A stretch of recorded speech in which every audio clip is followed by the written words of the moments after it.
continuing your membership. Oh well.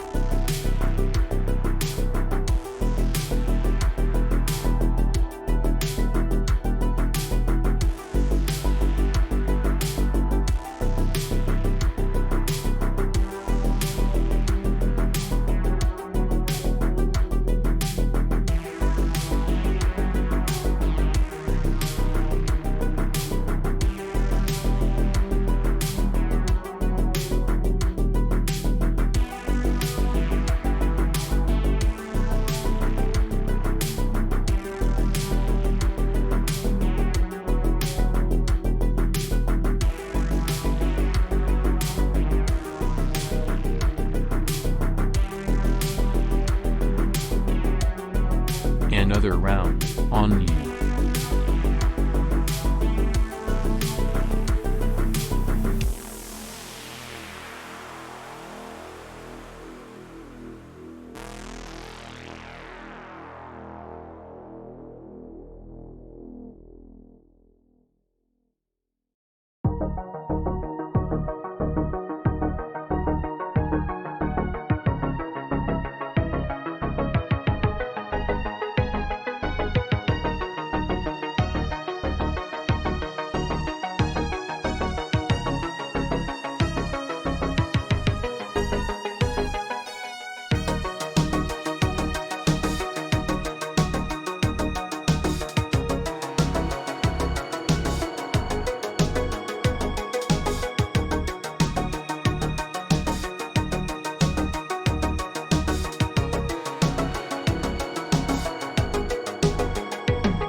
NB pals, guys and gals, welcome back to the Rogue Room. I figured out a way to make that little intro a little less patriarchal. Fuck yeah, look at me go. Hey. What's going on, friends? Hello, welcome back to the Rogue Room. I am your host, a demonette of Slanesh or something. I don't know. What's going on? What's happened? What have we got here, Draco? How have you folks been today? How's the day been? What's going on? What's the news? Oh yeah, okay. So it's Control Alt Quinn that said it, that tweeted it. Okie dokie.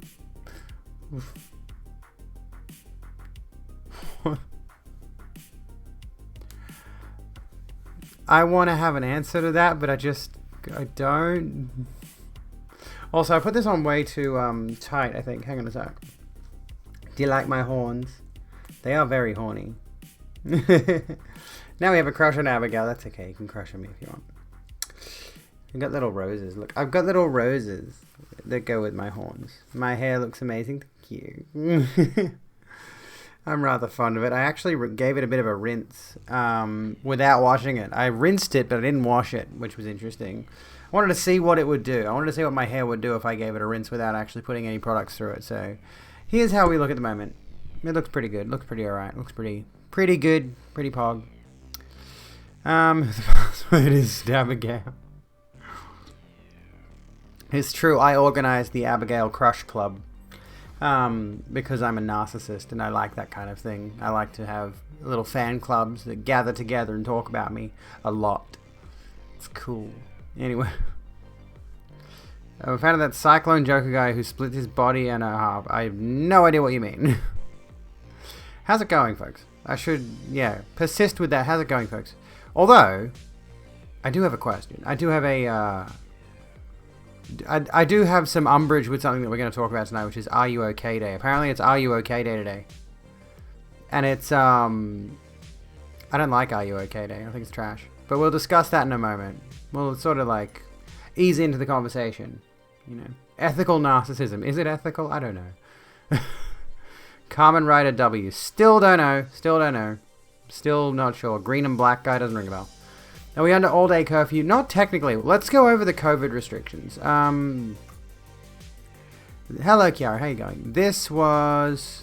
So here's like... Let's have a look at the actual COVID restrictions for New South Wales.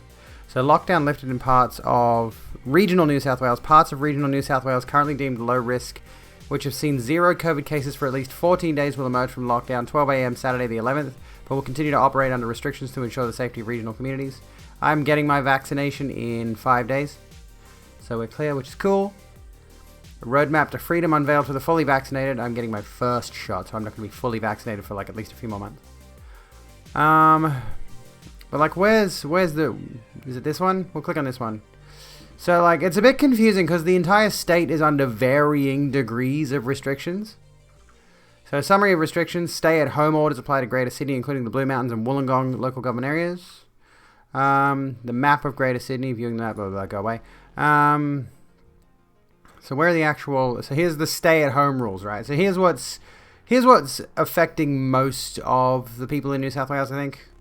Or at least a significant portion of the people in New South Wales. Like, Sydney is probably where most of... I'm pretty sure Sydney is like where the vast majority of people in New South Wales live. If you live in, usually work in, or usually attend a university or other tertiary education facility in Greater Sydney, including the Blue Mountains and Wollongong local government areas, stay-at-home rules apply. You must stay home, only leave home if you have a reasonable excuse. Where are the reasonable excuses? Here we go. The only reasonable excuses is if you need to obtain food and other goods or services for the personal needs of the household or other household purposes, including pets. For vulnerable people, only one person per household may leave the home to obtain food or other goods and services each day. You may take a dependent person with you if that person cannot be left at home on their own, so kids or people with disabilities perhaps. The goods and services must be obtained within the LGA, local government area, where you live, or within 5 kilometers of where you live, and not in an area of concern, unless the goods or services or their equivalent are not reasonably available within the local government area. I can't speak. It is Are You Okay Day today, yeah, and I'm not fond of it. I'm not fond of Are You Okay Day. For numerous reasons. There is a good Reddit thread which I think covers my thoughts on it, but there's also a few other thoughts I have. Just want to get your second shot. You want to get your second shot so you can use the Vax passport to visit friends. Maybe even someone in Canada. That'd be cool. If you're not performative every day, is are you okay to? That's my main thing, right? Is like, we'll come back around to are you okay to? We'll come back around to it. Am I a fan of Demon Candy Parallel? I've not gone on DeviantArt in a solid minute, I won't lie. I've not been on DeviantArt since I was a teenager, which was a significant length of time ago. I am one of those old people. A reasonable excuse, you can leave home to go to work if you cannot reasonably work from home. The business is allowed to be open and you comply with relevant rules for COVID-19 tests for Sydney workers. You can leave home for education if it's not possible to do at home. Attend an interview or an assessment for work which cannot take place at home. Exercise and take outdoor recreation within your local government area, or if you need to cross into another local government area, stay within 5 kilometers of your home. Go out for medical or caring reasons. And then there's stuff like moving house, traveling by car. Rules for when you leave your home: you may only travel in a car with other people that you live with unless it is for an emergency, a compassionate reason, provide care. So does that kind of cover it, really? Like, to summarize, you know, we are quite restricted in New South Wales at the moment. But it's not a formal lockdown, it's restrictions is the thing. It's like we're not technically under any lockdown, but our ability to live lives normally is completely out the window for the time being. Like, we can't do all the stuff that we used to do, but obviously I've adopted an at-home workout schedule.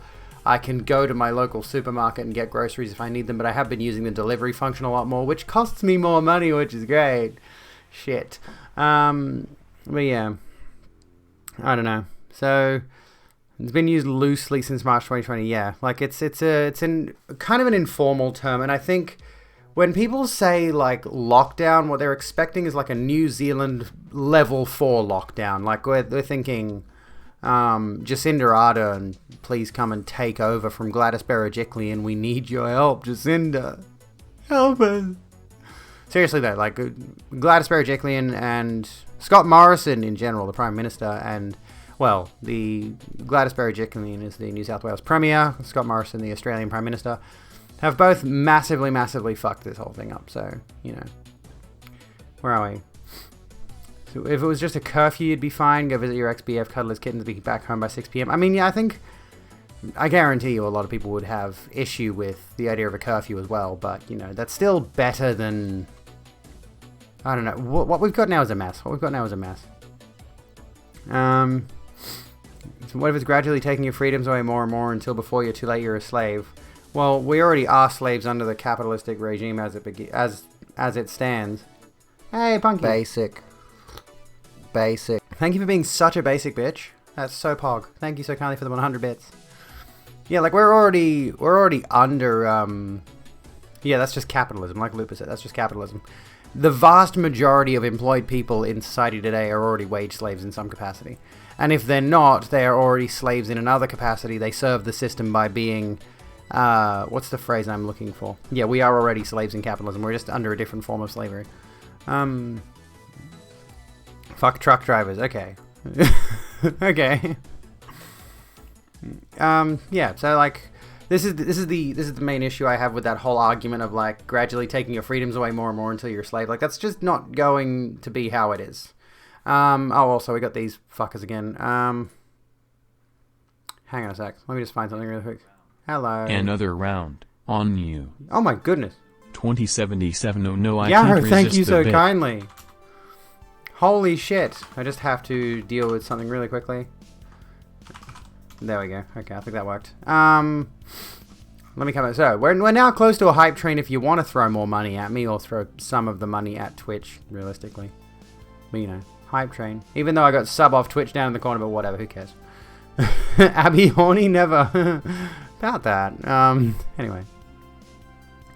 Where are we? So, yeah, I'm horny today, apparently. I'm horny today.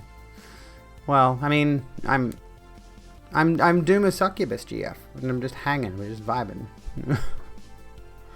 People and human-shaped living beings. Doesn't capitalism refer to how the government acts as far as finance and business is concerned? Well, this is the main thing. This is why I don't take any... This is why... I'm sorry, I had to, like, clear my nose. This is why I don't look at the whole they're stripping away our freedoms and turning us into slaves kind of thing seriously. Like, I've heard that argument before a number of times, and the reason I take significant umbrage with it is when huge parts of the country, if huge parts of the country have to shut down, then their economy fails them. By the way, Yarrow, I don't think I gave you enough kudos for the 1,000 fucking bits. Holy shit. Snort after the stream. Yeah, I know. Just don't look at the white powder. Anyway, the main thing that, like, we in the Western world, me in Australia, other people in America, UK, Quebec, wherever you live, we're like, hey, the Rogue Room appreciates Veronicus, your thank you for the recommendation. The main thing is, like, at the moment, there's a ton of people out of work. They might be supported by government incentives, but how is that helping the government? Like, if the government wanted people to be slaves, they would put them in chains, and there already is a slave labor system in capitalistic countries. It's called the jail. It's called the prison system, the prison industrial complex. There's a reason there's so many people in prison who are performing labor and being not paid, or being paid literal slave wages. Like, they're being paid in tiny amounts of money, just enough to cover certain necessities. Hype train is super close. Anyway, what was I going to say? Nachos and caffeine. Ooh, okay, I need to stop for a second. I need to see the nachos. I'm sorry, I need to see the nachos. Oh, God. Wow. I need those. I am jealous. Okay, so yeah, this is the problem I've had with, the people saying that, like, they're taking away our rights, they're taking away our freedoms, they're taking away our ability to live our lives, and society is collapsing under the New World Order and all this kind of thing. This does not benefit the capitalistic economy we live in, is the problem. The people who are in charge of the economy that we have now absolutely hate the fact that they want to lock things down. And it's also the reason that our lockdowns are not as severe as they should have been. Hey! Basic. Promise. Basic. Oh my god, Zira. Hype train incoming, thank you. We now got a hype train. Throw your subs and bits at me while you can. Throw your gift subs and all that kind of shit. Didn't mean slave, I mean like a 1984. But, like, have you read 1984? I haven't.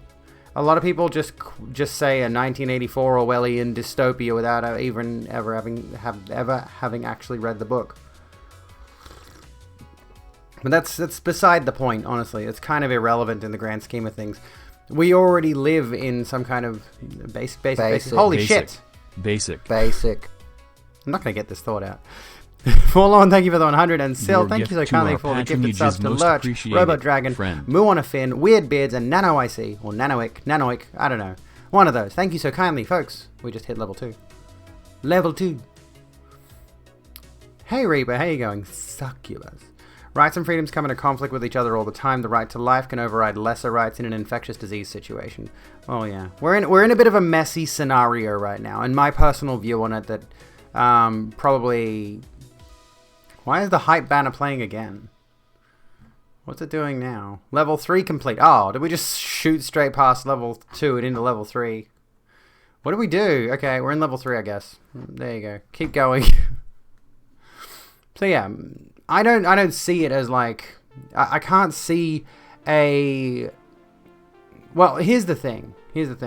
Isn't it an observation security-based dystopia? Because, yeah, like, quite frankly, we already do have to worry about that kind of thing. The surveillance state thing seems to be the main focus of, like, 1984.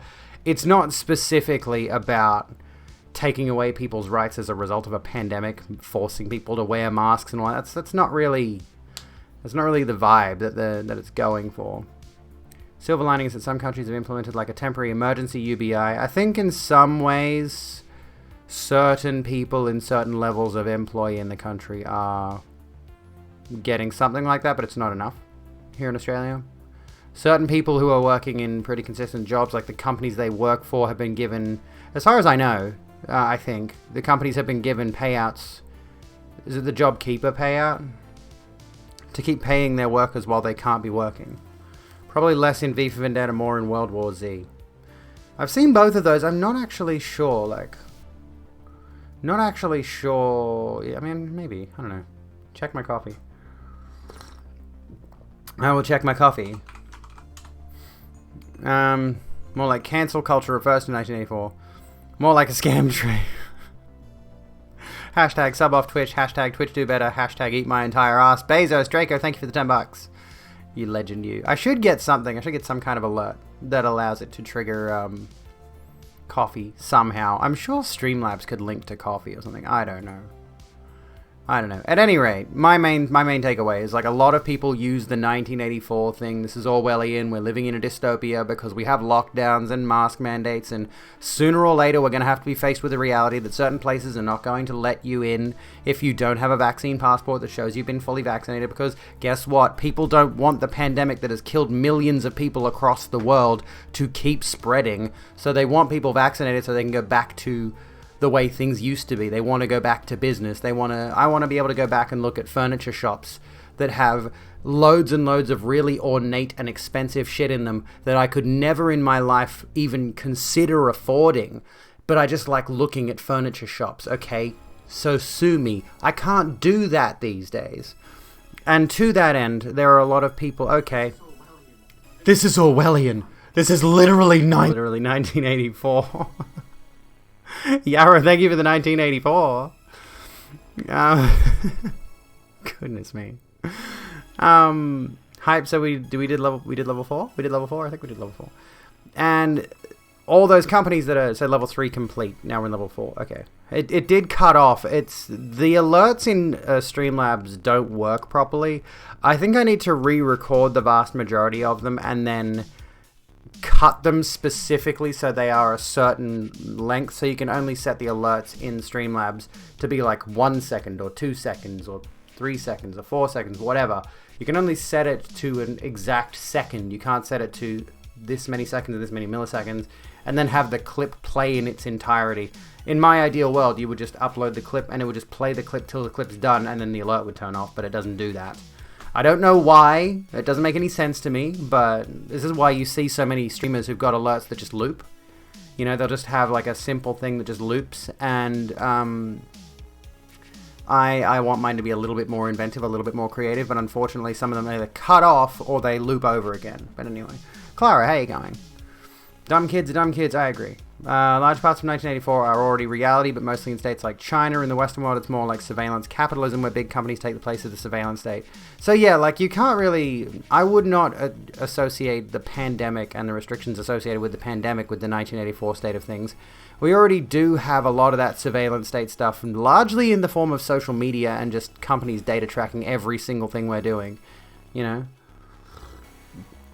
If the government requiring you to wear a mask to go out, to go shopping, or the government requiring you to get vaccinated so you can go and work in certain government jobs like the medical fields, or if companies...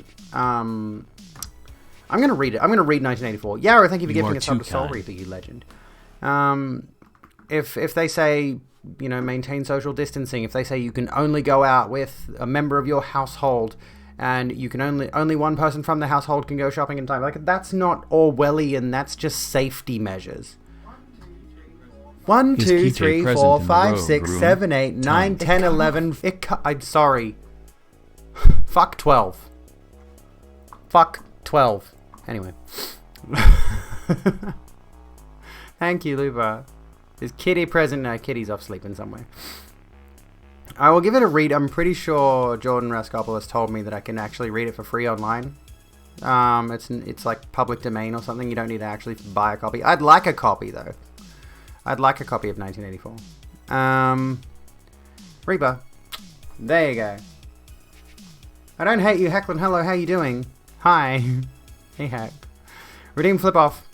There you go, Heckling.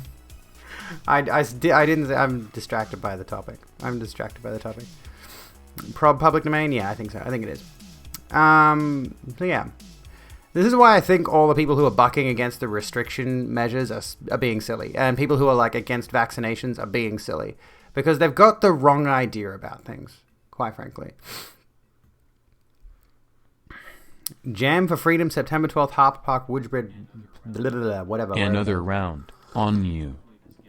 And hopefully this gets it over LV4. 188, no it didn't. We're at 99%. Prime Minister of Trollers down, okay. We were that close, How do you get the list of bit replies? I think if you go cheers. There you go. 1984 is about an incel living in a surveillance state. Oh, okay. Sounds interesting. There we go. We're close. We're close to level 5. In Perth. I'd never go into Perth. It's pretty close. There we go. Another round on you. Oh, it says level. It says 100%, but it's not ticking over. What the fuck? Oh, there we go. Still, thank you for this gifted sub to Mook out. Enjoy Stop your peeking membership. my microphone. Edging the hype train.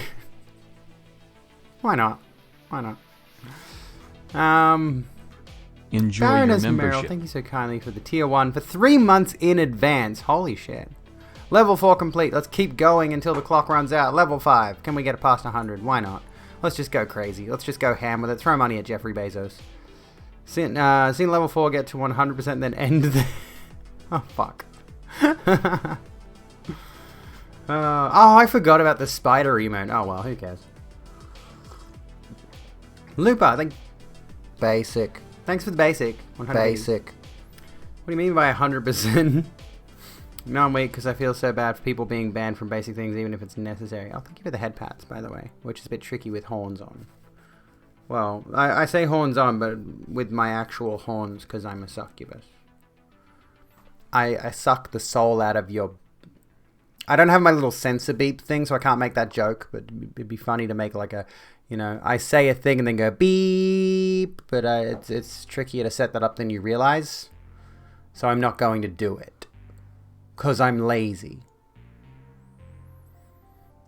Okay? Anyway. So what's the breaking news about Booth Jutlow? Let's have a look. So yeah, we'll sort of move on from the 1984 thing. I'm sticking to my seat. I should be wearing longer pants, but I'm wearing short shorts. Who cares? My legs look amazing. They're fully waxed. It's great. Where were we? So Judith Butler, yeah. It's So, literally this reward did 2077 not in meet the this quality country. standard we wanted it. Why are they cutting off tonight? I don't know what's going on. Thank you for cheering. 2077. So yeah, the Guardian censored part of the interview with Judith Butler. We went over that yesterday. Waxed, you say? Yeah. Yeah, I might have waxed my legs. Yeah. But to go on from that point, like yesterday we talked about how there was a segment of the interview with Judith Butler that was published on The Guardian. The Guardian, which is notable for having seemingly transphobic staff, having published articles which use language which lean into that transphobia. And then they publish an interview by a lesbian? I forget. They published an interview by one author who's already... Oh, the author of... Oh, we looked it up. There was a book. Let me find it. The article is written by... This will help. Jules Gleason. Is a queer historian and Londoner based in Vienna. Jules Joanne Gleason. What did she publish? She published Transgender Marxism. Yeah. So they publish an interview by an author who wrote a book that seems pretty pro-trans as far as I'm aware, right? And the interview is with Judith Butler, the author of Gender Trouble, who is a very prominent writer, well known in this space. And there was this whole segment here which was cut out. You can go back and you can read through that if you want. But basically, this section of the interview, which refers to TERFs as they are, as far-right fascists, basically, to summarize, TERFs are fascists, TERFs hang out with alt-righters, was cut out. And then, today, this shows up. Via a pal, looks like there was a coordinated letter-writing campaign from transphobes to ensure it was pulled. The Guardian caved to them in record time. Oh god, I can't read that. Let me zoom in. Okay. Dear Sir or Madam, today your newspaper published an interview with Judith Butler, the contents of which were deeply upsetting and disturbing for many readers, and I'm still covering part of it. Fucking hell. I can do that. Okay, right. However, platforming someone who is so demonstrably anti-woman and nominally anti-gay is not why I'm writing. They love to frame things in that way. Especially the whole anti-woman thing. It's ridiculous. It's absolutely ridiculous. In a free society, it is your prerogative to interview whomever you please, and I, in turn, am free to think it risible. What has to be considered acceptable, however, was one question in particular your interviewer put to Ms. Butler. The interviewer, who is male, I'm pretty sure that's not how that works, asked, yeah, like, what was it? Jules Gleason. Was it Jules Gleason? So, transgender woman, by the look of it. I'm pretty sure. How to gender transgender. Yeah, so who is male? Yeah. This year's furor around WeSpa in Los Angeles saw an online outrage by transphobes. Can we expect this alliance to continue? To suggest that the women and child who were sexually offended against and those people who supported them are transphobes is in and of itself fairly disgusting. To do so in light of the fact that we now know, you don't know, they've charged someone. Let's clarify for a moment about the WeSpa thing. They have charged somebody and details are spotty otherwise. All we know is that this transgender person, this transgender woman, was in the spa and, in her own words, sitting in there with water up to her chest. That's all that happened. That's all we know as of right now. And she's been charged with like 5 different charges. There's no other details. But they're going on as though they've got a solid concrete evidence that this person was like going around raping people and exposing their genitalia or whatever. Yeah. For sitting in a fucking spa. Yeah, which is not surprising. And have for over a week that the trans woman in question was a known sexual predator, which there are charges against this person from the past. So let's clarify that right now. As far as I'm aware, there are charges against the person who they have arrested. Past investigations or something like that. Past arrests or something like that. And yeah, it's an 18 plus spa. I'm pretty sure the WeSpa thing is an 18 plus spa to begin with. So children should not have been present if they were there. Seems to me to be utterly contemptible. You have crossed the line. It is victim blaming. And as a survivor of a brutal rape, no rapes happened. I hope I never have to read anything so cruel in your pages again. I am a committed left-winger. No, you're not. Not that should matter. If you're trying to literally use fringe incidents of these things happening to strip the rights of an entire minority group, you're not a left-winger, I'm sorry. And a feminist and a staunch ally to gay and bisexual people, I'm also a teacher and take safeguarding incredibly seriously. To allow your reporter to smear victims of a sexual offender is grotesque, and I'm certain you owe an apology to the victims. And then, of course, the Guardian themselves actually just pulled that segment completely out of the interview. We went through the entire interview yesterday on stream. I might go back and clip that out and make it into a video for next week on YouTube. I don't know. I do have like a whole... Yarrow! You are too kind. Thank you so kindly for gifting a sub to Hecklin. Holy shit. Yeah, we went through that whole interview with Judith Butler yesterday. It was a good interview. I honestly learned quite a bit. But yeah, Jules Joanne Gleason is a writer, comedian, and historian. She has published essays in outlets including Viewpoint Magazine, Invert Journal, and Vice, and performed internationally at a wide range of communist and queer cultural events. She is the editor of L. O'Rourke of Transgender... She is the editor with L. O'Rourke of Transgender Marxism, which, yeah. So, not a male. We know what they're saying there. They're saying male as in man. They're trying to refer to her as a man. Anyway, it's neither here nor there. Waxed, you say? Waxed. I got my legs waxed. Well, I waxed them. Maybe with help. I'm not going to clarify. Anyway. Funny how they claim being feminist and being an ally when they're demonstrably not. I mean, that's the thing, right? The Guardian are utter cowards. But it's weird. It's strange to me, right? Because the Guardian UK seems particularly transphobic. But the Guardian in Australia, as far as I've noticed, have not published anything particularly transphobic. And I don't know about the US version. If you ever make a podcast, you're going to try to make me one of the first guests. Well, I hope that can work out for you. Yeah, my legs are waxed. But they're also very spotty because I've got an itching problem and I keep scratching myself. So, yeah. Oh, I just put feet on stream. God, don't get me on wiki feet. Fuck. Anyway. So that's that whole thing. As we went over yesterday, we can go back and look at the article again, the interview again. The basic synopsis of the thing, the basic synopsis of the interview is that, you know, a transgender writer interviewed Judith Butler, who is basically the person who founded the theory of gender performativity. And regrettably, I've just recorded my new video which refers to gender performativity.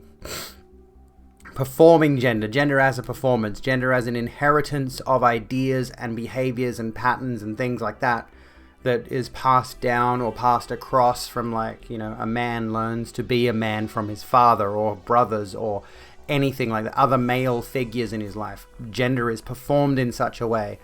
All of that theory comes from Judith Butler, who I think, what was the origin of it? It came from, let me think. We'll find the actual article. But yeah, the actual article, we literally had it up a minute ago. But I want to just talk about the idea. The central idea of performativity remains a controversial view of how gender works.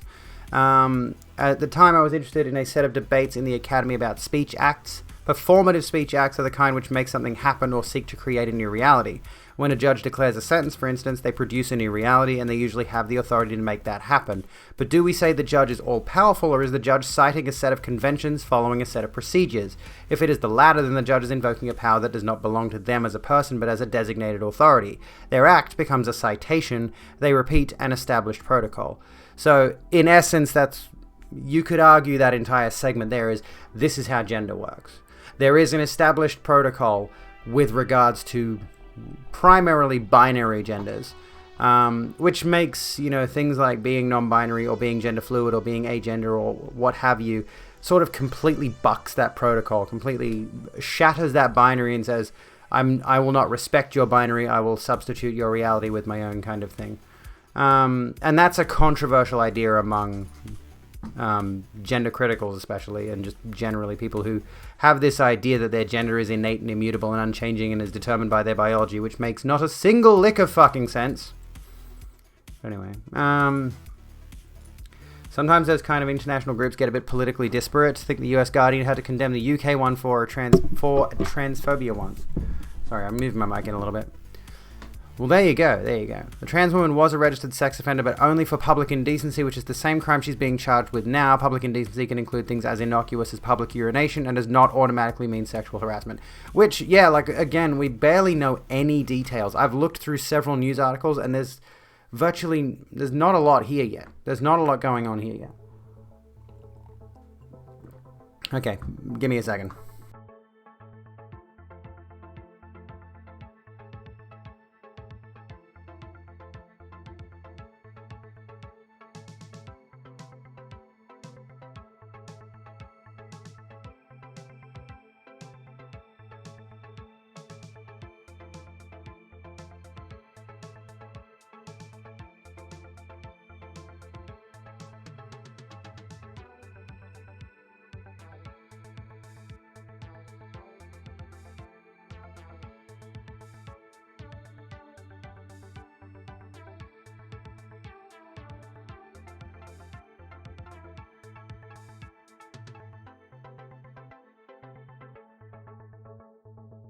Hello, I am back. Sorry, I had to put my daughter to bed.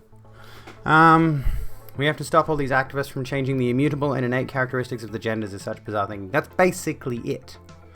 Public indecency is just how Irish men is on any given weekend. And a lot of Aussie men when we were able to... I'm not an Aussie man. I'm not a man. I'm just referring to like Aussies, but very common thing. When I went to the city on nights where I was going for a night out, I would commonly walk past an alleyway and there were a couple of dudes and one of them was just pissing on the side of a wall or something. I'm like, cool. Humans. I missed a flex, thank you kindly. Oh, there you go. Anyway, there is an archived version of the article as well, which includes the question that was excised from the finally published article. But yeah, it seems as though the article went up with the interview segment regarding the far right, regarding fascism and all of that kind of thing. And obviously somebody caught it. Thankfully, somebody was able to catch it quickly and publish that online. And as they've done that, as they've taken that segment out of the article, it's blown up on social media and now everybody's aware of it. And I'm talking about it, of course, which is why I think we're going to go back and make a video out of that segment from last night's stream, because it was rather interesting. No, as far as I know, The Guardian has not responded, which is interesting to say the least. I haven't seen any news articles either. Oh, wrong one.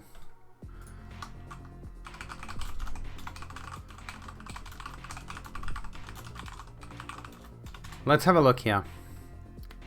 Well, I mean, here's this. So there is an article by Pink News if you want. I'm pretty sure they would have the section included there. So if you want to read the actual segment yourself, there it is.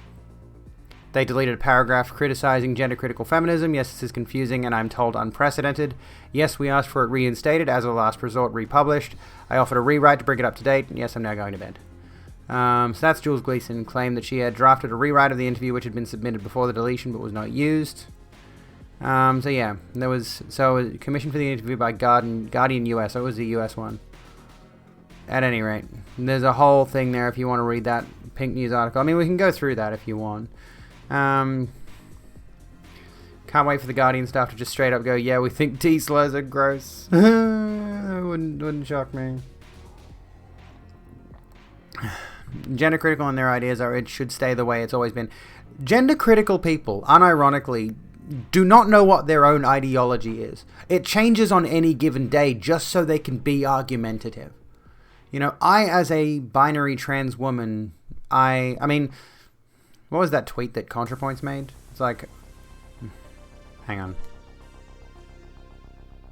Okay, give me a second. Sorry.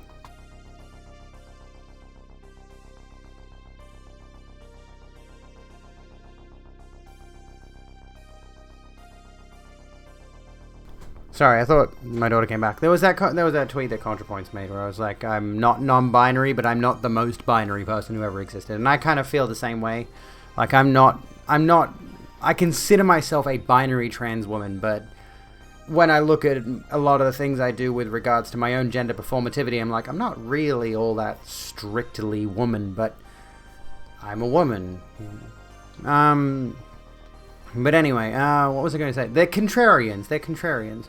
And that's not really the point that I was getting to anyway. Like, they have this viewpoint on some days where they're trying to say that gender is not a performance, gender is not something you just get to choose, gender is something that, on some days they'll be like, gender is sex, or gender is not real, gender as a theory is made up.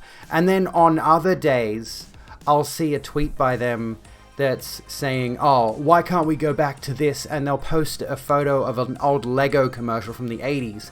And it's a little boy and a little girl sitting next to each other in pretty gender-neutral clothing. And they're playing with just, like, Lego cities. They're just playing with whatever Lego. It's not, you know, strictly Lego girls and Lego boys. It's not the boys are playing with the Star Wars set and the girls are playing with the Pink Princess Castle or whatever the fuck they've got going on. The fairies. They had a fairies thing, or like a Lego Sims kind of, I don't know. At any rate, I mean, I will say Lego has become quite specifically gendered in a lot of ways, but that's really not the fault of trans people, you know? Lego Friends, yeah, I think that's the one. You're on the binary, but where you sit on the binary fluctuates. Well, yeah, exactly. I still present femme every single day. But, you know, there's a number of things about me where it's like, you feel it, you think everyone is NB deep down. It's the same as the sexuality thing, which, I mean, would piss off certain other people in the discussion right now. But, you know, sexuality, I don't think anyone is 100% straight. Or at least I think the vast majority of people are not 100% straight. They are varying degrees of gay or bi or whatever. Pan. I would say arguably everybody is pan, but because of social conventions that tell men specifically that they are supposed to pursue women, and women are supposed to do everything to score a man, a lot of people just consider themselves, because they've been culturally conditioned to think that's the way that things are, that they think they're heterosexual, you know. So we have a label for it, because the vast majority of people align with that, and they are comfortable with that, of course. But they are also subtly conditioned by it. But especially by media. You know, you think about how many Disney movies you watched as a kid. The guy gets the girl, or the princess who is the protagonist in this movie gets kissed by the guy, and everyone's happy. Anyway. Hello, Alabrel. How you going? They demand it both ways. It's the weak but strong argument for gender. They insist gender doesn't matter, but it's also the most important thing. Yeah, exactly. That's exactly it. It reminds me of, for example, Laurel Hubbard. She's got some obscene physical advantage in powerlifting. So any trans woman is innately going to be better than any other cis female athlete. Right? That's their argument. And to tie into that, they'll also say they can always tell when a trans woman is trans, or they'll say a male, you know. But then we flip it around on its inverse. We go from someone whose entire career is built on strength, lifting, and just being butch, honestly. Like, she strikes me as a particular person who doesn't really care all that much about putting on an extremely feminine appearance. Laurel Hubbard, that is. because her main drive seems to be powerlifting. And I think she's retired now, but still.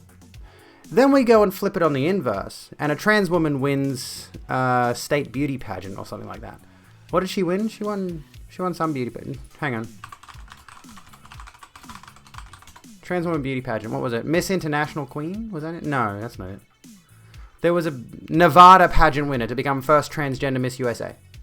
And then the gender criticals came out for this one and said, oh, the men are just taking away everything from women now. So, I don't know why I brought Laurel Hubbard into this, honestly.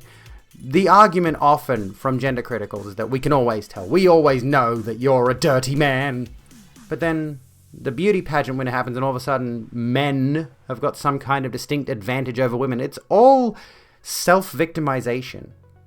Gender criticals love to be the victim. That's all they want, more than anything else, is they just want to be the victim. They cannot fathom a world in which they have any strength or power of their own. They have to make it so they are struggling against something. Anyway. Or Entangled, the princess beats the guy in the head and forces him to get to know her before they kiss and they save each other, yeah.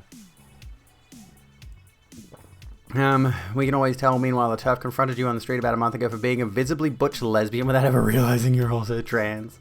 Why do people be so confrontational, though? Of course, trans women will win. They've got a biological advantage in both strength and beauty. Yeah, they literally... This is the thing, right? This is the important takeaway from all of this.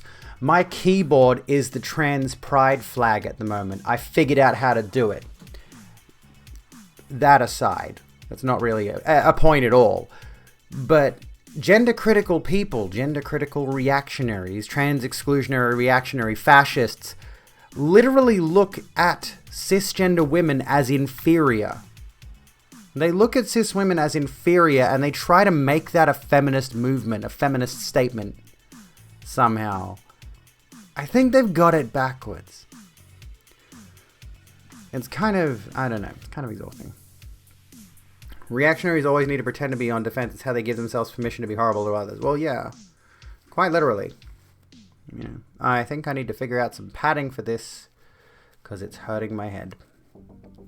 Which sucks.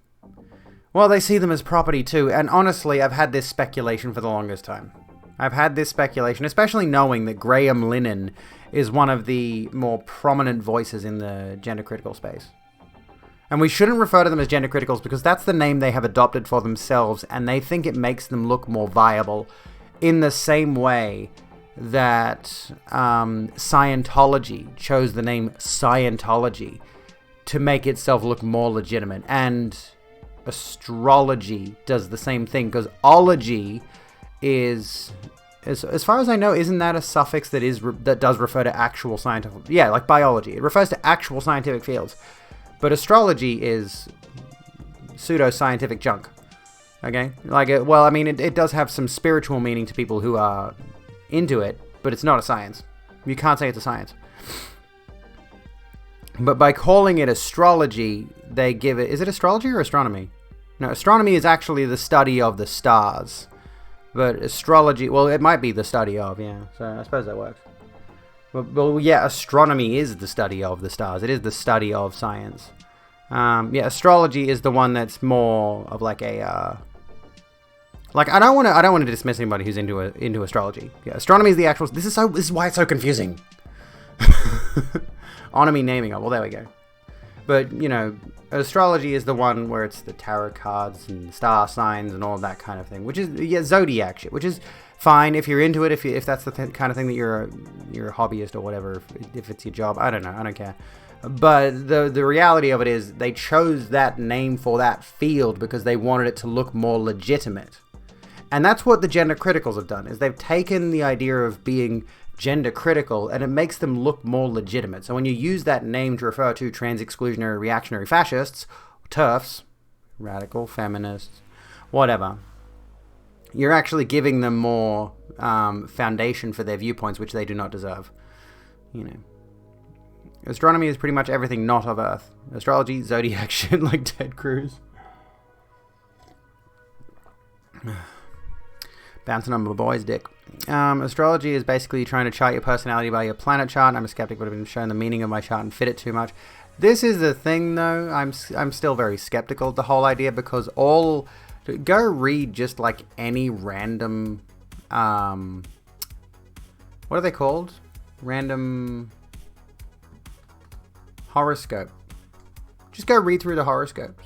I guarantee you, any of them that do not align with you, like I'm a Cancer, I guarantee you, just go read. I could read a Leo's horoscope tomorrow, and I'd look at it and be like, well, yeah, that kind of suits me too. Go read Sagittarius. Oh yeah, that kind of fits me too. Let's read Capricorn. Oh, they're all designed to make you feel like they relate to you. It's very clever writing, I will say. Yeah, they're intentionally vague. Anyway, Trash Cat, by the way, welcome and how you doing? I wanted to go back to your message. If it, like getting to disprove people saying we always know, I take the trans flag out of my Tinder bio and get to drop that truth bomb on people, mostly annoying men. I love that. So self-fulfilling prophecy, confirmation bias. You find stuff when you're looking for it. Yeah, exactly. Study someone for a month, then try to guess what month they're born in. You're about to get... you're going to get about 112 of them, 12 of them right. It's fun being a skeptic that goes against your own belief by nature. Just take everything with a grain of salt and remember it's a story and doesn't need to be taken seriously. Reminds you of Christina Hoff Sommers, who claimed to be a feminist, not not a gender feminist. What does that mean? Used to write horoscopes for the newspaper they worked for just by coming up with random shit at the lunchroom. I feel like that's it though. And I mean, don't get me wrong, the people who write those kind of things, they must have some degree of safety in their career. I could probably do it, honestly. It would require you to be able to think of relatable things and then turn those into a compelling horoscope. But I dare say anyone who's like writing horoscopes for a living probably has it made. Not like they're not making it, but they're kind of like they're probably comfortable. They're probably getting paid well. Plus, people will pay for that shit. Like, have real roles for people though, effectively making them a real thing. Oh, I'm not saying they're not a real thing. It's just kind of it's.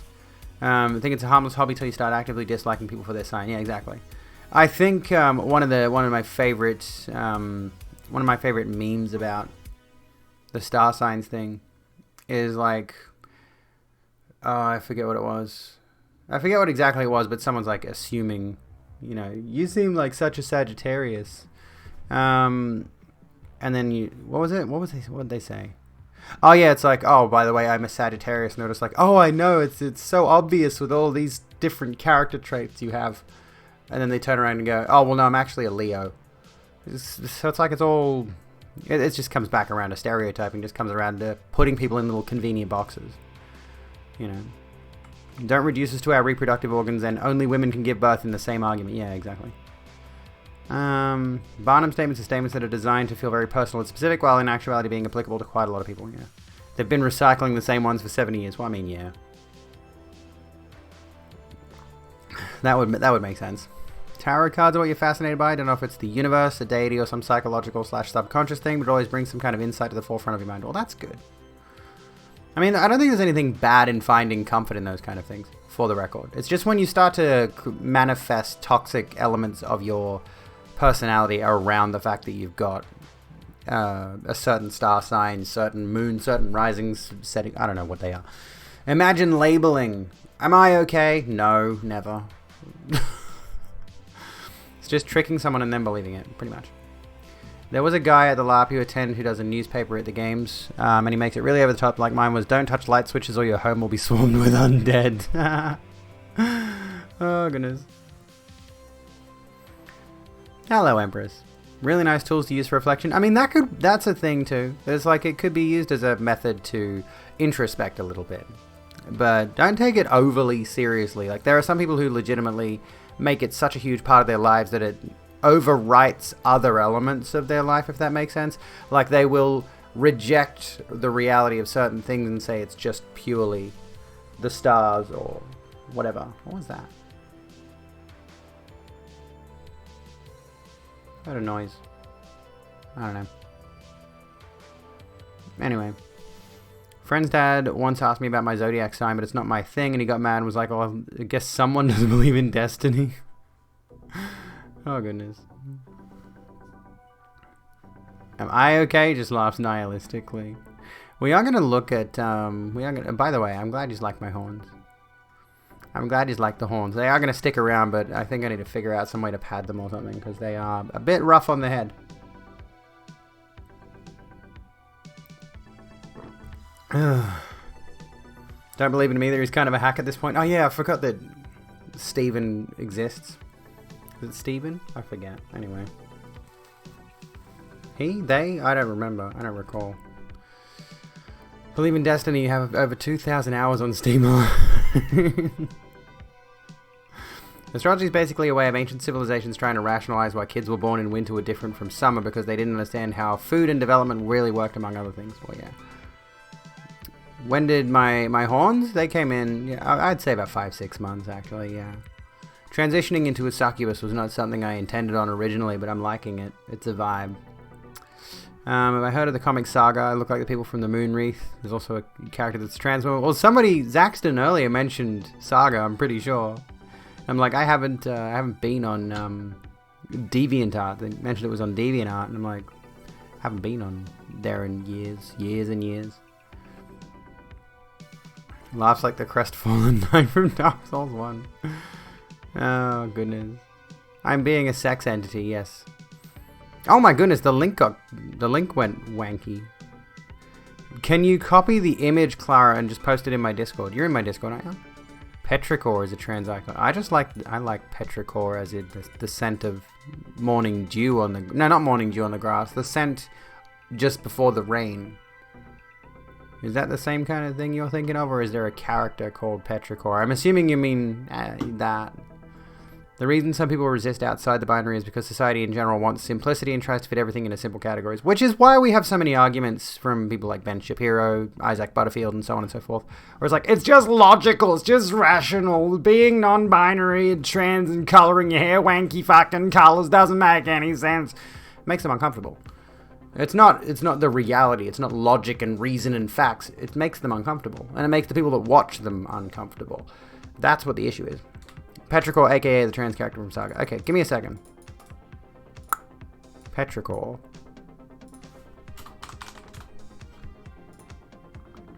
Oh, hell yes. This character looks cool as fuck. I vibe with it. I fuck with it. Yeah. Don't have permission to use SO. Oh, hang on, wait. Be careful, she's naked. Okay, I didn't see anything there. I think Google has gotten better on like removing potentially an NSFW stuff, unless you're explicitly looking it up, you know. Ben, who's the guy who likes dry pussy. Hey T-Bear, how's it going? Simplicity is everyone likes what they like, are good at what they're good at, they wear what they want, no arguing, no training, no fighting. Yeah, that'd be nice. Putting things into boxes is unscientific, down to literal subatomic physics. You can't put a particle in a box and expect it to just stay there. Exactly.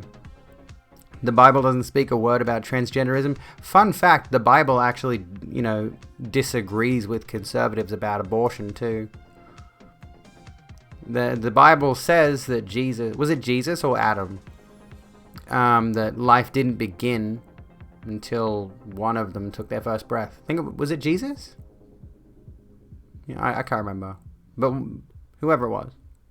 The Torah actually lists 6 genders. There you go. And of course, there are pre-colonial civilizations that had numerous different gender roles. You know. Saw a pic of Petrichor doing things. Also has to do with how religions shape people's thoughts and why those against the binary are based on those old religions. Long story short, if you're not straight, the tribe doesn't have babies. Well, yeah. Fetuses getting killed left and right in the Bible. Yeah, exactly. Judaism has 7 different genders, 6. Countless examples throughout history. Yeah, different cultures, different religions, different ethnicities. Gender is a complex structure. And there are civilizations out there today that are still, you know, bucking Western gender norms. Western civilization wants us to fit into that very, very specific niche, I suppose. Here we go. Let's have a look. So what did you link? Hang on. What was I know what you linked. What was the... You wish you had horns like this. Oh, yeah. That's cute. I like that.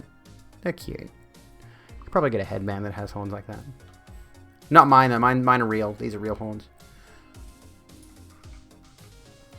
The Mayans predicted the world would end in 2021 due to transgenderism. It's argued the breath of life that God breathed into Adam, Jesus was a bro, hung out with prostitutes, kicked the shit out of capitalists, he ruled, yeah. It's amazing how many people worship Jesus as like supply side Jesus. It's not the real Jesus. And Jesus saves except the people that make me very uncomfy. How many conservatives have actually read the Bible? How many of them have actually understood what the messages in the Bible are supposed to say? I'm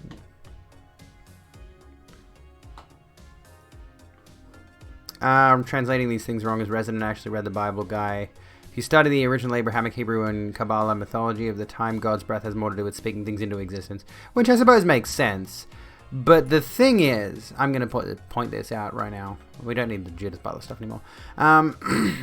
They have a particular... The people who we're talking about have a tendency to... Go retract my horns. I'll put my beanie on in a sec. Okay. My pronouns are she, her. What was I going to say?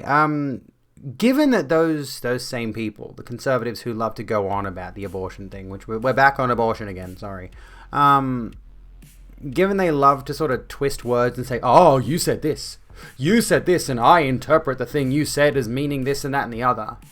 We could do the very same thing with the breath, the God breathing life into someone thing. We could just do the exact same argument and flip it on its head, realistically speaking, even if it's not accurate, you know.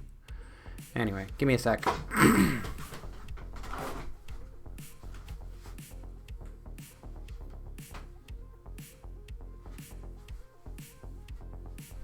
Alright. I'm back. Sup?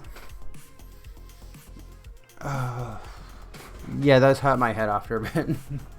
Fucking hell, dude. I can't keep that up. I mean, they retract. They are retractable. They go in the head. I'm just putting the beanie on. It does hide the horns really well. There's little buds that you can't see them on camera because the Logitech C922 is actually garbage. Jesus literally said you can break God's law and still go to heaven if you're a chill bro, translated very loosely. Well, there you go. I should read the Bible. I need to get a few certain books. White evangelicals are oddly crazy about a Jewish Palestinian vagabond. Yeah, it's odd. Most common value in all real science is an irrational number and hence cannot be binary. Why should gender or anything else nature be binary if nature itself is not binary?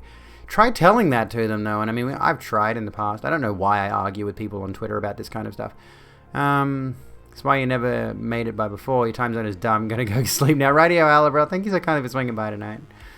It's actually really ironic. Jesus was cool AF and kind to everyone, not just to select a few people, but somehow these self-proclaimed religious people are the complete opposite.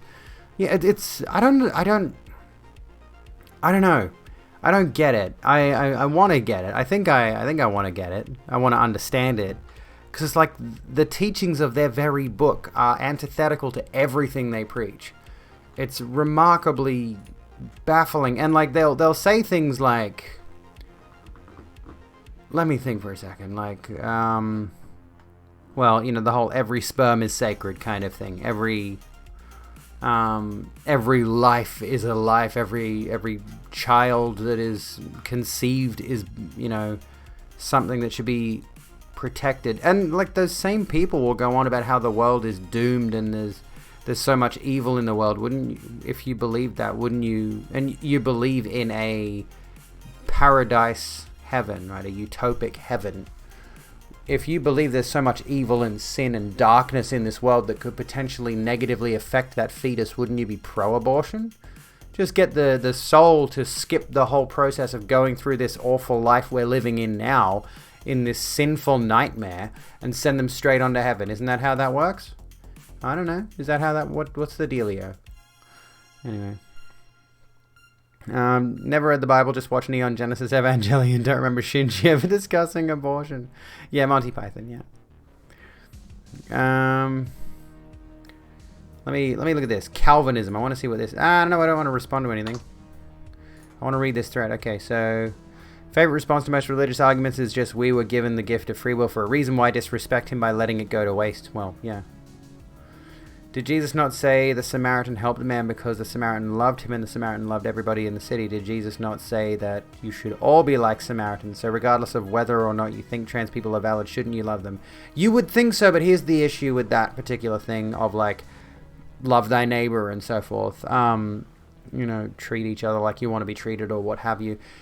They will literally use, and I won't lie, I haven't seen a whole lot. I know there is transphobia relating to religion specifically, but I haven't seen a whole lot in this vein. I know it exists, and I know obviously it exists for queer people, like gay people especially, people of marginalized sexualities.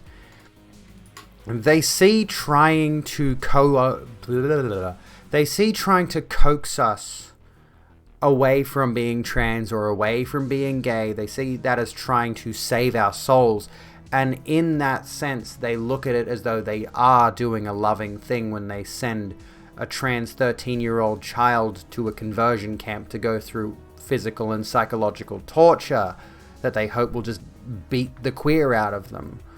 They do see that as a love thing. Like, they don't think of it as abuse. They don't think of it as mistreating that person. They don't think of it as the reason there is high suicide attempt rates among trans people. You know, they see it as love, and they see it as, like, they look at people like Milo Yiannopoulos, for example, and they'll be like, look, see, it works once every now and again. Which it didn't, by the way. That man is still hugely homo. But anyway, he can choose to pretend, but let's be real with ourselves. Was it Milo Yiannopoulos? Yarrow, thank you for gifting a tier 1 to Raw. I'm here. Thank you so kindly. Didn't they abort a shitload of late-term girls? Maybe. The whole point of Cain and Abel is that thou mayest, meaning you're basically allowed to choose your path. Oh God, Ashley, they heard Bob Ross telling him to beat the devil out of it and applied that logic to queer people. Fuck. Yeah, Milo called himself a reformed sodomite or something. Fuck, that got me good. Man needs money and attention so bad. Oh yeah. Jesus is coming, lucky for him I swallow. Fuck. What was I going to say? There was more to this point about conversion therapy. And it's the same kind of logic that applies to ABA for autistic kids, right?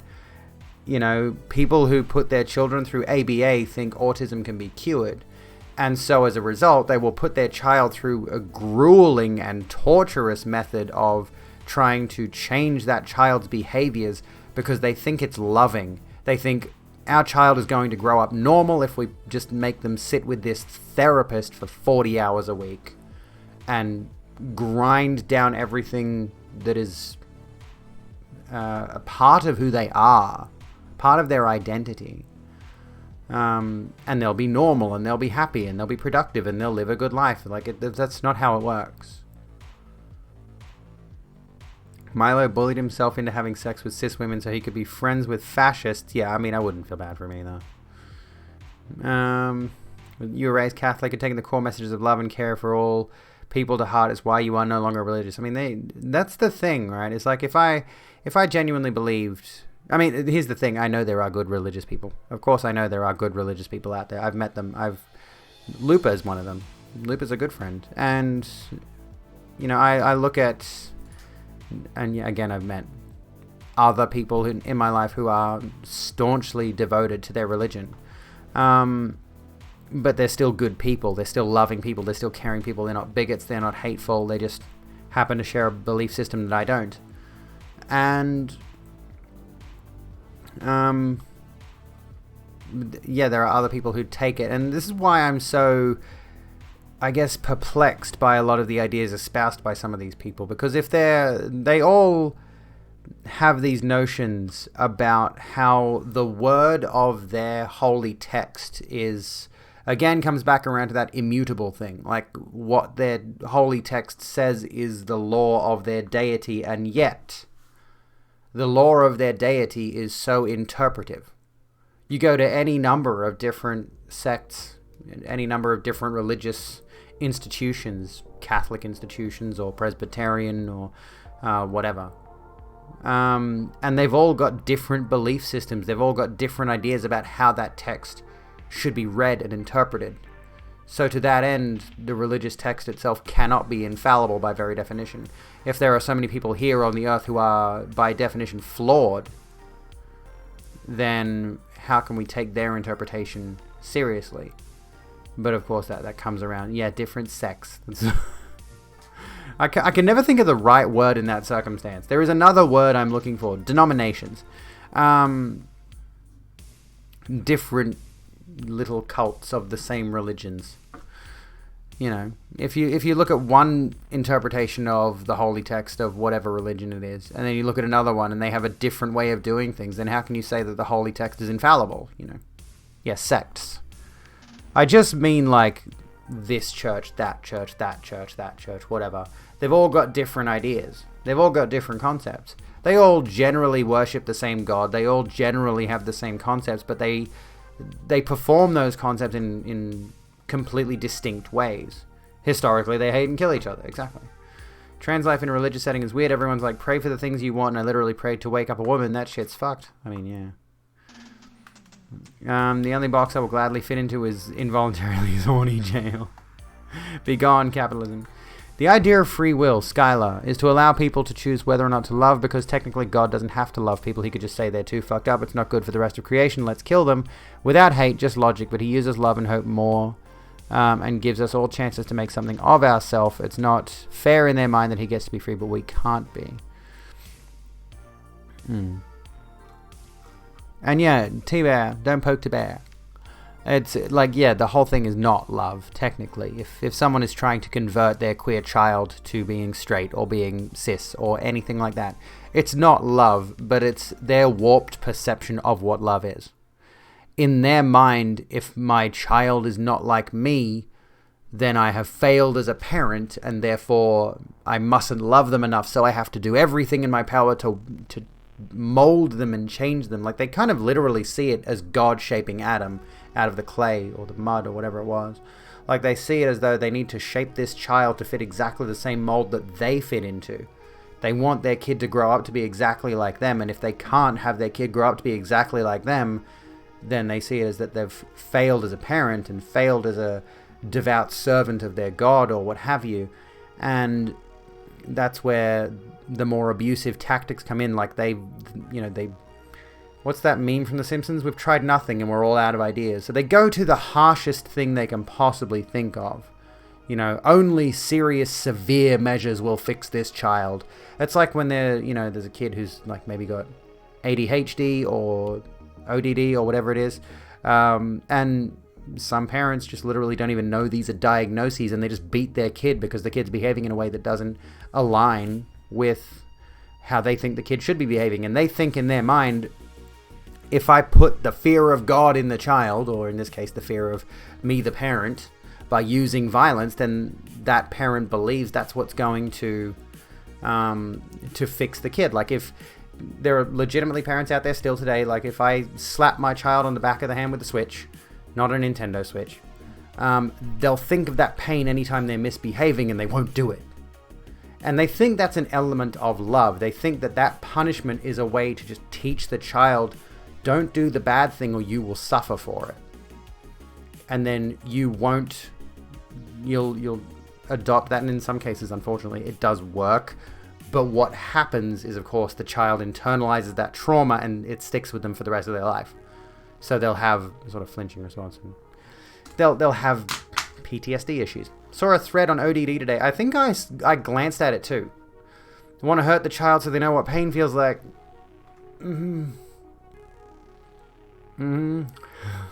Fuck. Literally overheard that the other day. Yeah. It's fucking terrifying. Jesus. Anyway, ADHD and OCD here. There we go. Did I mean Gladys? We tried nothing and we're all out of ideas. Just don't mention lockdown.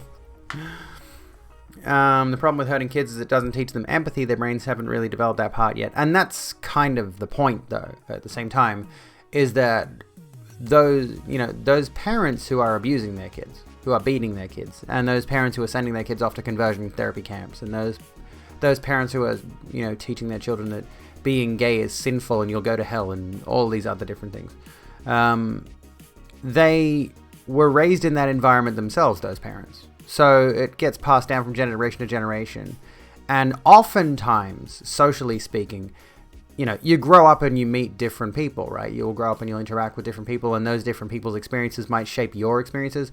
I have distinctly noticed a lot of the people who are in these kind of abusive situations, where they are the parent that's beating their kid or whatever it is, they have a tendency to gravitate towards those same people, and thus the behavior becomes normalized in their heads. They're not often exposed to other parents that don't beat their kids, or because either A, the other parents they interact with are doing the same thing, or B, the other parents they interact with don't say anything, don't speak up about how that's a bad thing. Because in a lot of circumstances, if somebody's already being violent towards a child, there's probably a pretty high likelihood that person might become aggressive or violent towards you as well. So you sort of... This is a topic. Fuck, this is a topic. Hey, I should put up a content warning. Fuck. Parents are out there making their kids play League of Legends. Scientifically, rewards work way better than punishment. Which, yeah, rewards are a good thing. I'm gonna do something actually. Really quickly. Where is my favorite font? Hang on. What is my font? Barnscript.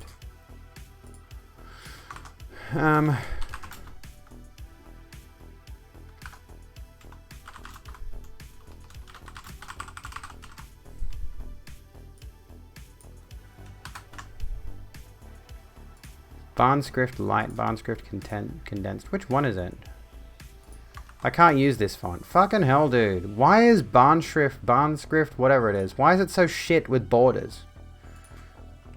Give me a minute. I'll figure this out in a sec and then I'll get back to it. Okay, there we go. I'm gonna put this up here just because I can. Because I've been meaning to do this for a while. We'll just do content warnings. Because that's a thing. We can do that. That's a thing that we can do now. Well, I want to make it Barnscript though. What's this font down? Is this Barnscript down here? Hang on. No, that's ASAP. Okay, give me a sec while I fix this. Content warning, League of Legends. Oh, that is ASAP. That's the same font. It's okay, we're good. CW Gamers. The Gamers. Now you're reminded of Zoe B's video on PragerU actively teaching prospective parents to cause trauma intentionally. Oh god, yes. That's something we should watch, actually. We watched a Zoe B video recently, which was The Void. Was that one about the Void? Anyway. Once heard your sister rip your brother a new asshole for suggesting she spank her son. She told him, if I can't find a way to teach him right from wrong without resorting to causing my own son pain, I failed as a mother. Exactly. And this is one of those things that I'm honestly struggling with as a parent. Is like, I don't want to punish my children. I do not want to punish them. I want to reward them. And the difficulty then becomes, what's the best way you can reward your child without spoiling them? You've got to weigh up what is the reward for the good behavior, and does it... You can't give a reward that's too good if the thing, like if I say go wash up your plate, and then I give you a reward of this or that. I'm not going to buy my child a new video game for washing up a plate. Maybe I'll give them, I don't know, a cookie, a lolly, or something, like a treat, or, obviously just positive reinforcement works as well. Thank you for doing that. I really appreciate it. You're really helping out. That's good. Healthy snacks is a good reward. My kids unironically love carrot sticks. Why do I not keep carrot sticks in my fridges more often? Yo, I need to get more carrot sticks. I'm gonna eat carrot sticks. I like carrot sticks. I'll go for it. Fuck yeah.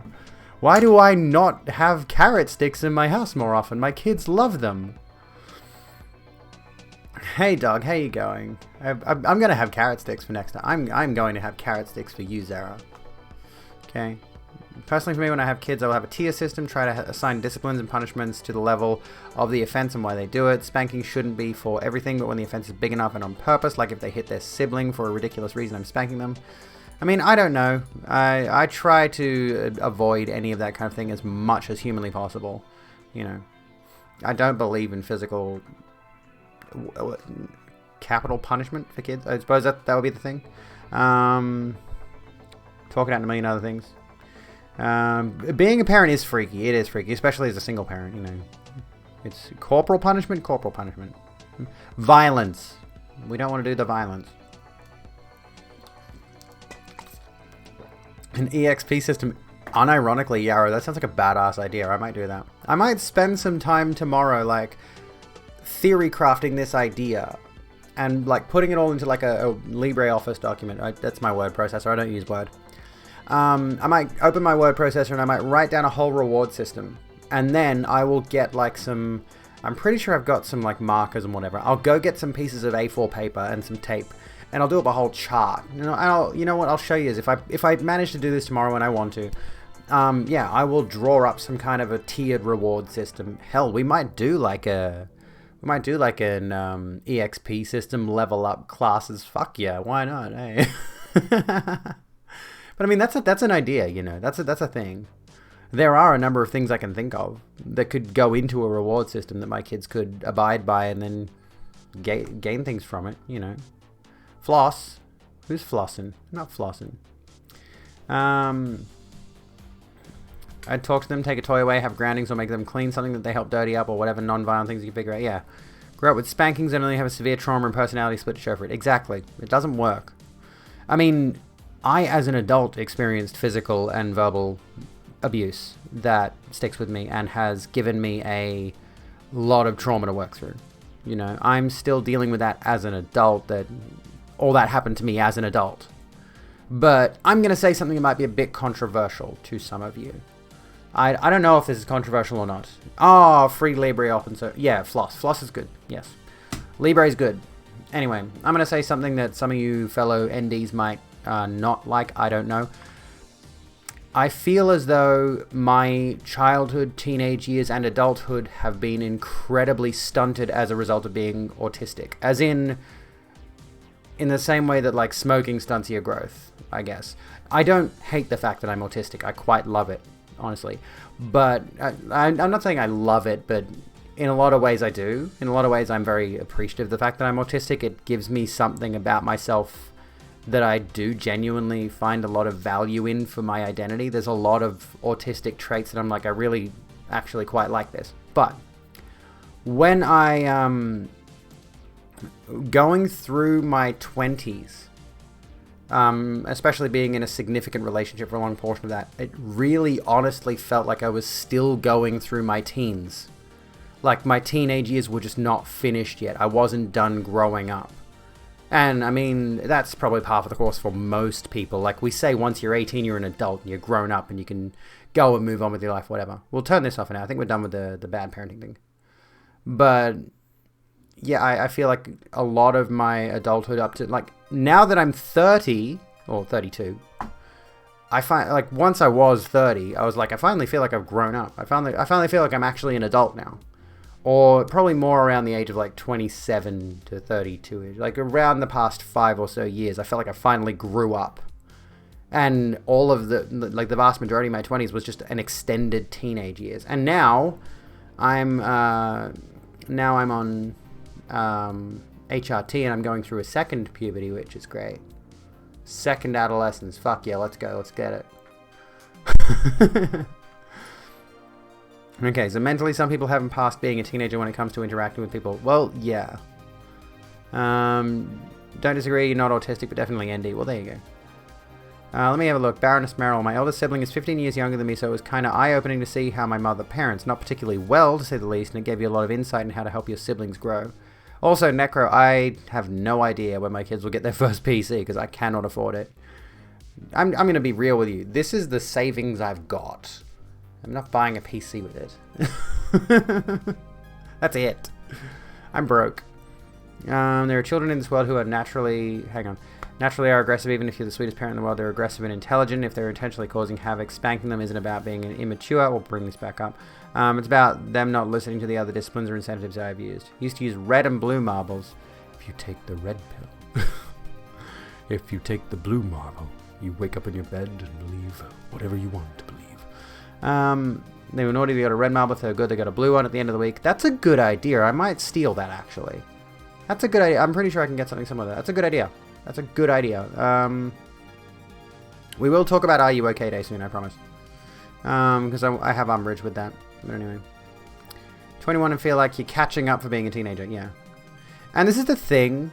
I'm just going to spiral off into a tangent about incels for a moment. Maybe I won't put CW incels on the screen, but anyway. Just like I've noticed that a lot of incels who are like in their early 20s, this harkens back to the shooter in the UK recently. They have this attitude of like, oh, I'm a virgin at like 24, no woman would ever want to touch me. Meanwhile, all these teenagers are 14 years old going off and fucking. Like, they have this really warped perception of what being a teenager is actually like. It's really, really bizarre. But anyway, it's neither here nor that. I didn't grow up like every other kid being trans. I experienced my years of being 18 during my mid-20s rather. Completely lack the experiences of anyone my age. ND too, and goddamn you felt weird for your 20s. I think the main issue, right, is that when you're a teenager, you are still going through a period of... You're still going through a period of transformation. You're still learning how the world really works. You're learning how serious everything is. But you're still having fun at the same time. You're still hanging out with your friends, well, generally. You're still playing video games, hanging out in Discord calls. I don't know what teenagers do. Hey! A little under the table action never went astray. Princess Andromeda, thank you for contributing $10 to my titties. Thank you so kindly. Yeah, like I think it's like being a teen, you're going through that transitory phase from like being a kid, everything's a lot more casual and fun and carefree, and then you go into being a teenager and things are a little bit more serious, especially with school, and things start to shift in a big way. You start to form your own identity, and then you get to being like 20 or whatever, and you're expected to just take on the full responsibility of being an adult in a lot of ways. Society expects you to go off to university and study full-time and also find yourself a real job and start contributing to the world. And all of a sudden, the ability to have fun and hang out with your friends goes out the window in favor of being productive as much as you possibly can. And if you're not one of those people that fits into that mold, you feel as though you are failing, or you feel as though you are not on the same level as every other person your age who is going and doing those things. This is why we use the term neurodivergent to refer to generally people who have that kind of lifestyle, because it's a mental process. Like, it's going and being an adult is a process you have to go through either internally or with guidance from like parents or other mentors in your teenage years or something like that.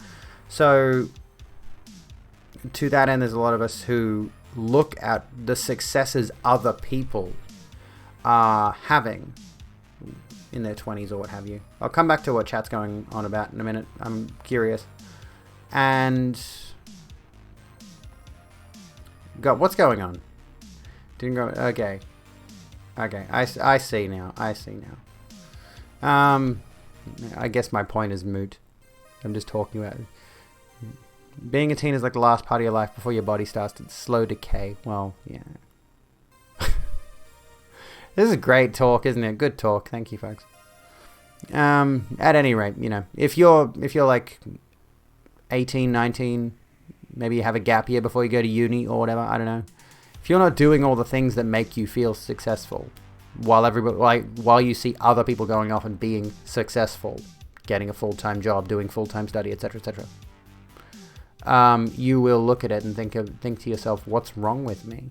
And we've got a lot of ways to categorize what's wrong with me nowadays, but and thankfully that helps a lot of people come to terms with who they really are and start to look inside themselves and find out what it is they want and what success and what a good life means to them personally. You know, as much as I kind of hate the idea of labels, a lot of the labels we have are really good for people. So where were we? Told having ADHD means my brain matures slower and never to the same level as non-ND people. Feels pretty funny to me. I don't know how true it is though. Yeah, I think I know that particular thought process. I think there was some old science that contributes to that, but I think it's maybe a bit outdated. I think the idea of like your brain doesn't mature to the same level as neurotypical people. I think that's a little bit outdated science these days. I'm not sure. I'd have to look it up, but I think some of that information has been altered with new information. It's not so much that people don't mature to the same level or at the same rate, as they mature differently. Yeah. Again, divergent. Gap year was realizing I'm trans. I mean, pog. Hey, Zara. Hell yes. Got the mattress up the stairs. Fuck yes. ND trans people like, I'm finally an adult at like 45. So let's come back. Didn't grow up in a southern mixed/black household. It's an excuse. Stop generational abuse. Don't use how you grew up. I mean, that's what we were talking about before, realistically speaking. Like, that's what we were going on about before, is that people who grow up in abusive environments, physically abusive environments, are much more likely to continue that abusive environment with their own kids. So, yeah. I was enormously... We'll turn that off again. Enormously emotionally unstable until maybe 2 or 3 years ago, so it feels somewhat credible that we don't mature as fast as neurotypicals. I mean, yeah. I can see that. But it's also worth considering that the system under which we live, the capitalistic one, does condition people to be neurotypical. Like, you are considered, generally speaking, neurotypical if you can figure the adult shit out. You can figure out getting a job, figure out getting your driver's license, figure out study, figure out getting a house and paying all your bills on time, and figure out having a good, stable life. Like, you're considered neurotypical if you can do all those things. And I mean, maybe those people might go and get a diagnosis for a certain mental disorder if they have one. They might be ADHD, they might be ASD, they might be anything. But generally speaking, if you can reach some level of success under the system in which we live, and that success is cultivated by way of them doing all of the steps necessary to be considered a successful person, then that's what maturity is, I suppose. And that's what being neurotypical is, kind of.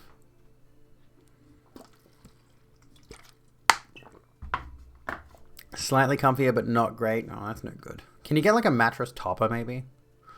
That might be an idea. Let me see. Yeah, it's still not okay to beat children. Wanted the main one on the bed downstairs, but grabbed the spare one because you're a dummy. Oh, no. Need me a topper. I feel like you're trying to say something there. Even hearing you say all those things is stressful. Can't figure out half of that unaided. Yeah, I mean, I've struggled with it.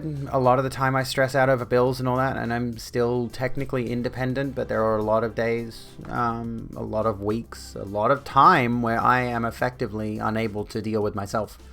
You know, and I want to be able to do this all independently. I want to be able to do this without the assistance, but in a lot of ways, I still require a lot of assistance. You're off, Sil. Have a good one.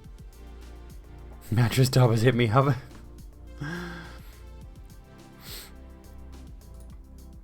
Someone told me if my parents would have spanked me, I wouldn't have been a bad child and cut them out of my life. Oh my god. Is the child having a bad day and doesn't have the tools to deal with it? Is there a medical reason? Are they tired, hungry, lashing out because of something going on? There's always a way, and punishment is not giving them... There's always a why, sorry, and punishment is not giving them the tools to deal with life as an adult. That's true. Parents spanked me too, but my mom is Polish, and it's also culturally different than Germany, where I was born in. It's definitely a complex topic if you understand things are not the same everywhere in the world. It has a different meaning or response everywhere. Excuse me. It's still, like, physically hitting a child is still abuse, though. Still, content warning, bad parenting. Like, I hate to, like, direct the conversation from you folks, but it is still abuse. It's still bad parenting. And yeah, it's accepting conditioning. This is the thing. It's like, this is why I think the, could have just undressed the top. Anyway. It was literally like, you think my parents hitting me would have made me want them in my lives more? Yeah. And this is the thing, like, if we come back around to the child abuse thing, the violence against children thing, when those kids are in that environment, especially if they are consistently in that environment, of course, as they grow older, they're going to conceptualize that that's bad. They don't like pain. They don't like being screamed at. but it's going to traumatize them in such a way that as they grow older, they're going to think that behavior is the only way to do that thing. They will see it not necessarily as a good thing, and don't get me wrong, there are abusers out there who do use physical and verbal abuse in a way that they actually psychopathically enjoy it. Like, they're actually that deranged. But there are people who do grow up as a victim of abuse who then think the only solution to those problems, like if the child is not behaving, if the child is not doing what you want them to do, is not going along with the house rules and doing this and that and the other, the only solution seems to be to hit them. And that's not okay. Like, but to their mind, that's the only solution, that's the only answer. Because that's how they were raised and nobody taught them differently. Which is why I guess it's good that there are these like parenting self-help books out there. There are parenting YouTube videos and all that kind of stuff. Like, there's good options out there for people who want to educate themselves. But a lot of people also, just generally speaking, are not going to have the time. They're not going to dedicate the time to that kind of thing. Which makes it harder. We're talking about generational trauma. We are indeed. I remember one of my best friends when I was 13 would always hit like... Actually, maybe I should change it to generational trauma. Should I change it to generational trauma? Or trauma? CW trauma? I don't know. Should we change the content warning to something else? I don't know. Like, it's this... I want to make sure we're covering like every aspect of this. Anyway, remember one of my best friends when I was 13 would always hit like his little like 4-year-old cousin and call him the F slur. Oh God. And that's an extension of that. Abusers will abuse. It's yeah. How would I expand it? I'm gonna change it to abuse. And I'll make it in caps so it's a bit more obvious. Content warning abuse. Maybe I can make it bigger.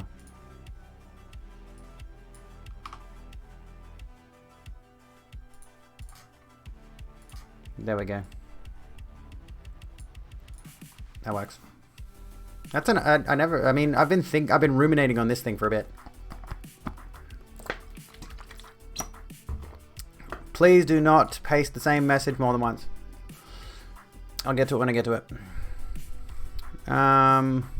You've done it several times. Don't do that. I don't appreciate that. Trauma is vague AF. Yeah, it is. Like, that could mean personal trauma. That could mean other types of trauma. Trauma. Parents didn't spank me or anything, but my brother was physically abusive and now I have BPD from that and an emotionally neglectful mother. Well, that's not good. That's not good. I do have TikTok. TikTok at the Abigail Beck. Do I have a TikTok command? Hang on. I do. Holy crap. I need to upload more on there. There's actually a clip that I posted on Twitter today, which I shouldn't have. Don't tell anyone. I posted a clip from last night's stream inside that 24-hour window when you're not supposed to upload footage from streams. Oops. Anyway, let me read through it. If a parent didn't punch you, kick you, bite you, or intend to assert a sense of the slave and master mentality upon you, or throw anything on you, or spoke to you every day in a negative self-esteem lowering manner, you are not being abused. You're being given a punishment that will make you remember. That's the main part that makes it abusive. If you are given a punishment to make you remember, that is abuse.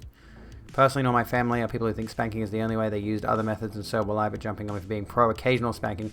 It's still not. I'm still going to be vehemently against physical child abuse. Like, against child abuse in general, but trying to send a message with physical violence is still abusive. There's no two ways about it. But yeah, there is a clip I'm going to post on my TikTok later, which I think gets my point across about the hate raiders.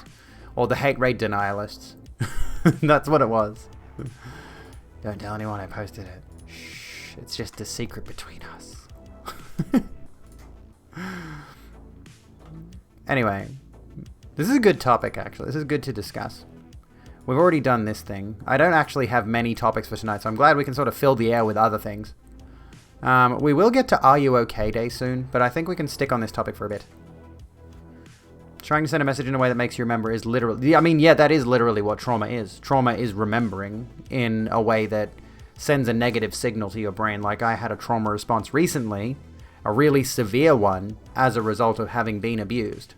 and something happened that was quite literally just a replay of old traumatic events that sent me into a PTSD spiral that turned me into a non-verbal mess because I was in that fight or flight mode. Part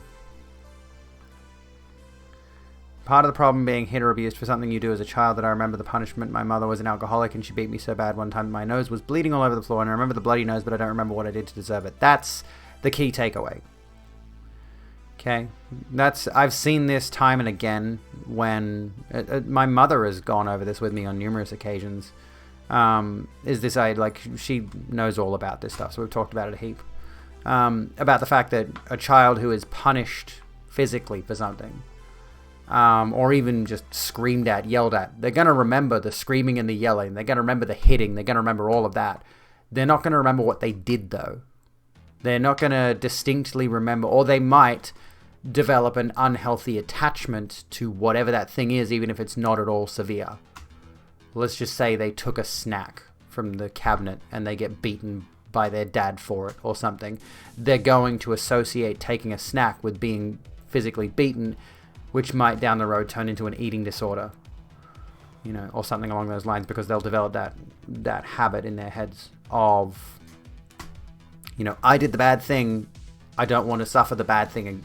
I did the bad thing, I got the bad thing for it, I don't want to do the bad thing again. Which, yeah. Hang on. Ain't vibing with that take that intent is required for abuse. Done things that in hindsight were emotionally abusive, didn't intend them as such, but the impact was the same, and I caused it. Execution and intent both matter, yes. Or you'll become really good at sneaking snacks. Don't turn your kids into shoplifters. Or do, because shoplifting is actually fucking based, as long as you're robbing a major corporation. In Minecraft. What was that wink? I could tell that looked wanky as fuck. I really need a sound effect. Like, I have a sound effect that would go perfectly with that. Where is it? Hang on. I do have a sound effect here. Come on, it's here, it's here, it's here.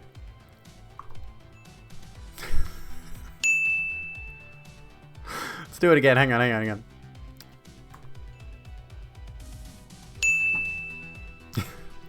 Sorry. Off timing. Doesn't work.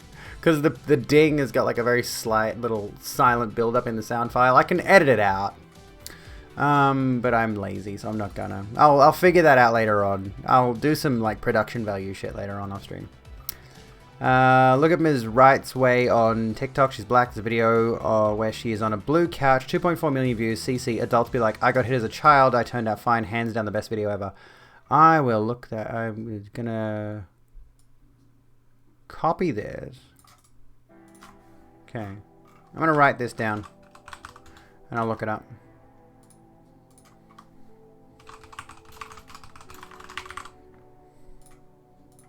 There we go. I've saved it. Cool. Excuse me.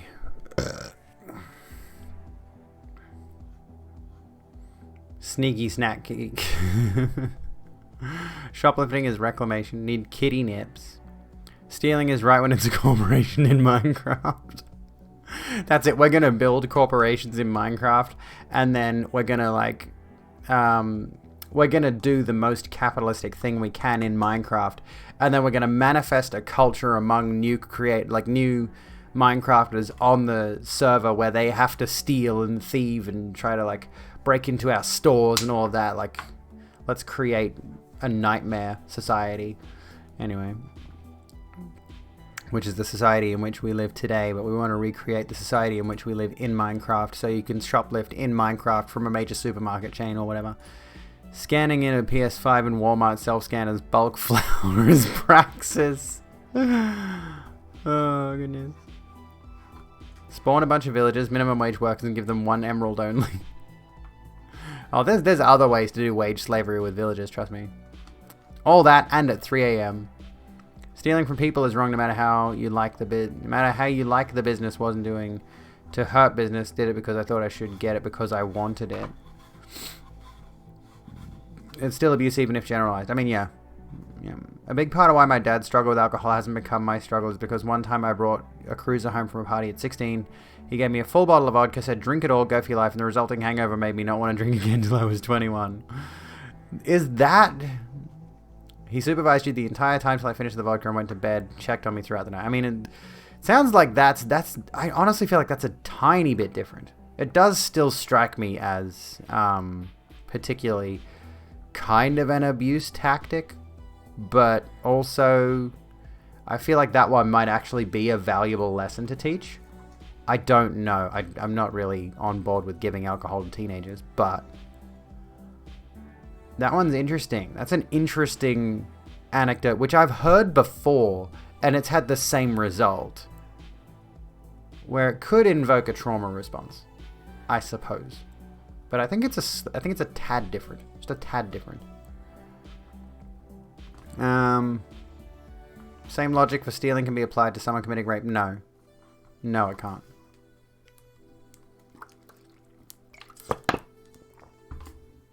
I mean, me personally, I didn't touch alcohol for years because I had this innate fear in my head after seeing drunk people being drunk and doing drunken shit, that I was just afraid of the idea of, like, what would I be like if I started drinking? Oh my god, like, what if I turn into a completely different person? What if lowering my inhibitions make me an atrocious human being? Turns out I just kind of vibe, and I'm a little bit woozy and cuddly, but I'm otherwise just like, yo, I'm so drunk. Like, I don't really do anything. I don't get wild when I drink. I just slur my speech. There's a reason that kids with trauma steal. Behavior always has a cause. A need isn't being met. There's not a reason to punish. Exactly. Where were we? If you try to rape someone, the person who strikes you down will be justified. Absolutely and unequivocally. Yeah, I don't think, like, this is one of those things where I think you can't make that comparison. Most people don't steal because of entitlement. They don't. People, more often than not, are stealing... Well, yeah, because a need is not being met. Now, don't get me wrong, people do shoplift things they don't need. But there are other underlying factors there. Got scared off drinking too much when my older brother drank too much and was puking in the toilet all night. I mean, that's a very, very prominent deterrent as well. Like, you know, youth binge drinking culture made you genuinely uncomfortable, made me avoid a lot of social events. Yeah. And like, I'm fine to drink now. I would love to have my friends over for another cocktail party, preferably a cocktail party and board game night, actually, whenever we're allowed to do that again. That'd be great. But hopefully with less mess than the last time we did a cocktail party, at any rate. But like, yes, board games. We'll do board games. We should have got board games out when you were here. People shoplift because our capitalistic society does not look after its population. Generally speaking, yes. So people are shoplifting, like, people who are stealing like food and clothes and other essential items shouldn't be punished, generally speaking. The reality of the situation is that people should have food and clothes and other essentials, medicine and all of that. That should be covered. That should already be dealt with.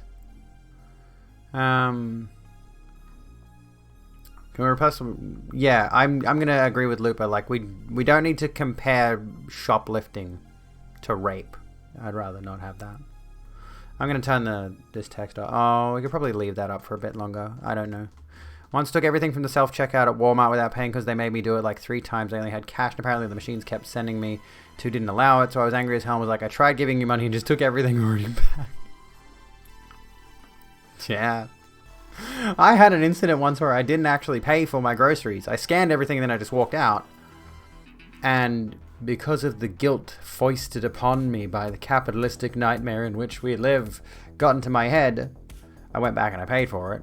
But still, I could have got away with it if it weren't for you damn meddling brain cells. And yeah, it is an insult to rape victims. Like, it's not at all comparable. It's kind of like the, what was the thing that Charlie Kirk said in the debate with Vorsh? Like, if we legalize this, what next? Are we going to legalize murder? And it's like those two things are in no way similar. I don't think it was about transgender rights or about gay marriage. It might have been, but it was like if you legalize weed on a broad scale or something. It's like, well, what next? You're gonna legalize murder? It's like, what? It's just such a far reach. It's trying to make the most extreme comparison you can, and it doesn't serve any sufficient end. Every time Charlie makes a dishonest take, his face shrinks a little bit. Legalizing weed is based. I want them to legalize weed here so I can get my hands on some. The point was this: there are people in this world who have grown up entitled. Some just act like idiots. Others do small crimes. Others do big crimes. And some have explained that because they wanted to do whatever they did, that is okay because it's them who wanted it. I'm not quite sure I get what you're getting at, but still, just the comparison alone is unnecessary. I don't think the point needs to be made with that comparison, is what I'm saying. And what I think Looper is saying. And what I think everybody else is saying is like, it's not something that anyone needs to hear, especially those who have been affected by rape and sexual assault. Yeah, the topic of rape being used for contrast. I'm going to put my foot down and say, let's leave that there and not touch that topic again, because it's not conducive to the conversation in the grand scheme of things. Legalize medical cocaine and ethical cannibalism now. I mean, yes. Technically, I mean, there's nothing wrong. I need to put a blanket on this chair or something because my legs are like sticking to it. There's nothing wrong, I don't think, personally. My opinion is there's nothing wrong with, like, if a person is a willing victim of cannibalism, they're like, yeah, I want this person to literally eat my flesh. Nothing technically morally wrong with it, as long as all people are involved are on the same page. I don't know. I'm not. Those who are criminals today are more likely to come from families who have been punished and or neglected. Can argue behavior all day. If you go to a juvenile detention center, the crap those kids have been through, it's no wonder they have so many issues. Exactly. Like, ethical cannibalism is a thing. In theory, there's no ethical consumption under capitalism. There's no ethical cannibalism under capitalism. There was a reform proposal here in Norway to decriminalize more Portugal style. It's not currently looking good for it, especially likely because likely coalition leaders, Labour, decided not to support it. Well, that sucks. My mum spanked me, and now my sexual fantasies involve being kidnapped and eaten by cannibals. Makes sense. Yeah. Ate plenty of girlfriends. Fucking hell. We're really heading down that slippery slope now. Gonna have to do more research into ethical cannibalism. I mean, it's kind of like the situation with incest. You know, there's technically nothing ethically wrong with it as long as everyone involved is consenting. The issue arises when you bring a child into it, like when you get someone pregnant, because there's a lot of issues involved with that. As we can see with most conservative commentators. I'm inferring they're all incestuous babies. Anyway. Woody Allen? Wait, was Woody Allen an incest situation? Consensual cannibalism is vegan. Might as well be. Unless you are infertile. PTSD flashback. Gonna have to go until cannibalism. Oh, okay. Let's drop cannibalism then. Let's drop that. Oh, he married his stepdaughter. Yeah. Which was creepy for other reasons. Which was weird for other reasons. I don't think it's necessarily incest. Because, yeah, it's not like a blood tie kind of thing. Anyway. We'll drop the cannibalism. We're dropping the rape. We're not talking about those anymore. We've still got CW abuse up there because that is still the primary topic of conversation. I suppose, in a general way. And yeah, I am sorry, folks. I hope we're not upsetting you. Or I don't want to upset you. Interchange is hard to separate from the power dynamics. Is it grooming if the person was your child? Well, yes. Went from abuse to SA to that to incest. Yeah, we're on a roll tonight. Holy shit. The reason I bring up the incest thing is because I watched Jessie Gender's a video Jessie Gender put out recently. I'm not going to say which one, in which she addressed that kind of topic. It just felt relevant. Amazing first stream. You love it here. We go a bit heavy. We tend to go a little heavy. I don't want to jump to any of our other topics because in about 10 minutes we're going to move to... I want to try to stay on this current tangent until we get to about 10 p.m., which is where we take our 5-minute break. But yeah. Excuse me. Oh, goodness. That tasted like apple. I want carrot sticks again. I need to get carrot sticks. I made a grocery order today, which I think I can modify. Hang on. I think I can modify my order. Hold up. Until tomorrow. Hang on. Where's my order?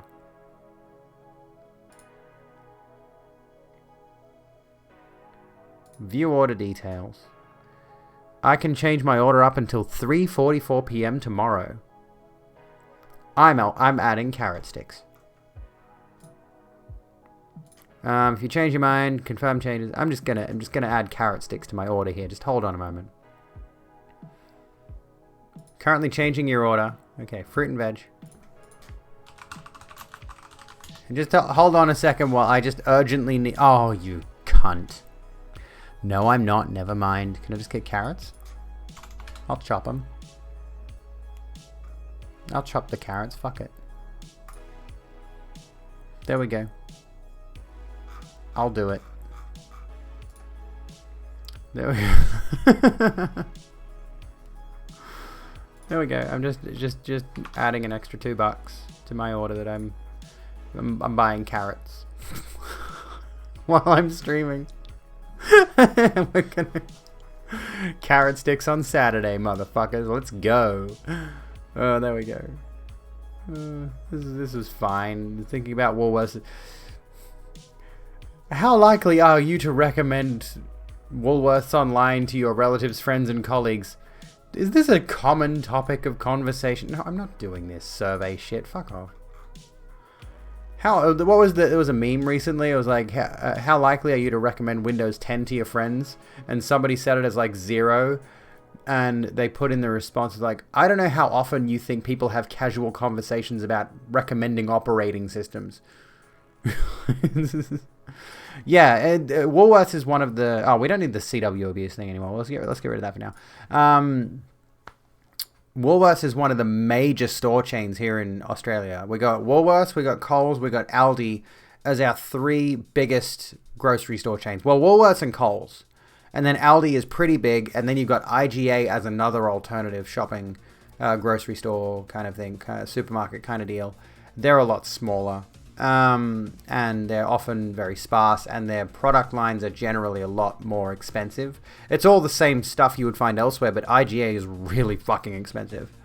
But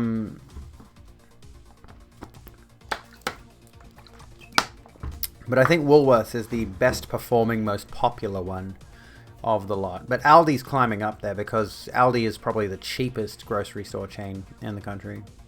And, you know... I think I've discussed OS recommendations maybe 5 times ever. I mean, with techie people, I suppose it comes up. You know, occasionally people will be like, oh, I prefer Windows 7 over Windows 10, or I prefer this version of Linux over any Mac OS, because Mac can go fuck itself. I literally refuse to learn how to use Mac operating systems. I just refuse. Legit, did that always? Would you recommend us? No, I don't talk about this shit with friends. I have more interesting conversations. I do want to learn to use Linux, honestly, but I just haven't bothered. Can never go back to Mac. I've always been a Windows gal. I started with like Windows 98, I think. And before that it was MS-DOS. So like, excuse me. So let me come back. I do want to bring this back up for just a second, sorry. I would understand if, say, they were in an extreme situation that made their life hellish and my heart goes out to them, but when there's something that literally has not ruined life, it was not extreme, no one wants to accept it because they have an opinion when I know how I function and why. And the reason I say that, the reason I read that message is because I'm pretty sure I do agree with dog training here. Oops, I didn't mean to turn that off. Opinions are for ice cream and movies. It's kind of like the trans discourse, the debate around opinions of whether trans people should be allowed to exist or whether they should be lined up against a wall, like the fascists, the TERFs, like to go on about. We're talking about facts here. While you may not see it at the moment, there are far better ways to deal with problematic behaviors, ways that don't cause further issues long term. Abuse is abuse. Exactly. This is kind of a factual, stamping the foot down kind of moment.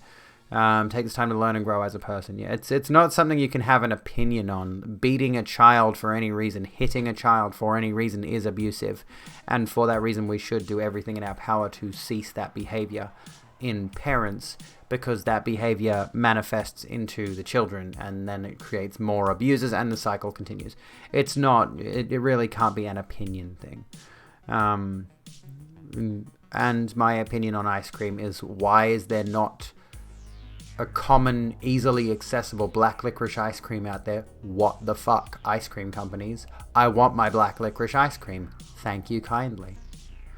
Anyway. Don't you ew me. Black licorice ice cream is based, okay? This might be my hottest take yet. Even with the Dark Souls is easy thing. My hottest take is black licorice ice cream needs to be more common. Fucking hell. Cancel me for that one, motherfuckers. Unfollowed, blocked. Very based. I'm tweeting. I'm gonna tweet.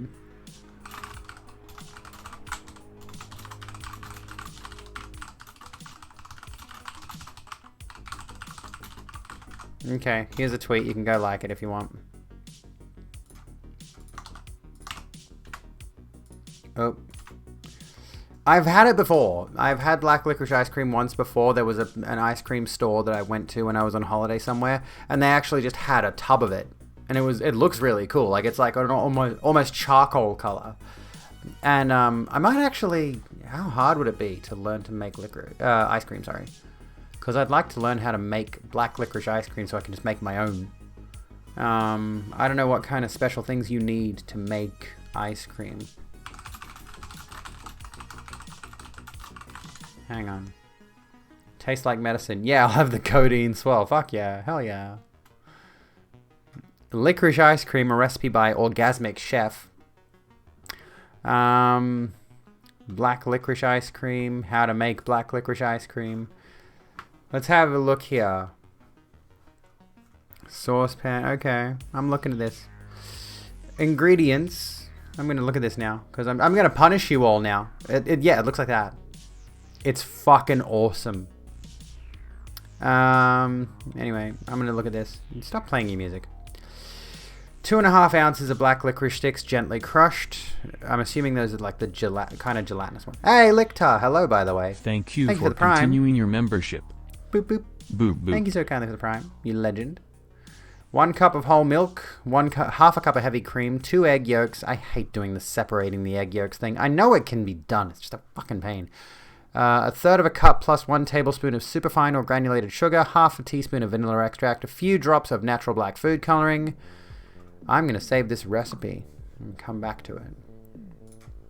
I'm going to make a folder in my bookmarks called cooking. It's not really cooking because it's ice cream. Well, I mean, there is a bit of cooking in there. Anyway, I'm going to take my break now because my bladder is about to fucking burst. We'll be back in just a moment. We should make ice cream sometime, folks. Zara. Let's do ice cream. Anyway, I'll be back. Don't go away. Be kind to yourselves and each other. It's freezing, not cooking. There was an element of boiling stuff. But anyway, I need to pee. Don't go away. BRB.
I have returned. Hello. Hello. You know what? I feel like I need a blanket or something. Where's my hoodie? Hold on. Howdy, hi, folks. I'm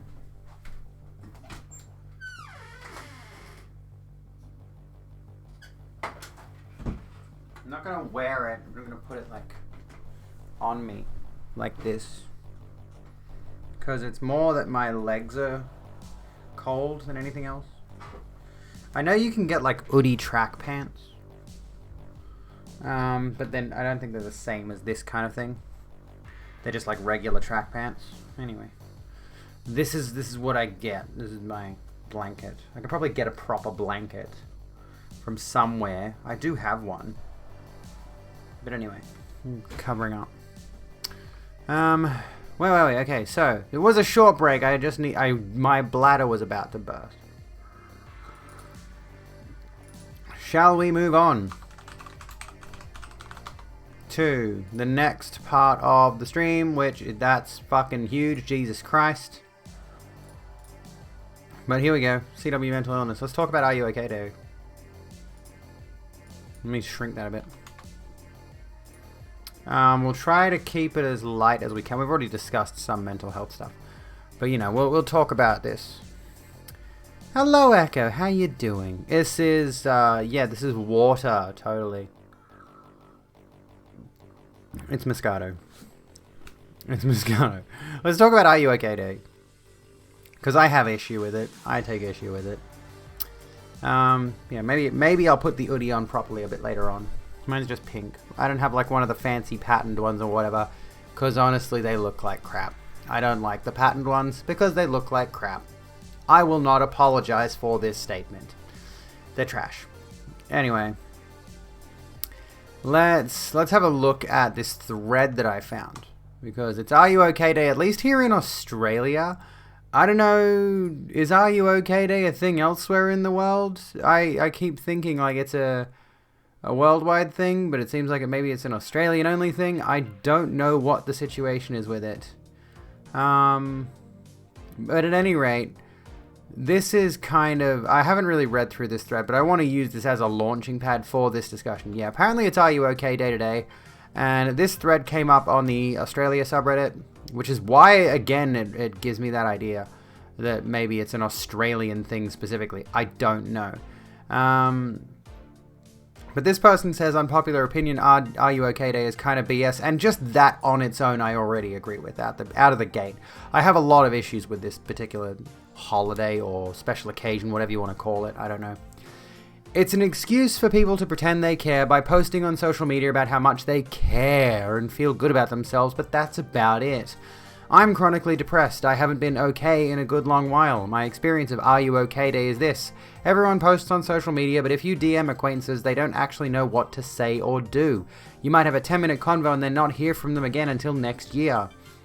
Nobody has ever actually asked me in person if I'm okay, because the people who get asked actually have caring support networks and their mental health issues are picked up on the day-to-day. They don't need a special day to be asked. I guess I'm just so sick of people's platitudes to mental health, but when there's actually a problem, it's hard as hell to get actual professional support. By all means, have a conversation with someone. Give yourself a gold star. Just don't expect anything to change for the other person. And then they go, did not expect us to blow up, blah, blah, blah. Or let's continue, actually. To be honest, I expected some commenters saying this day changed their life and me deleting this post in shame after about an hour. Thank you all so much for the awards and your input. It's actually reassured me that many of you see through this BS too. I hope you find you're okay someday, or as close as this late-stage capitalist hellscape lets us get. And yeah, like, agreed, it is performative social media BS. And the reason I specifically have an issue with it is the first time I ever really heard about Are You Okay Day was in the workplace. And they had these posters up, and they even had banners up in the store. Are You Okay Day? Let's celebrate Are You Okay Day? Let's celebrate mental health and all that. They had us get together in the break room, right? They gathered everyone who was available, who wasn't working checkouts or whatever, to come to the break room and let's have a chat about Are You Okay Day. You know what it was? The entire little talk that the managers gave us about it was check on your co-workers to make sure they are keeping up with their tasks and being productive. And if they're not, offer them a helping hand or see if there's someone that can help them to be more productive. Because that's what it is. That's what it's always been about. It's always been about this performative thought about we want to make sure your mental health is there. It's good. It's nice and happy and productive. I fucking hate this stupid bullshit. And that's not just that person, Echo. That is the entire thing. That's the entire motivation behind this. They don't give a shit about your mental health, like this person in the post has posted. They don't give a solitary fuck about your mental health. It is all about making you productive. I remember a while back, same job, I went in to see my GP about some other mental health issues I was dealing with, namely depression and anxiety, that was preventing me from working in a significant fashion. And I talked about them and I'm like, I want to get rid of these mental health issues. I want to stop being so depressed and anxious all the time. At no point in my interaction with that doctor did I mention work. But he made the discussion about me, he made the discussion about putting me on antidepressants or anti-anxieties or anything like that, about getting me back into the workforce. The whole thing about mental health care, mental health treatment is so broken in so many ways. And this particular day pisses me off to no end because of this kind of thing.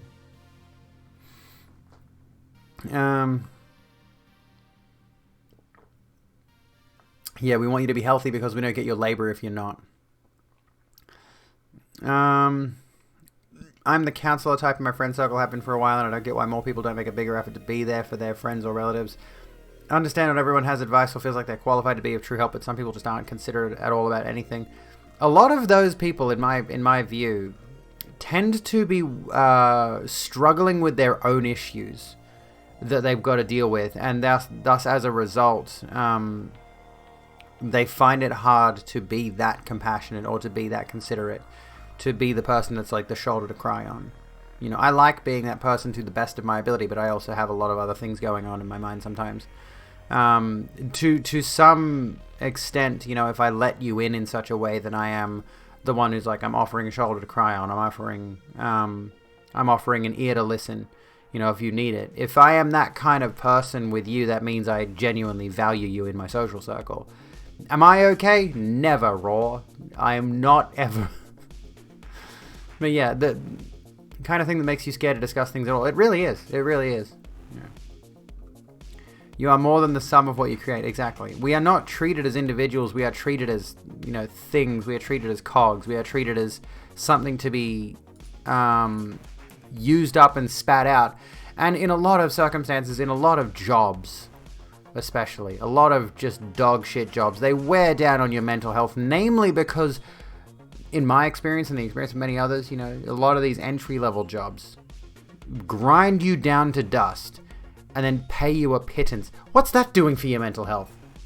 When you're barely scraping by to pay your bills, your rent, and all of that, and groceries, can't afford groceries, living off, like, rice and tuna every night, or bread. Like, in a lot of people's mental health is exacerbated by the fact that they're being as productive as they possibly can, and they're not seeing the rewards of that. I dare say a lot of people would be willing to work the dog shit jobs. A lot more people would be willing to work the dog shit jobs if they were actually paid, if they were compensated sufficiently for it. They would be happier in the workplace if they were compensated sufficiently for it. Rice and beans here. Tuna is a treat. Well, yeah. I mean, I like a bit of tuna, I'm not going to lie. Zara, thank you for the head pat. The trans experience, yeah. Glad I haven't had that experience here in Norway. It's a struggle to get out of that stuff, but at least my medical support haven't been focused on my productivity. Well, yeah. This is the reason my response to someone asking how I am is, do you want the honest answer or the polite answer?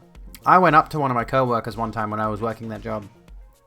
And I I said to her just, casually, "Oh, hey, how's it going?" And she looks up at me as she's like stocking the bottom shelf, and she goes, "Next question." So like, that kind of environment and the things you go through in that environment, they punish you mentally.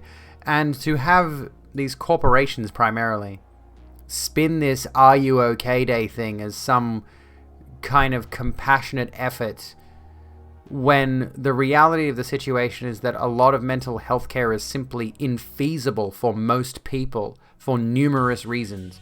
Mental health care is woefully inadequate across the board. Good night, Skylar. Have a good one.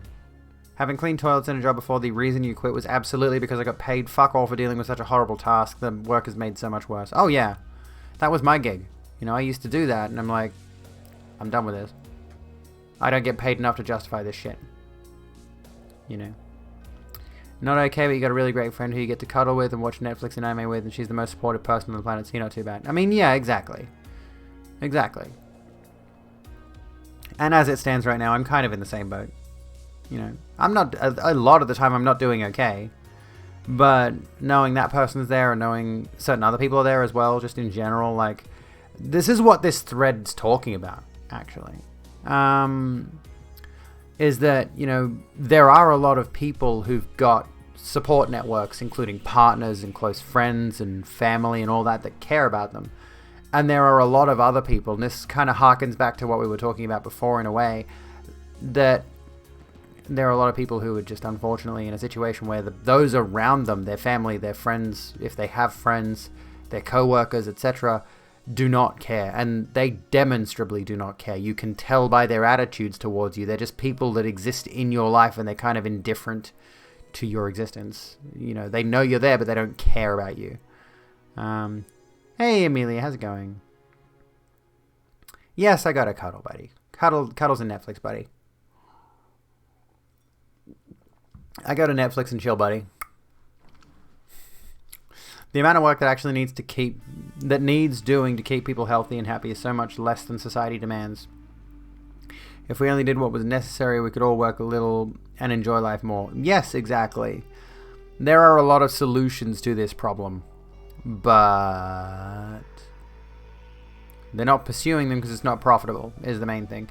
Which is really bizarre, because you would think a mentally healthy workforce, people who are actually taken care of with regards to their mental health, would be more profitable. We've gone over this before. Like, if you have a healthy, stable workforce of people who are actually enjoying the work no matter what it is, or at least they're enjoying their life, they are comfortable with their life, they're more likely to be productive workers. So the companies who are putting out these things about "Are You Okay Day," trying to promote "Are You Okay Day," and trying to make it all about, they're trying to foist that responsibility onto everybody else, rather than taking the responsibility on themselves and actually making significant change. They don't want to make significant change. They don't care to. Might be a little bit more serious than FWB. A little bit. Hugged a bunch of people in a nightclub last weekend, but don't know if that counts. I mean, yeah. 99% sure that the reason being on the DSP means I get zero financial support during lockdown is because I don't work, which isn't true. I'm job hunting right now because DSP isn't enough to stay fed and pay bills at the moment, yeah. That's the main thing, hey. It's like, well, yeah, we did go over the DSP last night a little bit. We did go over the DSP briefly and how it's forcing people into poverty, which, it's not really helping with the whole "Are You Okay Day," the whole institutional mental illness problems that we have. Even fairly liberals, 20th century economists thought we'd be working around 20 hours by now. People don't realize the enormous gains in productivity we've had since World War II. It's because our system is built on the good enough. Nothing is ever done fully or correctly. I mean, yeah, trash. Like, unironically, the society in which we live is remarkably lazy. And it's not the people, it's the system that's remarkably lazy. It's like, if it gets done, doesn't matter if it's done sufficiently, it's just if it gets done. It's okay. As long as it gets done and the most profit is made. Reclaim our content, fuck the streaming services, copyright should be 10 years, hell yeah. And yeah, I mean, I kind of agree. Piracy is better than Netflix, but I don't think I'm allowed to advocate piracy on Twitch. Gonna be lurking for a minute while you get the kid on the bus. Sounds good, Amelia. Sounds good. Oh, goodness. This whole thing. This whole thing. Hang on a minute.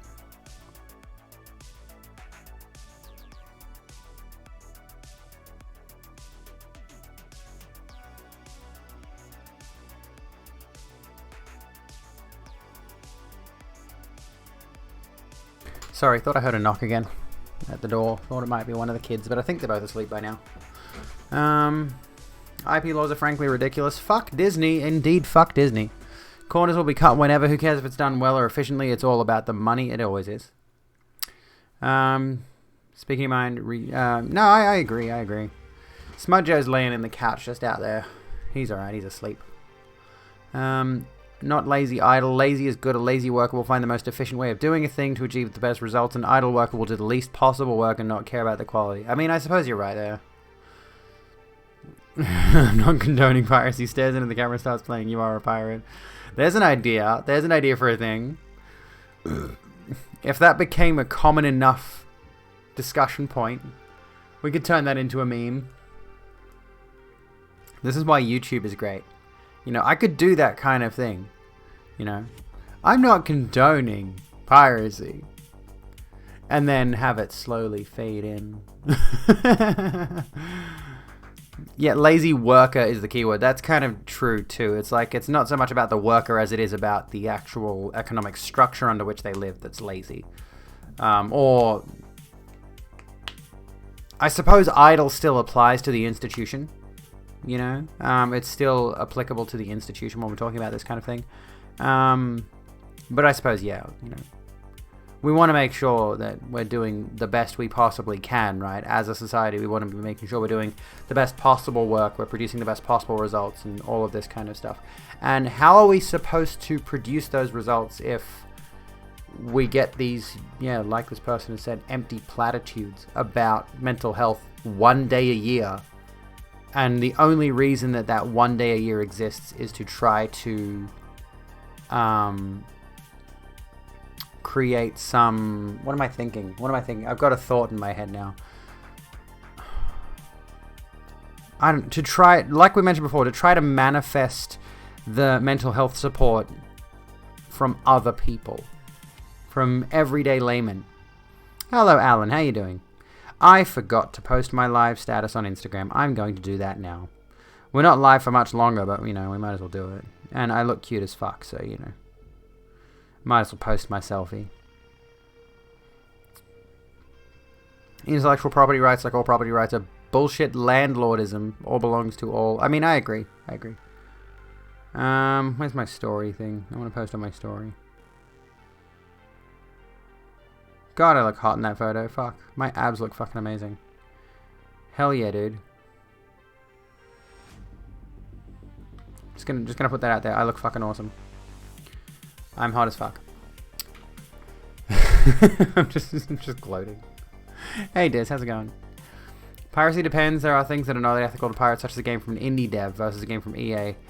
This is an issue that was recently brought up by Casey Explosion, I believe, in that just buy indie is not really a solution to, say, for example, or just... Yeah, there's definitely noises happening, but I think they're from the unit over next door. This is more relating to abuse in the industry.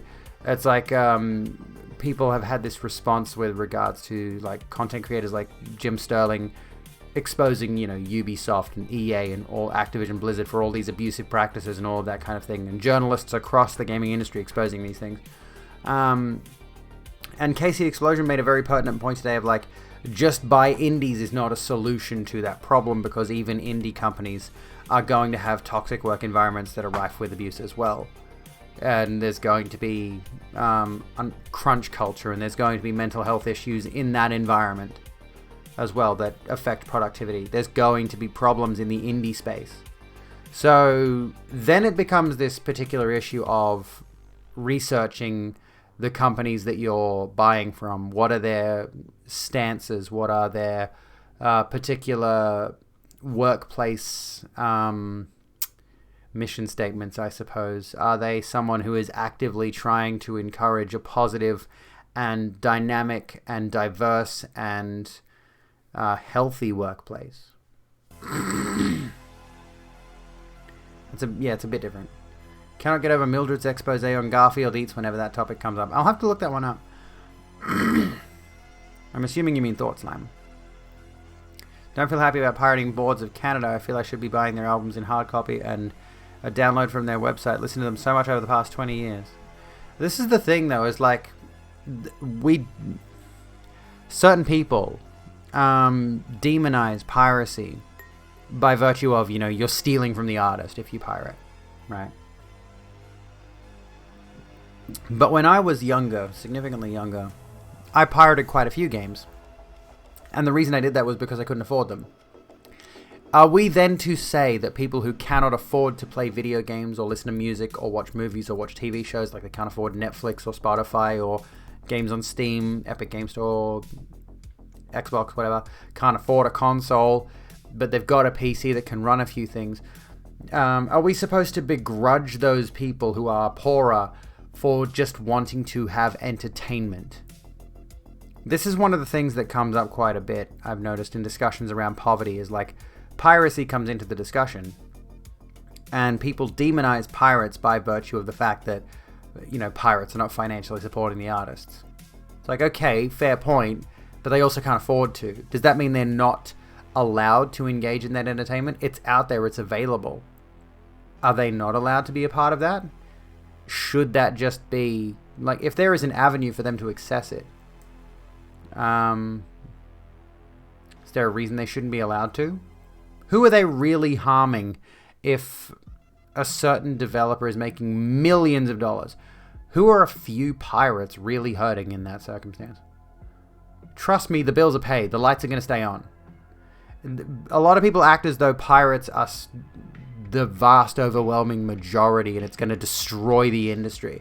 This is why, shockingly, there are gamers out there who are in support of things like DRM and always online live services and microtransactions and all of this in order to try to save the games industry from pirates. It's kind of absurd. Exactly that. Most libraries don't carry games. I hope we do eventually see gaming libraries, Deanna. That'd be awesome, actually. Literally designing your dating sim to keep it affordable at low income. That sounds awesome. Pirating isn't a loss, it's a market expense. That's a good way to look at it. If you like something, you'll buy it on Steam. If I can't afford it 1 month, I'll pirate it. That's understandable. And there's also indie developers that trick people into playing something that wasn't anywhere near ready, super broken, hence why they don't send review copies, like the whole Cyberpunk situation. Yeah. Hello, Luminous Knight. How's it going? Remember when anti-piracy's number one arguments was you're stealing from the artists in the 2000s, then everyone subbed to Spotify and found no issue with that? Exactly. If it's presented as a legitimate avenue, then people have a lot less issue with the ethical problems of, are the artists getting paid enough? Because people on Spotify get paid an absolute pittance for plays of their songs. But it's also the most visible platform, and thus a lot of musicians use it because it's it's the best way, to get your art out there, to get your music or your podcast or whatever out there. It's the same as, being on Twitch or being on YouTube. The reason I use Twitch, the reason I use YouTube is they are the most prominent platforms for this. I make nowhere near as much as I think I should, because I don't, have as big of an audience as I think I should, because I'm incredibly selfish and I deserve the world, quite honestly. But people use those avenues because they are the legitimate avenues, and there are ways to monetize on those. Oh, I should be paid more, absolutely. People who can't afford to pirate versus people who can are two different pirate discussions. That is a good point. When you were a teen, you pirated everything since you had no money. Now you barely would anything in rare situations. I just, generally speaking, I mostly pirated games and occasionally movies. But nowadays, I could probably afford a game or a movie once, maybe a month or so, or every other week or whatever, or a movie or whatever. I could afford to rent a movie, and I was for a little bit there renting movies on YouTube. But I also just don't care to, is the thing. Entertainment, a lot of entertainment, movies, TV, games and stuff like that. There's very few of them that hook my attention in a way that I used to be like super, super, super into. I gotta play this new game. I gotta see this new movie. I gotta listen to this new album. Nowadays, I really couldn't care less the vast majority of the time. So I don't pirate simply because I don't care to.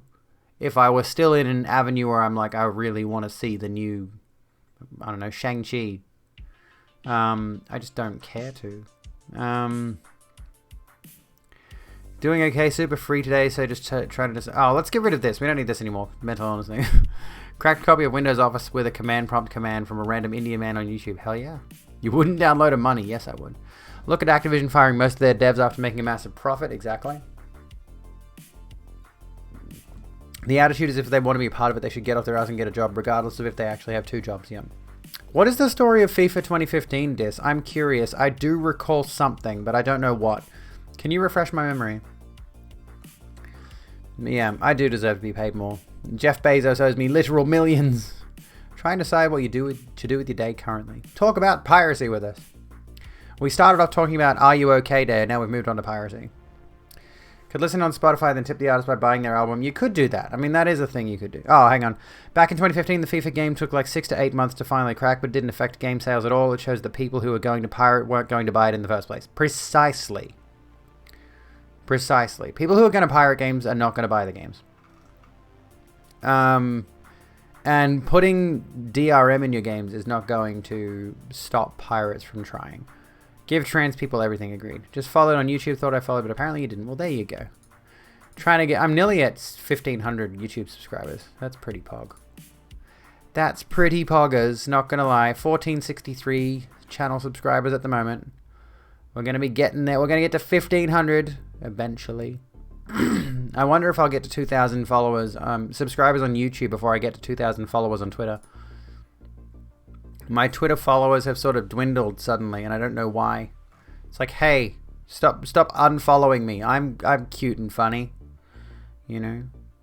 It doesn't owe me millions, but you know, given I could literally probably go back and look through my Twitch payout history and calculate roughly how much I should have been paid. I mean, Jeff collectively does owe all of us billions. He does. Comes down to the service quality. For a while, Netflix was a good arrangement, but now the online streaming market is splintering so much piracy is becoming the better offer again. Yes, exactly. I agree with that, Majos. Like, when Netflix was the predominant streaming service, I jumped on it like a hawk. You know, I was immediately on that because all of this content readily available at my fingertips. I can just watch whatever I want for a really cheap price. And then all of a sudden, Disney Plus, Paramount Plus, HBO Max, some of these streaming services have got all this really cool content that it's just not available in Australia. What else is there? Stan and everything else. There's so many different avenues for streaming services that it's unreasonable to expect us to subscribe to them all. Like when Netflix came out, or when Netflix kind of became the streaming service, I should say, not when it came out, because Netflix was originally a service where you would order movies delivered to your door and it would be a rental and you'd ship them back or whatever. But anyway, when Netflix did the whole digital streaming content thing, the predominant content distribution method otherwise was stuff like Foxtel, where it's like cable TV basically. You pay a subscription, which is pretty significant and steep. It was like anywhere from like $80 to $100 to $150 a month or something to get access to a few channels which still ran advertisements and only played shows and movies and different things on certain channels, some of which you didn't have access to. Like you were paying a lot of money to get a very limited service. Then Netflix comes along, you pay us a flat $10 a month and you get all this content to watch at your leisure whenever you feel like it. And it was tremendous.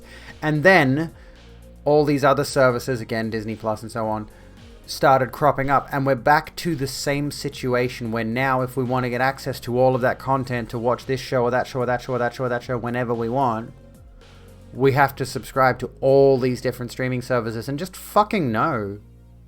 I keep my Spotify subscription only because I don't want to hear ads and I use it every day. So now the streaming service model has gone the way of cable television, essentially. They've segmented it all up, so you have to subscribe to all of them at the same cost you're going to pay for cable TV to get access to all of the content. Thanks for that nothing, by the way, Lupa. Where are we? Yeah, Paramount Plus. I have not watched any Korra. No, I've only watched the first one. I was gonna watch it with my kids, I think. I might put it on with my kids. I might rewatch the first episode with them and then make them sit through Korra so I can watch it. Because I think they'd like it. And then if I have time before the end of the month, for those of you who are out of the loop, Avatar The Last Airbender and Avatar The Legend of Korra are both leaving Netflix very soon. And they're going to Paramount Plus. Which sucks. Which is still very confusing. The rights about Avatar are really confusing because Netflix is also adapting Avatar The Last Airbender into a live action show. So I don't know what the hell's going on there. Like, Avatar The Last Airbender is leaving Netflix, but they're also bringing in the live action Avatar The Last Airbender. So like, what the heck? And Korra, so far, I've only seen the first episode, does strike me as very gender. Yeah. Hate how media companies are making off their own platforms. Yeah, exactly. Have YouTube Premium, Spotify Premium, and BritBox. Those are the only ones you've got. I don't even have Netflix, actually. I've got Spotify, and the other subscription services I've got as like Xbox Game Pass. I cancelled PlayStation Plus, which eventually my son is going to wear down my resilience, and I'm going to have to get PlayStation Plus again because the boy loves Knack, and it makes him happy, and I feel mean that I cancelled PlayStation Plus. I should get him Knack. I should just buy him a copy of Knack so he doesn't have to worry about PlayStation Plus. Anyway. Oh god, The Last Airbender, fuck. Literally cried in that last season several times, I think. Or at least once. Dude. Last Airbender is fucking pog. Not the movie. There is no Avatar The Last Airbender movie. It doesn't exist. Yeah, Knack, my son. You don't need PlayStation Plus to play it, but I got it as a free game on PlayStation Plus.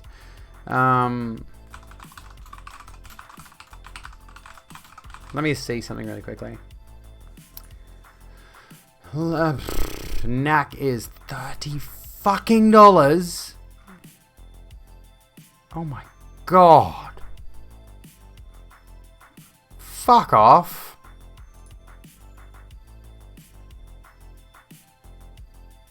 No way. Oh, that's Knack too. $60. Fuck right off, dude. Hang on. Why is it so expensive? This game is shit. My son likes it, but it's shit. It's fucking $23 on EB Games, pre-owned. Like, $60, $55 Australian. You know, within the walls we are safe. There is no movie in Ba Sing Se. I get the references now. We're talking about Knack. We were talking about piracy, and then we moved on to Knack. We talked about streaming services, and we moved on to, the fact that my son likes Knack. If Netflix really was the uniter of media content, it's a great idea. Nowadays, a lot of media content is spread across to several different platforms with their own systems and pricing, yeah.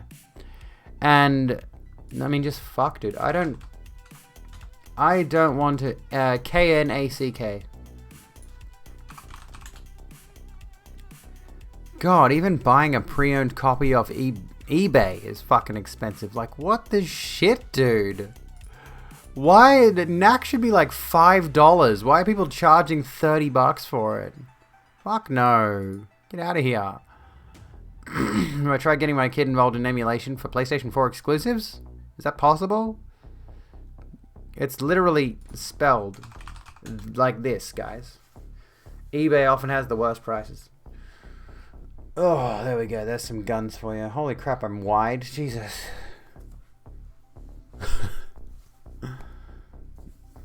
Oh, God. Arms haven't recovered from Saturday. I did a banger workout. Hi, Zara. How you going? Got Netflix, Hulu without ads. I forgot about Hulu. Shudder, plus your mum's HBO Max and Paramount Plus. Siblings, Amazon Prime. Altogether, that's probably about $100. So that's almost as much as getting cable, but you don't have commercials at least yet. Oh, buy him the digital version on Cyber Monday weekend. When is that?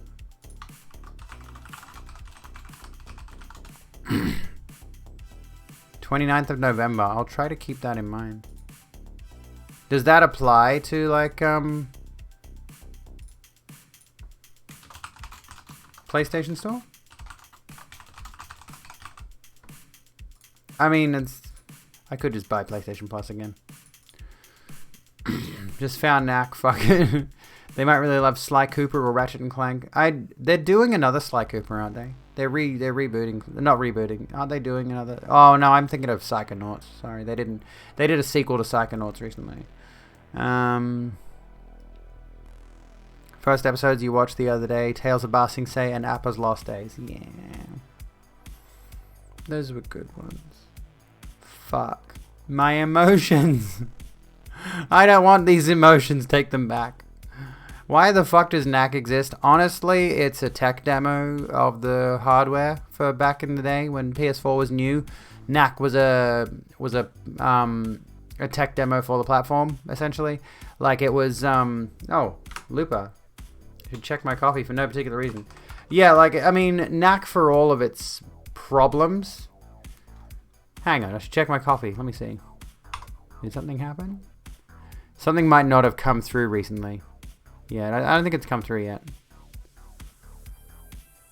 Anyway, yeah, it's like, look at all the particles, look at all the physics objects, look at how detailed the graphics are. Like, it was designed to be as physically, I guess that works, impressive as possible. But the game itself was woefully inadequate as a game. There's just not a lot of game there. The story is lackluster, mediocre, and quite frankly genocidal, which is really grim for a children's game. And they made the character out of all these ridiculous particles, or not particles, but all the physics objects, yeah. All the little gemstones and relics and all of that kind of thing. They made the main character that way so they can show off just how impressive the graphics are on PlayStation 4. And to be fair, the game does look quite nice for the time. So did the Order 1886, but both of those games had the problem of like, here's a game that looks really cool, except there's not much else for it. Looper, thank you so kindly. Gosh dang it. Okay, I'll do it. I'll do it tomorrow. There we go. Tell the little Hellion Mama Wolf says hi and to behave for your mother. Best advice for getting over an axe. You can't really go back to them, or you can't really pine for them if they've had their head chopped off. I'm not in Minecraft.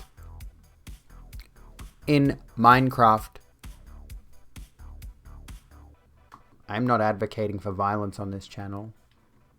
That's fuck their friends.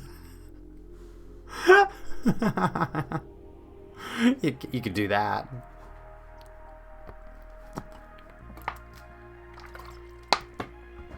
You don't ever want an ex. Yeah, I mean, I agree. Dealing with exes is heavy shit. Said in Minecraft, CA... Oh, fuck, they're listening for that, aren't they? Well, that's the end of me. I'm going to gamer jail or something. I hope it's not as bad as horny jail, or as good. Oh! Nova, I totally missed this 5 minutes ago. Meow. Sorry. Meow. There we go. It's not a letter, but it'll do. It's a letter in the cat language. Just shared a hilarious meme. Let's have a look. Let's have a look in the Discord. Are you in the Discord? Are you folks in the Discord? You should be at !Discord right now. You should do it. By the way, that link there, Abigail's latest video essay, Panic, is now live on YouTube. Expect that to change very soon. I finished recording Socialized Mail. I'm going to edit it over the weekend, hopefully over the weekend. Hope I don't spend too much time on it. Because I want it to be out. I've been working on this video for a while. I want it to be out. Thank you for the head pats. Your feeder saw you back from bowling. Nice, nice, nice. Did you win? Is horny jail bad if it's where all the other horny people are? Isn't that what the horny people want, you would think? You would think. Really excited for the video. I hope it can turn out as well as I like. Let me have a look. What's the meme? If two pregnant women fight, it's kind of like two babies having a mecha battle.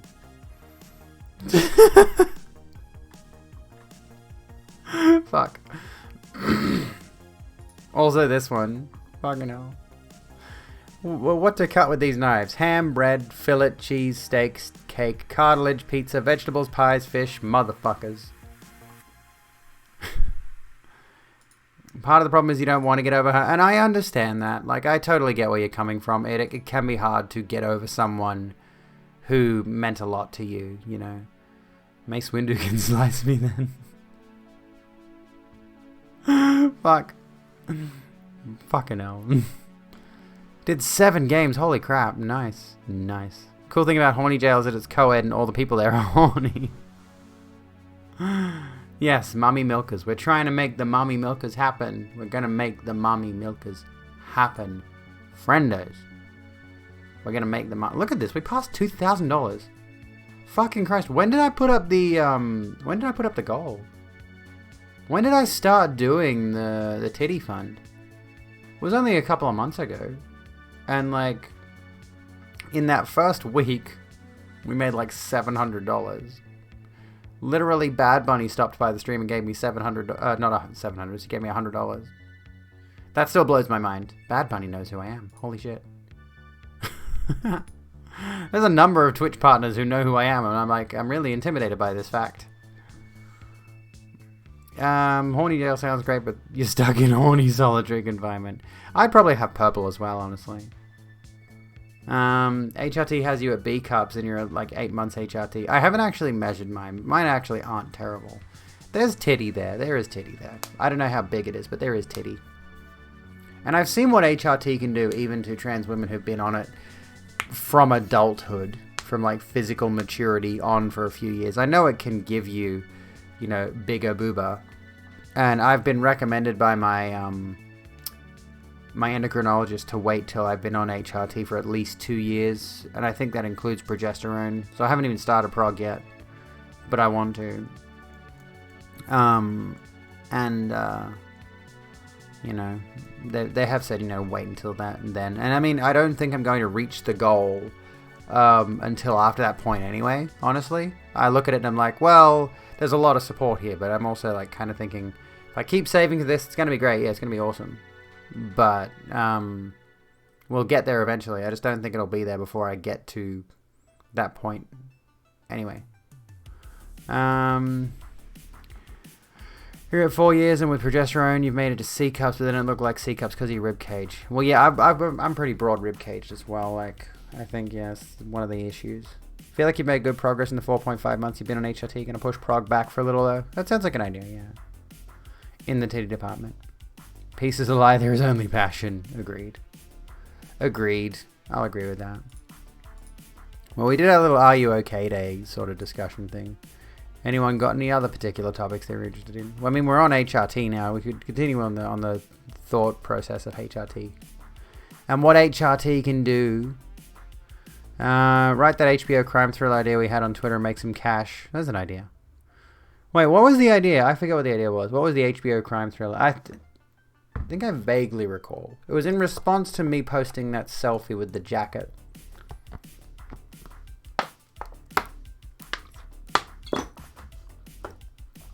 Definitely considering trying prog for bed.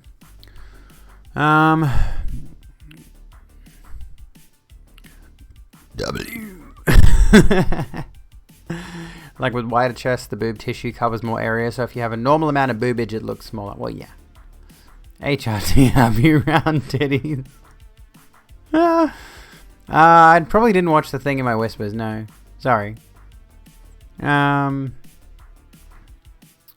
I prefer, like, if you're going to post something you want me to check out on stream, I prefer if you post it in the Discord server, honestly. Love progesterone, it makes you feel like a pregnant woman. What does feeling like a pregnant woman feel like? What is that sensation specifically? I mean, I wouldn't know. All I know is I've had period or PMS symptoms. Through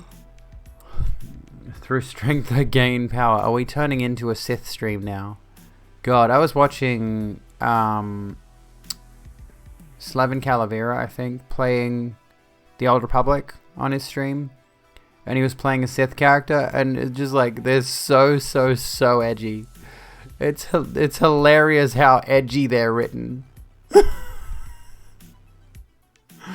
It's just a bunch of fucking 14-year-old edgelords with lightsabers. It's literally all it is, with their like hair swept over their face. I am angry, and through my anger I will gain power, and if you disrespect me, I will kill you! So stupid. It's funny, though. God, it's funny. Only a Sith deals in absolutes, Darth Vader. Isn't that an absolute, though? Obi-Wan Kenobi. Only a Sith deals in absolutes, but that is an absolute, Obi-Wan.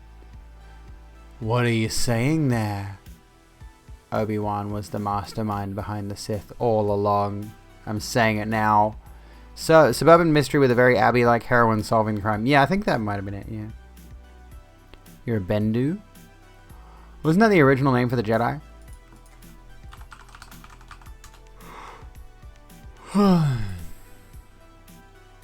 Or something? I forget.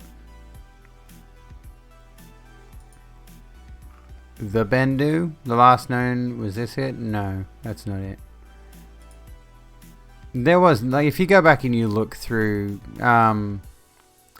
the history of Star Wars and how it came to be and all that, there's a bunch of like terminology and concepts and all these things. Like, Star Wars has been really...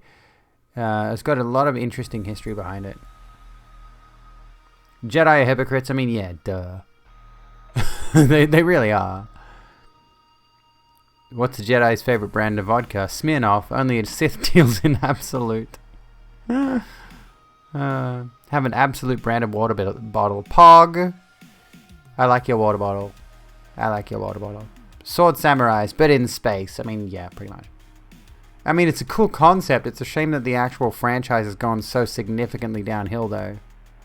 Aside from stuff like The Mandalorian, honestly, like any of the expanded universe stuff since the Disney acquisition has been pretty good as far as I've seen. But the primary trilogy, the thing most people actually pay attention to Star Wars for, the trilogy they did, the sequel trilogy, sorry, was just honestly such a fucking mess. I hated every second of it. The only thing I even vaguely liked was the design of Kylo Ren. I couldn't tell you a fucking thing about Rey because it's like she wasn't a character. I can't stand the Disney Star Wars trilogy. I liked Rogue One. I haven't seen Solo. I liked the first season of Mandalorian. I haven't seen the second. There's more in there. I know there's more in there. You know. Yeah, the result of not making a plan for your big movie trilogy. Exactly. Like, it shows. The fact that they didn't have a plan from the get-go fucking shows in a big way. And, like, this is one of the most prominent franchises in movie history. And they just massively fucked it. Even the prequels had a plan to some extent. And the prequels are basically meme material at this point. But yeah, Rogue One was good. Rogue One was fucking good. Like, legitimately a solid movie on its own merits. Have I seen Noah Caldwell-Gervais' video on KOTOR? No, I have not, but I'll give it a look. I hate sand. After Disney took the reins, I stopped getting into Star Wars stuff, so I don't know much about that. I don't know what they did to Darth Bane, but I've heard of it. Ben Gesserit from Dune, a huge inspiration for the Jedi, if I can recall correctly, which would make sense.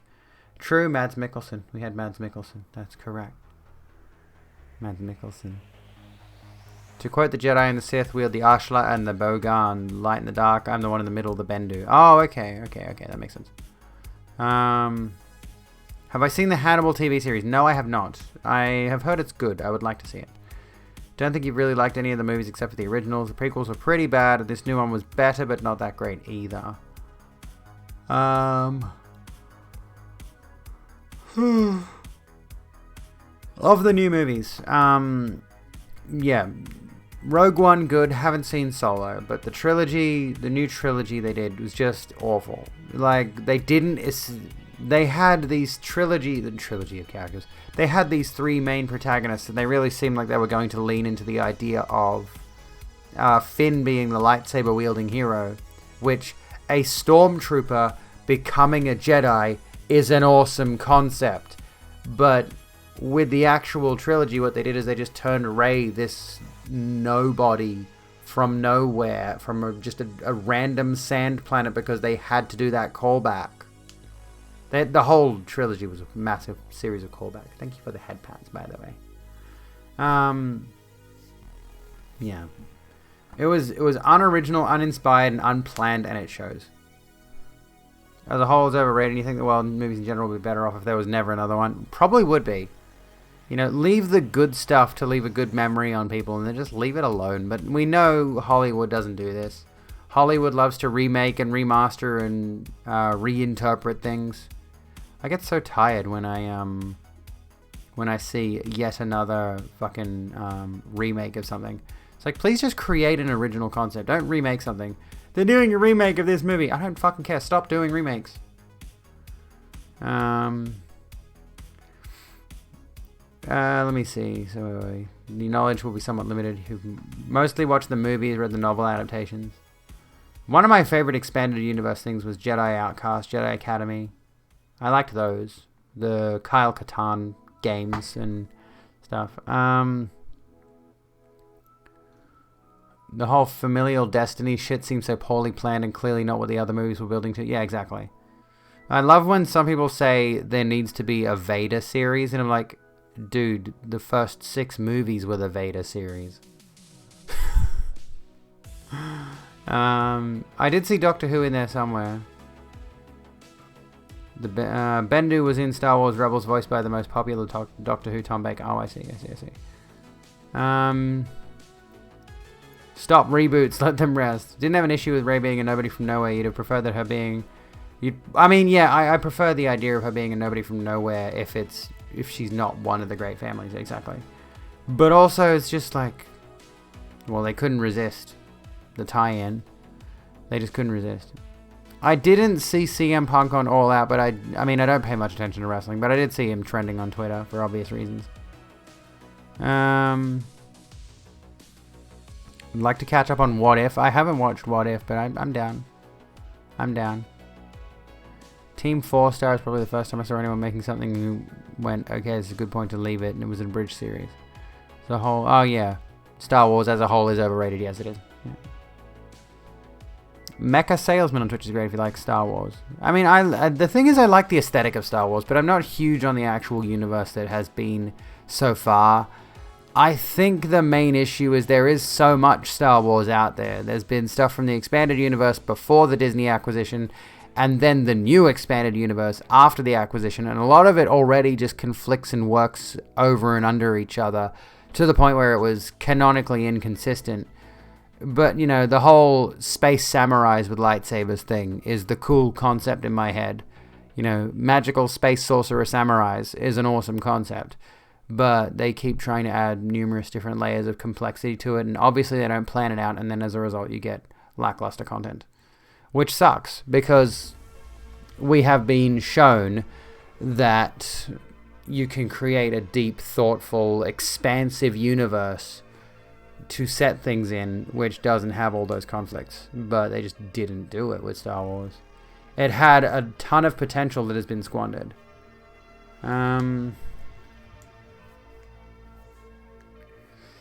Oh, anyone want to cuddle and rewatch Firefly? Speaking of good sci-fi. Gone through Jedi Outcast twice. Yeah, Jedi Outcast in particular is really fucking good. Jedi Academy is also very good, but it's also kind of basic in a lot of ways. 6 Star Wars films on the way. A prequel trilogy 2,000 years before Phantom Menace and episodes 10 to 12. God. What are they going to do with episodes 10 to 12, honestly? What are they going to do? All of KOTOR 2 is super underrated. I've heard KOTOR is good. I also heard rumors they're going to be remaking it. I'm not sure. But, like, on the subject of remaking things unnecessarily, Dead Space, anyone? Why are they remaking Dead Space? It makes sense to remake something like Resident Evil 2. You know, because the Resident Evil 2 remake is actually functionally a different game. It's a different game. Like, you look at Resident Evil 2, and you look at the remake, and they are fundamentally different games. They are conceptually different games. They play differently. You know? There are enough significant changes to them. But then you look at... Hey, Ren, thank you for this. Thank you for continuing your membership. What's my mic stand? I can't remember. Hang on.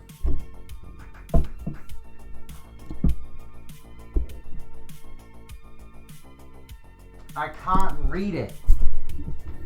I literally can't read the logo, the name of the brand, because the brand name is in, like, script. And I can't read it. So I'm not sure, I'm sorry. It's something stands Studio Pro, I don't know. What's the Twitter artist, what do they get up to? What do they make? Want a remake of Oblivion with the engine they made Skyrim in. I mean, technically speaking, the engine they made Skyrim in is the same engine they made Oblivion in. If you want to be pedantic. But yeah, like, I looked at the preview footage of very, very early development of Dead Space Remake. And I'm like, this looks unnecessary. This Dead Space Remake looks unnecessary. Why are they doing it? The game from 2008 was already solid on its own merits. And it still is. And it still looks good. It doesn't need a remake. Give it a 4K remaster. I don't know. But it doesn't need a remake. At all. At fucking all. Yeah, money. I know it's money. And I'm just like... This is why I mean, Alan Wake Remastered does have my attention, not gonna lie. I love Alan Wake. Alan Wake, unironically, one of my favorite games. Introduced me to one of my favorite bands. Yeah, I mean... Given that is just a remaster, it doesn't seem like they are remaking it from the ground up. And I think they are doing... they might be attaching American Nightmare to it as well. But yeah, I think I understand, like, wanting Skyrim combat in Oblivion. Yeah, exactly. Like, then I'm pretty sure there is an Oblivion Skyrim mod out there somewhere. Yeah. Like, I get it. I've heard good things about Oblivion, and yeah, Skyrim graphics as well. Like, Oblivion is unplayable for me because of the faces being so horrific. I want to play it, but I just can't. Oh yeah, I'm very keen on the Horizon Zero Dawn sequel. And realistically speaking, I don't have to touch the Dead Space remake, but it's just, those are resources wasted that could go to a better project. You know? It's the video games industry that don't have that much insight. Exactly. Do I have a day job? I prefer not to address that, honestly. It's not something I'm interested in addressing on stream. Here's the artist. Let's have a look, Des. A remake of How to Be a Complete Bastard would be hilarious. It was a funny game back in the 80s, but it was hard as hell to play. With today's tech, they could do so much with it. That'd be interesting. Am I allowed to just, like, show this person's art off on stream? I don't see anything that's particularly NSFW. We could have a look. This person seems pretty cool. I don't know why it's listed as a mobile Twitter link. But anyway. Here we go. Here's what we're looking at. Looks pretty cool. We got some pretty neat artwork, like, holy shit. Doesn't do NSFW, well, that saves me. There we go. Looks like they've got some good art on their channel, on their feed, yeah. That's fucking cool, dude. I like it. It's unplayable because the voice acting and direction is the stuff of nightmares, like you're on a planet with robots trying to imitate humans. I can see that. Ultima 7 and its add-on Serpent Isles, they make Skyrim look so small and dumbed down. Can I talk about, like, an idea I had, which I tweeted about? Anya, there's a bunch of fish. Hello. Why are you doing that? Don't do that. 2, 3, okay. Okay. That's a lot of fish. Why are you sending me a lot of fish? Is this a new hate raid thing? Could I link this on Twitter? I did link it up in chat a little bit earlier. Don't spam, or I'll put unique chat on. What was I going to say? Oh yeah, there was an idea I had for a video game, which is not an original idea. Honestly, not at all. It's not at all an original idea, but I just haven't seen it done. I just haven't seen this done, and I am kind of remarkably surprised that we haven't seen this video game concept done yet. And just basically a Ubisoft format game, honestly. I don't really mind. Just big open world, you go on adventures, there's some side quests, there's some collectible stuff. But it's in a high fantasy setting, and your character is just literally a mage. And the combat could be like on the level of, say, like Spider-Man, or like Infamous comes to mind. Infamous is basically a game where you play a mage, but you're in the modern day and you're a superhero instead. And I'm like, I don't know why this game has never happened. I think about all the different open world adventure games that we've had, Ghost of Tsushima, Breath of the Wild, obviously stuff like Skyrim where you can choose to be a mage, but the mage combat in Skyrim is dog shit.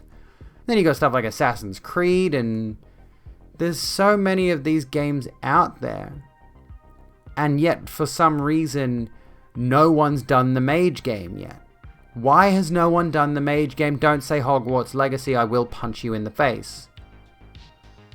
I mean, Magicka is a game, but I'm specifically talking about that Ubisoft format open world game. With like the third or first person perspective, preferably third person perspective, like behind the character. So you can have like a bunch of really cool, different, diverse, unique attacks and fun animations. Like your character is not just some guy going with a wand, ka-cha! I would have a particularly acrobatic and athletic mage protagonist.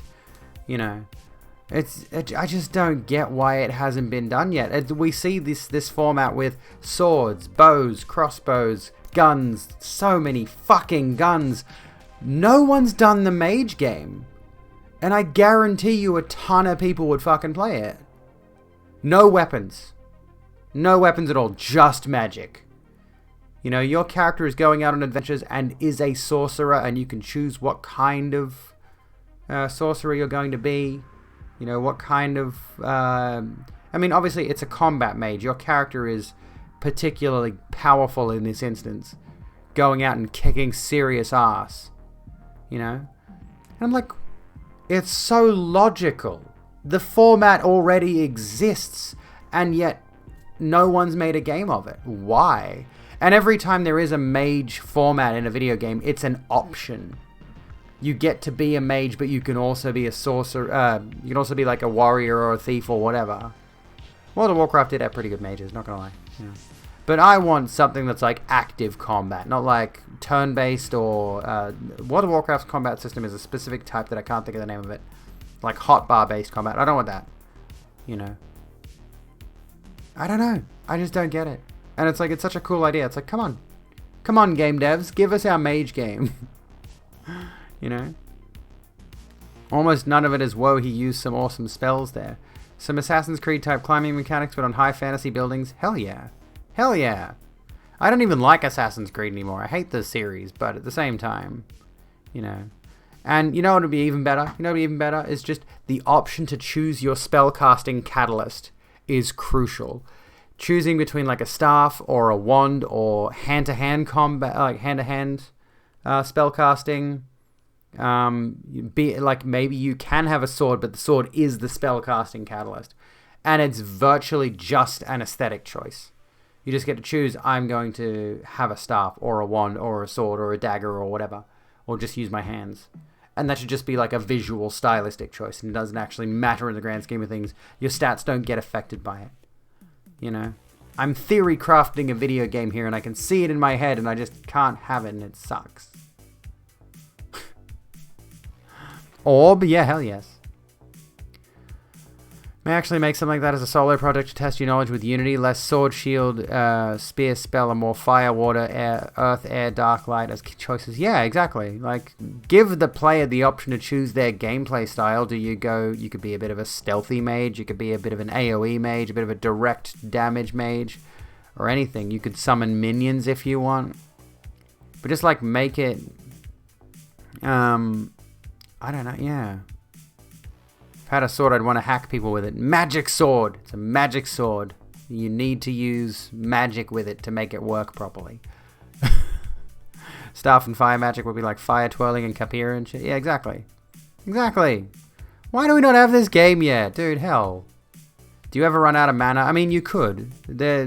You could have a mana management. You could probably treat it like stamina in Dark Souls, actually. I would say. Treat it like stamina in Dark Souls, like you've got mana, but it slowly regenerates, and if you run out, you kind of have to be careful with what you're doing. So if you run out, you're defenseless, and then you have to, you want a spell that just opens a portal to a dimension of only swords. I mean, you could have the sword dimension, summon a bunch of swords to, like, shoot swords at your enemies. Oh, goodness. One thing you also like to see sometimes is more of the classical Greek elements every time. Want a spell... Oh, yeah, I mentioned that one. Maybe use traditional Asian elements, including metal and stuff. Yeah. Magic sword that's just a hilt with a blade smashed off, but with magic. Hell yes. Can be used as a blade. Fuck yeah.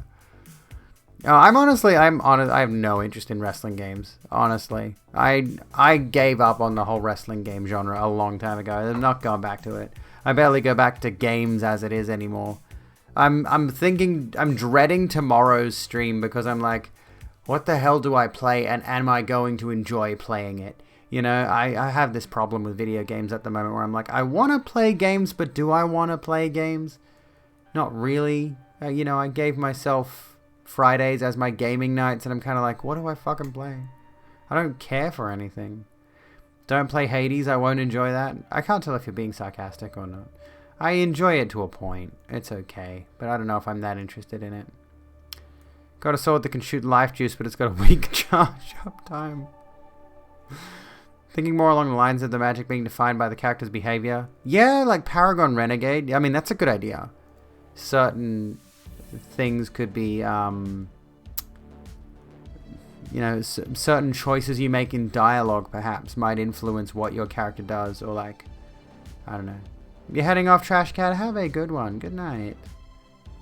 Purely text presentation. If you're interested in a deep magic system, kind of want to recommend the interactive fiction Hadean Lands. It's really deep.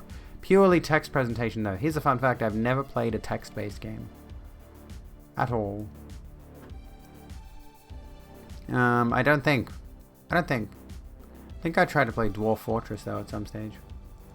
Now you just play Stardew Valley to decompress. I mean, that's fair. My problem with Stardew Valley is, like, I go back to it, and I could play my old world, where I've already got all of the stuff that I have at the end game, but I kind of want to restart. But when I go and restart certain games, I'm, like, back to having no power level, back to having none of the cool shit. It's like, I already know what's waiting for me at the end game. Why would I start from the beginning? It kind of sucks, you know. I don't know what it is. Have I seen the demo for Cult, or was it Cultized? I don't know. Cultist Simulator? Might you recommend Corruption of Champions? I could look into it. Fallout-like game in a post-apoc universe, but you use guns and magic at the same time. That sounds pretty cool. Might start writing up a short game design doc for this before they slip out of your head. Sounds good. Do it. Hell yeah. Really excited for VR gaming to become a more normal thing. I feel like there is an issue with VR gaming being so prohibitively expensive to most gamers that it's not going to be the most accessible thing anytime soon. You know, the tech is just too expensive, and the real estate in your living room or wherever your gaming setup is also a factor. Like, there's a lot of people who just don't have the space for a VR setup. Abby Pretty. Thank you. Love Sanctuary RPG, one of the most fun games you've played. Highly recommend if you want something that's all text. I've never played text-based games, though, and I have no real intention to start. I will admit, as much as I'm kind of like in the camp of, oh, graphics shouldn't matter, and, you know, there's other things that make a game good, I also don't have an interest in text-based games. I simply do not. What was I going to say? There was something I was going to say, and I've lost my train of thought. Since we're rambling about video games now, what do we want to talk about? Literally just wanted for Beat Saber, and that's not something I can justify for. Yeah, exactly. I mean, by the same token, I am mildly intrigued by. This is not VR related, but I am mildly intrigued in getting a copy of Ring Fit Adventure. Let's see if I can get a copy of Ring Fit Adventure, because I think my kids might actually really like this, but I don't think it's available anywhere. Oh,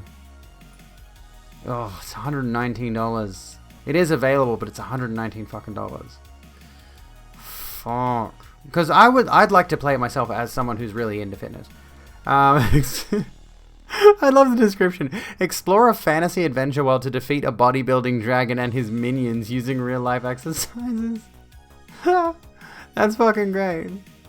I mean, I might get that actually. When I have the cash for Ring Fit Adventure, which I don't, I'll get that, I think. But for the meantime, the only thing I'm getting is Knack for my son, so that he stops whinging about PlayStation Plus. Anyway, Star Trek Online is an MMO that's free and actually quite good. I've heard of Star Trek Online, also like Old Republic, ESO of course. I did play the demo of ESO, I wasn't too hot on it. Outer Wilds DLC, I've got to finish Outer Wilds. Maybe I can do that tomorrow. I could go back to Outer Wilds. How long is Outer Wilds generally? Do I still have it installed? Let me check. I should still have it installed. I do. I've played about 3.6 hours of Outer Wilds. And I do like it. Let's see. Main story 15.5 hours. Main plus extras 20.5. Completion is 24. So it's a pretty decent length game. We could go back to it. We could go back to Outer Wilds tomorrow, because I actually really did enjoy my time with that. And I would like to revisit the concept because I love time loops. And I still do kind of want to play 12 minutes if I can get it to work, but I also don't like all of the really seriously significant issues that I've heard about 12 minutes. And I mean, one of the major things that stands out to me, again, is Daisy Ridley is a character in 12 minutes. And what I've heard, and this is my same issue with the character of Rey in Star Wars, I don't know what else Daisy Ridley has done, honestly. But it seems like she has a tendency to get cast as non-characters. I have this sensation about Rey that she's just a vessel to move the story forward. And it seems like in 12 minutes, she's just an object that is a part of the story. As opposed to actually being a character. And that's kind of a bad thing. I don't know what else she's done. I'm not saying she doesn't have talent as an actress or whatever. But it seems like she has a tendency to be stuck in these roles where she doesn't really have a role. She's not really much of an entity, as opposed to being an object in the story, if that makes sense. Does that make sense? I don't know. I might be wrong. If you had a VR setup, you would literally dedicate an entire room to it. It's a good cardio workout that doesn't push your heart too far. Well, that's good. We're getting videos now, hang on. Basically the same issue as Nicolas Cage to an extent. I've noticed Nicolas Cage has kind of branched out a bit recently. Hey Robo, what's up?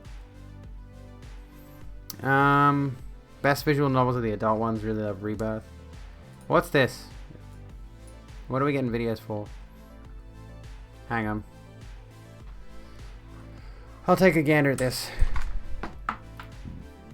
Did the bot just catch that? The bot just caught that. Ha, hilarious. You got caught by the bot, you fucking loser. Imagine getting banned by the bot, you fucking loser. That's loser energy. Getting banned by a bot. Holy shit.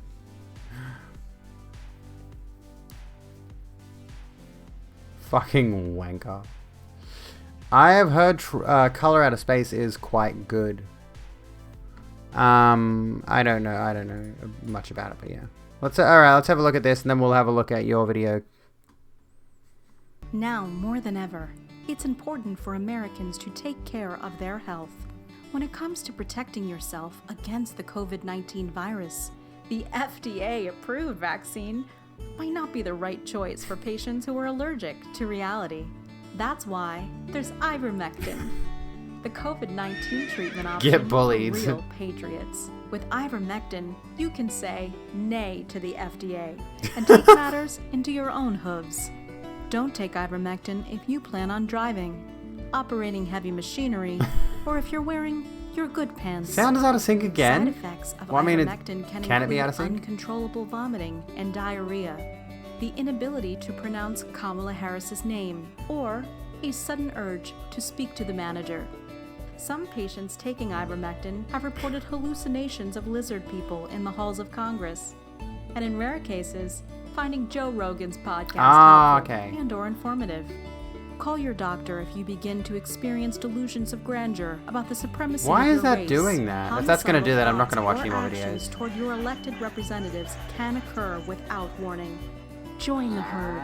Talk to your large animal veterinarian about ivermectin today. Or don't, because you're not a f***ing sheep. Oh gosh. White pants matter. Oh goodness. Take medicine, turn into a horse. Alright, let's have a look at it. Here's a trailer to that game. I'll take a glance at this, but yeah, I don't know why this keeps happening when I'm watching YouTube videos, but the audio gets out of sync and I can't understand what the reason is for that. Didn't seem out of sync? Okay. 3D Realms presents. Let's have a look. Cultic. A game by Jason Smith.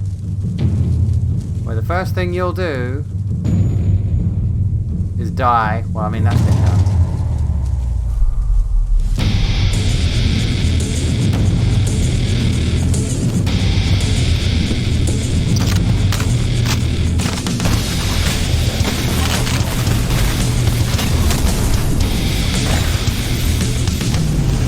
I love these retro style games, honestly.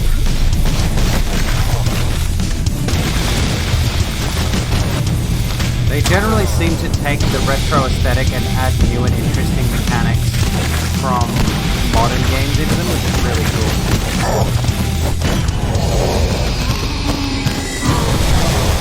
Looks pretty good. Cultic. Fuck with it. I fuck with it. Demo available now on Steam. And there's just a little bit of a trailer lead out. Let's have a look. Hang on. New Doom looks great. This is one you've been looking forward to for a while. Oh, apparently Deathloop now has a store listing on on Steam. There we go. I'm surprised actually. The game is now, but the demo is out. We might play it. We might give it a go. It's available for pre-order. Yeah, that's something. I can have a look at that. Looks like Blood. I've heard that Blood is good. There's a few games that have that same emulation of the classic retro FPS look. I want to see more games that emulate that graphical style that are not shooters. Honestly, do I like Metroidvanias? I like them enough. I haven't played many though, but I do like the concepts behind them. You know, so I'm intrigued. Anyway, what was that Doom clone from back in the day that was some sort of fantasy hack and slash? Heretic. I'm pretty sure you either mean Heretic or Hexen. Which I played a decent chunk of. I've got Blasphemous actually. I was playing that a little while back on Discord. I only played about half an hour of it. It's good. It's got some very grim and disturbing religious imagery, which is quite interesting. But yeah, I ended up having to turn it off because, I don't know. I think it was a bit much, honestly. Trailer for the greatest movie you've never seen. I don't think I want to watch anything that's Neil Breen Twisted Pair 2018 trailer. This was from 2018. I don't want to watch something that's 4 minutes long, honestly. I appreciate the bits, though. Yeah, Heretic was Heretic, and then Hexen was the sequel. And yeah, I want to kind of avoid anything DMCA-able. Not that it necessarily will, but let's have a look at the Heretic series really quickly, because we've gone over this before, I think. Graven is one I'm intrigued by. Heretic series. So I think, yeah, chuck videos in the Discord if you want. Where was it? The whole series. Trying to think. Heretic has received 3 sequels. Heretic, Hexen Beyond Heretic, Hexen 2, and Heretic 2. Which, Heretic 2 is the one that I've mainly played. I've never played any of the... I played a bit of the first one. There was a computer at a place, like when I was a teenager, I went to this program for like, honestly, kids they couldn't figure out what was wrong with them in the classroom, so they shipped us off to this little get together place, whatever it is. And there was like a few of us, and there was a computer in there. And the computer was mainly intended for like doing certain exercises, educational exercises or whatever, but they had an installment of Heretic on there, and I did get to play a fair bit of it. Neil Breen makes Tommy Wiseau look like Steven Spielberg. The Neil Breen movies are hilariously bad. What are they? Do check them out. Have I heard A Call for an Uprising? No, I have not. What's that one? No! Oh my god. Clicked on the wrong thing. I wanted to take screenshot. A Call for an Uprising. What is it? Is it a game? Or is it something else? Blood is really good. Please don't watch those Breen movies. Cultic is definitely a reference to it. Neil Breen, the Half-Life 2 guy. I haven't played Half-Life 2. Oh, my music's not playing anymore. Hang on. We've just gone completely off track from our usual content now. We're just talking about video games. Probably okay with this, honestly.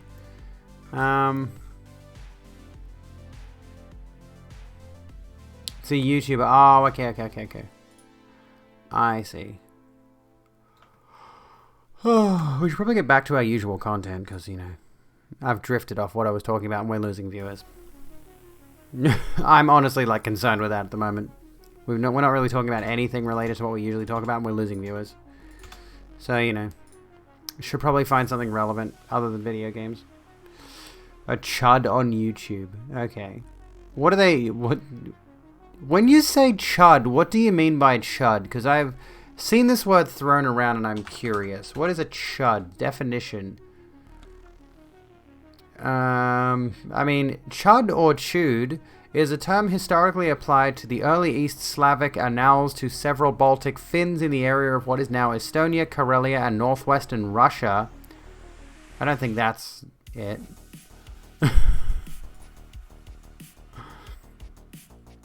If we go to Urban Dictionary, it means cannibalistic humanoid underground dweller and originates from the 1984 film Chud, but is now used to describe ugly, stupid people, most notably in the Kevin Smith film Clerks 2, 2006. The phrase is mostly used in America, but is now starting to become popular in the UK. Why don't girls like me? Because you're a fucking chud. Yeah, that doesn't seem to be the modern definition either. Yeah, it does seem to be like right-wing shitheads, fascists. That's the way I've seen it. I look at it and I'm like, which would make sense. Here we go. An insult used primarily by people on the socialist left to describe conservatives, reactionaries, members of the alt-right, libertarians, and even mainstream liberals. Generally the connotation of a very uninteresting and uncool male who contributes very little to society in terms of both productive work and original thoughts/opinions. The type of person whose hobbies probably include watching Shapiro Owns SJW with Facts and Logic compilations on YouTube, as well as jerking off to hentai, either traps or big anime titties. They also tend to double as tape recorders. This word has been used in left-wing circles in Northwest USA for several years, but it was popularized circa 2017-2018 by the podcast Chapo Trap House. There we go. Okay, itchy. Hang on a sec. Not to be confused with chode. I mean, they probably could go hand in hand. What's wrong with the hentai part? Nothing in particular. Running gag in Clerks 2 of someone being referred to as a hideous fucking chud. Okay. So right-wingers being called chuds makes me weirdly happy. Cole is a piece of shit who does conspiracy videos, pro-fascism, and anti-queer videos. Oh, of course. Should we have a look? No, that's not what I wanted. Also date back. Yeah, that's what comes up. There's an old movie called Chud, or CHUD, yeah. And ban evades. How does he ban evade? Like on YouTube, or what do you mean? What are you referring to? Chuds are more inclined to watch that. Okay. I don't know if I really want to look at that person's content in particular.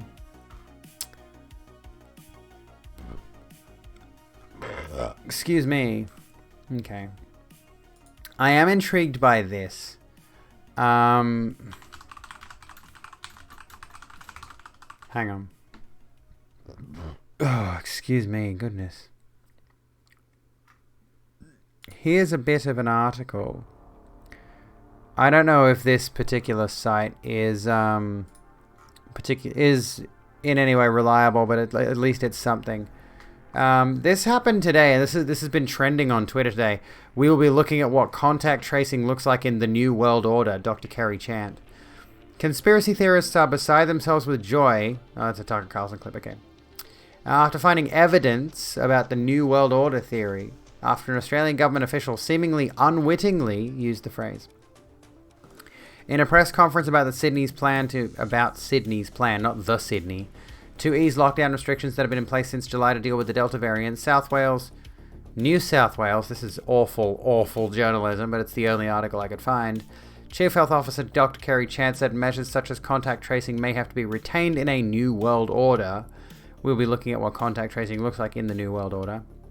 Tinfoil hats in tow, conspiracy theorists took to Twitter to share the clip, claiming Chant was admitting there is a New World Order, a theory which believes a secret totalitarian movement is slowly taking over the world to eliminate all our freedoms, like anyone has the time.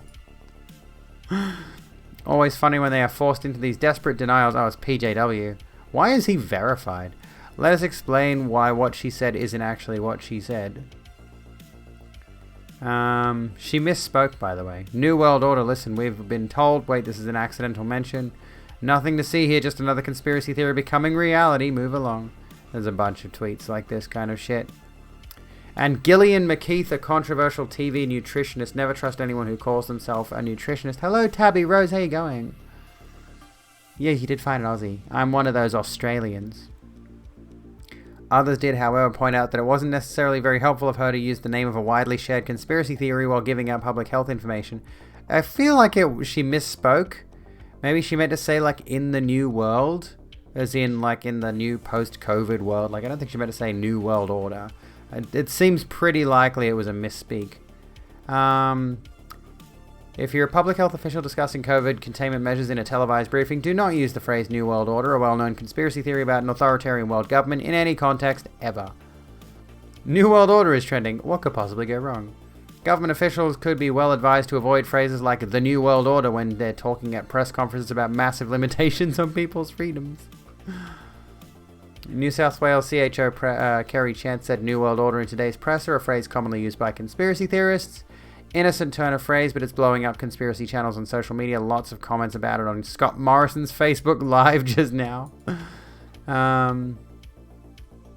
We'll be seeing that pop up in silly conspiracy theory videos. According to the Anti-Defamation League, New World Order conspiracists also commonly believe that the US government has built secret concentration camps ready to house dissenters and that the government will declare martial law, possibly on a pretext such as responding to a terrorist attack. They also think the government may confiscate guns, the horror. Twitter flagged the term as part of an unfounded conspiracy theory. But the phrase has also been used in political context to describe the shifting sands of international relations. In 1991, then-President Bush used it when talking about the Gulf War. Before then, it was used after the First World War by then-President Wilson to describe a new peacetime era. It was also used in the Second World War, and it seems pretty unambiguous that Chant was using the phrase to describe a new world after coronavirus, much like the much-loathed new normal. Nevertheless, we've contacted her department to seek clarification. Which, I mean, yeah, like that last bit seems pretty on par. Anyway. Secret concentration camps. They're called jails and they're already full. Yet they don't need secret concentration camps. They already exist. Australia is not real. It's an elaborate hoax. Ah, fuck, Festa, you got us. You figured us out. Antipodian Squid. Hello, friend. I see you've brought guests. Welcome to the Rogue Room. My name is Welcome, Abigail Beck, friends. and I have pretty flashy lights. Look, welcome to the Rogue Room. This is a place of acceptance, learning, welcoming, growth, and unfortunately stream beats by Harris Heller because I am too lazy to find any other non-DMCA music that I can listen to on stream. So, you know, shut up and deal with it. Hello, everybody. I am here, and you are here, and I welcome you here. If this is your first time here, cool, poggers. If this is not your first time here, also very cool and poggers. We were just talking about the fact that one of, Australia's public health chief casually mentioned the phrase New World Order on television at a televised press briefing. And now all the conspiracy theorists in the world are latching on to that as if they've got us. The vaccines. I don't know. Anyway. How am I beautiful? Drugs and great bone structure. Agreed. Thank you, by the way. Thank you for the raid. What did you get up to tonight, Antipodium? Can you post a story from recently? Yes, you can, Draco. People need to realize if there is an Illuminati, it's not going to be in fucking Australia. You're not wrong. We're a bit of a dumb country. Maybe that's perfect, though. I mean, Australia is kind of a stupid country. It'd be the perfect place to set up an Illuminati. Anyway. Bone structure. Is it weird that you bought a Freedom phone for the memes? No, it's fucking based. Okay. So how was the stream? Tell us all about it, Squid. What did you folks get up to tonight? Are those lights doing anything? I think they're doing something. My lights are supposed to be cycling between different colors. Let's have a look here. Are these on fast enough? Let me see. They are on fast enough. This one's not. This one hasn't changed. It's supposed to be on party mode. There we go.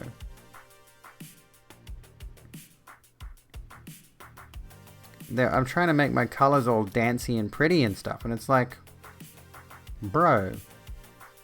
Whatever. This is our whole dealio. This is what happens when you raid. I put pretty colorful lights on. Hope you enjoy. And yeah, I heard there is a Matrix Resurrections trailer out, or there's something to do with the Matrix Resurrections out. Which I'm going to look at, but not on stream, of course. Silicon structure is better than bone structure. Are you suggesting I get FFS? Because yes.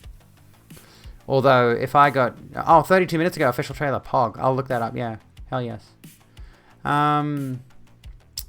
If I get FFS, it's mostly probably going to be chiseling away bone rather than putting silicon in my face. Played a bit of Road 96, finishing off some story post-game, and then played some Going Under, which is a dungeon crawler where you fight corporate goblins in a dungeon below a startup. I think I've heard of that one. I've definitely heard of Road 96. A lot of people are talking very positive things about it. But yeah, I think I've heard of Going Under, actually. Yeah. Who was it that I watched a video? I watched specifically a YouTube video of somebody giving that a bit of a play. Which was rather interesting. Really happy with your cheek silicone implants? That's good. That's good. I know where I want to get implants. Can you guess? Although they'd probably be saline, but anyway. Road 96 is amazing. Well, that's good. That's what we like. I've still got in a similar vein, honestly. Not exactly the same thing, but in a similar vein, I think, based on what I know of Road 96 to an extent, I've really got to finish Tell Me Why. Why saline over silicone? I have no idea. I'll let the plastic surgeon figure out what my tits are going to be. I'll let them guide me down that path, because I have no idea. How am I supposed to know what's better? Welcome back, Phage. How you doing? Trans women are women. Yes, the fuck we are. Actually, here's the thing. Who knows Gad Sad? Who knows Gad Sad? The author or philosopher or whatever his fucking deal is. Here's a flex for you. Oos. I don't know what Gad Sad's actually known for. I know he was on Joe Rogan once. I know he interviewed Isaac Butterfield once. But he posted this. Oh, your story link. Let me find it. Hang on. Some people were claiming something Lil Nas X as being transphobic. Let's have a look. I do recall something about this. We will come to it in just a moment. But this thing came up on my feed today, I think because, yeah, Stephanie Hayden responded, I don't think anyone really cares what you are, but he goes, I'm not a cis man, I'm a man. No one is going to impose a BS term on my most fundamental identity marker. And here we've got, and like, anyone who posts anything trans related or anything that's like, you don't have to be angry at the term cis, they get bombarded. They get absolutely ratioed, no matter what. So Ethy has posted, the term cis has existed since 1994. It's not a new term. By German sexologist Volkmar Sigusch, it means your gender is your assigned gender at birth. Why are peeps so angry over it? Yeah, like really. And like this is the exact stance I posted when I quote tweeted him. I said, cis just means you identify as what gender you were assigned at birth. There are plenty of words that you never need to use that still serve a purpose. Nobody's imposing anything on you. Like, quite literally, this is the thing that I have such an issue with, is these people desperately need to get offended by terminology that they don't need to use. If we refer to a cisgender person as a cis person, we're not like harming them or changing their identity. We're just literally stating the fact of the matter. It's just a defining term of you align with the gender, you identify with the gender assigned to you at birth. To be trans is to not identify with the gender assigned to you at birth. To be this upset about it, I'm not a cis man, I'm a man, no one is going to impose a BS term on my most fundamental identity marker. You are a cis man though. If you were assigned male at birth, you're a cis man. It doesn't take anything away from you. It doesn't impose anything on you. I'm a trans woman, but I'm also just a woman. It's just a descriptor. That's all it is. It's just a descriptor. There's another phrase for it. It's not prefix, because prefix denotes that the words are attached, and they're not. I'm not a trans man, I'm a man. No one is going to impose a BS term on my most fundamental identity marker. Exactly. The trans agenda, transmission. Trans women are women, obviously. Did your mum choose that gender for you? Hello, Skylar. How are you doing? It's like saying I'm not a Homo sapien, I'm a human. Exactly. Exactly. Oh my god. This response to my tweet. I like to think it's a weird trans coming out tweet. Holy fuck, yes, that's amazing. Holy shit.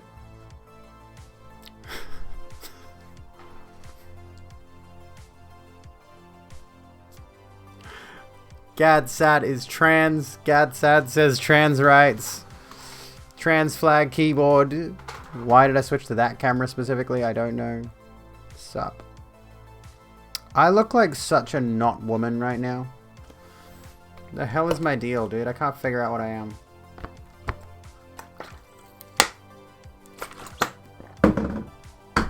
I mean, really, I just look alternative at the moment, which I vibe with. Fuck it. Give me some fucking tats, man. I want to get out of lockdown so I can waste some money on tattoos. The word fragment / phoneme is a lot older than that, sexologist. Yeah, it's just literally, what is it? The Romans were talking about Gallia Cisalpina and Transalpina, Cisalpina and Transalpina millennia ago. What are those though? What are those specifically? Because yeah, like the prefix existed before today. It's just because we have adopted that prefix. Cisalpine Gaul was the part of Italy inhabited by the Gauls during the 4th and 3rd centuries. Let's have a look at what's... But yeah, like the modern definition of cis and trans, outside of being transgender, outside of being cisgender. So yeah, this side of the Alps, that side of the Alps. Yes, exactly. The modern definition of cis and trans in the context of gender is something like, if you're transgender, you align with a gender different to the one assigned to you at birth. If you're cis, you align with a gender assigned to you at birth. Trans just means different to, or opposite of, and cis just means same as, pretty much. So yeah, this side or that side. That's all. It's not a huge thing. It's not like anyone's trying to change who you are. It's not like anyone's trying to change your identity marker. No one is taking anything away from you. It's just a descriptive label. You know? Part that was on the same side of the Alps as Rome, yeah. I mean, by the same token, and this might not really apply in the same way, I'm of Scottish heritage. You could probably refer to me as a Scot, but I don't take that identity marker personally. That's not something I identify myself with. But somebody could arguably say I'm a Scot, because I have Scottish lineage. You know, Evo Psych applied to business and all his public appearances are on right-wing outlets. How convenient is that? That's so weird. How very odd. Gotta turn your pork chops over. Ooh. I was just thinking recently, actually. And I just ordered groceries, so I can't even do this. But My mother used to make a meal when we were kids, just to completely pivot the conversation elsewhere. We'll come back to Gadsad and this Lil Nas X news piece in a minute. But when I was a kid, my mother used to make us macaroni cheese with little bits of grilled bacon, or like fried bacon. She'd fry it in the fry pan and put it into the macaroni cheese. And then she would also do honey soy marinated chicken breast pieces. Like little chunks of chicken marinated in honey soy marinade. It was the best meal in the fucking world. And I want to make that for my kids. But I didn't buy the ingredients, and I made a grocery order today.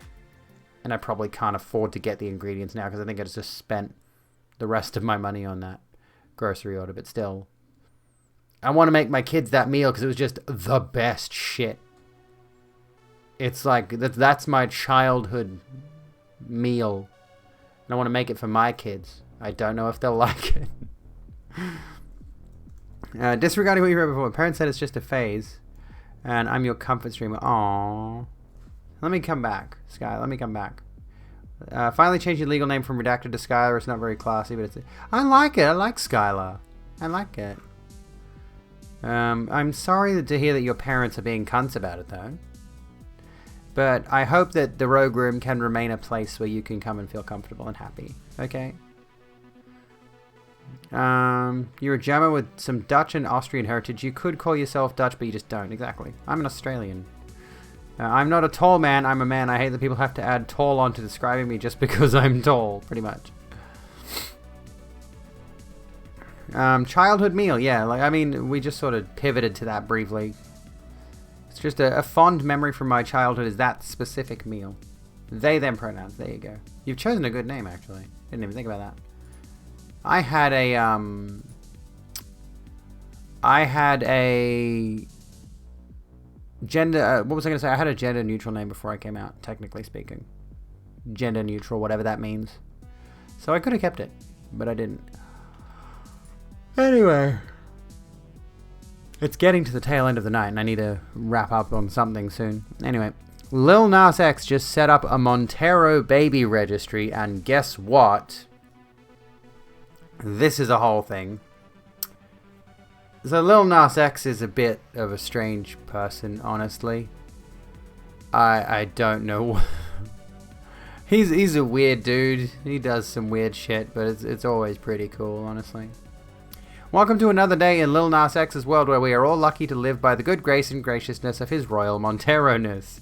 In case you missed it, over the weekend, Lil Nas X continued to troll fans and haters alike by popping on a pregnancy prosthetic, paging Maggie Liza from Arrested Development, and taking some stunning photos poolside. The joke is that he's carrying his baby, aka debut album Montero, out September 17th, to term. You need some water. Do you need some water? Are you a bit thirsty? This morning he even opened a registry so that you can make sure little baby Montero receives the finest diaper genie made out of solid gold. Okay. It's actually a link that takes you to a donation page and track list, where you can give to all the institutions NASA is supporting, such as the Bail Project, which the Industry Baby video raised record funds for last month, and the Central Alabama Alliance Resource and Advocacy Center, OLTT. So why are people in a tizzy? Short answer, because in the queer and trans communities, we simply can't have nice things. Somebody's got to complain about how something funny is actually secretly shitty, and that somebody was a trans swimmer and athlete, Skylar Baylor, who I've talked about before, who took to Instagram last weekend to tell everyone, while shirtless, that Lil Nas X making jokes about pregnant men was transphobic. Let's have a look here. So I know of Skylar Baylor. Usually I absolutely love what you stand for, but this isn't it. Not only is it transphobic, the shock factor only works because people don't think men can get pregnant, but trans men can and do all the time. That is, the joke/sensationalism only works at the expense of trans masculine people, but it is also unbelievably insensitive and irresponsible to release it right now when people who can get pregnant, which does not include you, are under massive attack in Texas with the new abortion ban. You are so carelessly wielding your privilege as a cis man, pretending to be pregnant in an attempt to make jest at the expense of men who can actually get pregnant, and at the expense of women, trans men, genderqueer, non-binary folks who cannot have an abortion in Texas right now. I know you don't mean harm, so do better. And it says here, Lil Nas X's use of fake pregnancy is transphobic and insensitive. Keep reading for a breakdown. So, Lil Nas X's fake pregnancy is not okay. Unlike Lil Nas X, trans men, non-binary, genderqueer, and trans-masc folks can get pregnant. Lil Nas X's shock factor here only works because people don't think men can get pregnant, but trans men can and do all the time. That is the joke / sensationalism only works. We already read that bit, basically. While he pretends to be pregnant, it's an online sensation and a great marketing ploy. But when trans men and other trans masculine folks are pregnant for real, we don't get laughs or money. We receive death threats and violence. We are mocked and discriminated against in medical spaces and more. His portrayal of pregnancy as a cis man welcomes ignorance and hatred towards the trans mass community specifically. Here are some examples that are already on his post. No way, there's no way, stop the cap, you can't be pregnant, you are only a boy, not a girl. Make me sick to my stomach. You a whole man, how is it you having a baby? This is right. This right here is not right. It's funny how so many Australian, how many European people claim to be Australian without issue, but the first Australians are not so fortunate. Yeah, exactly.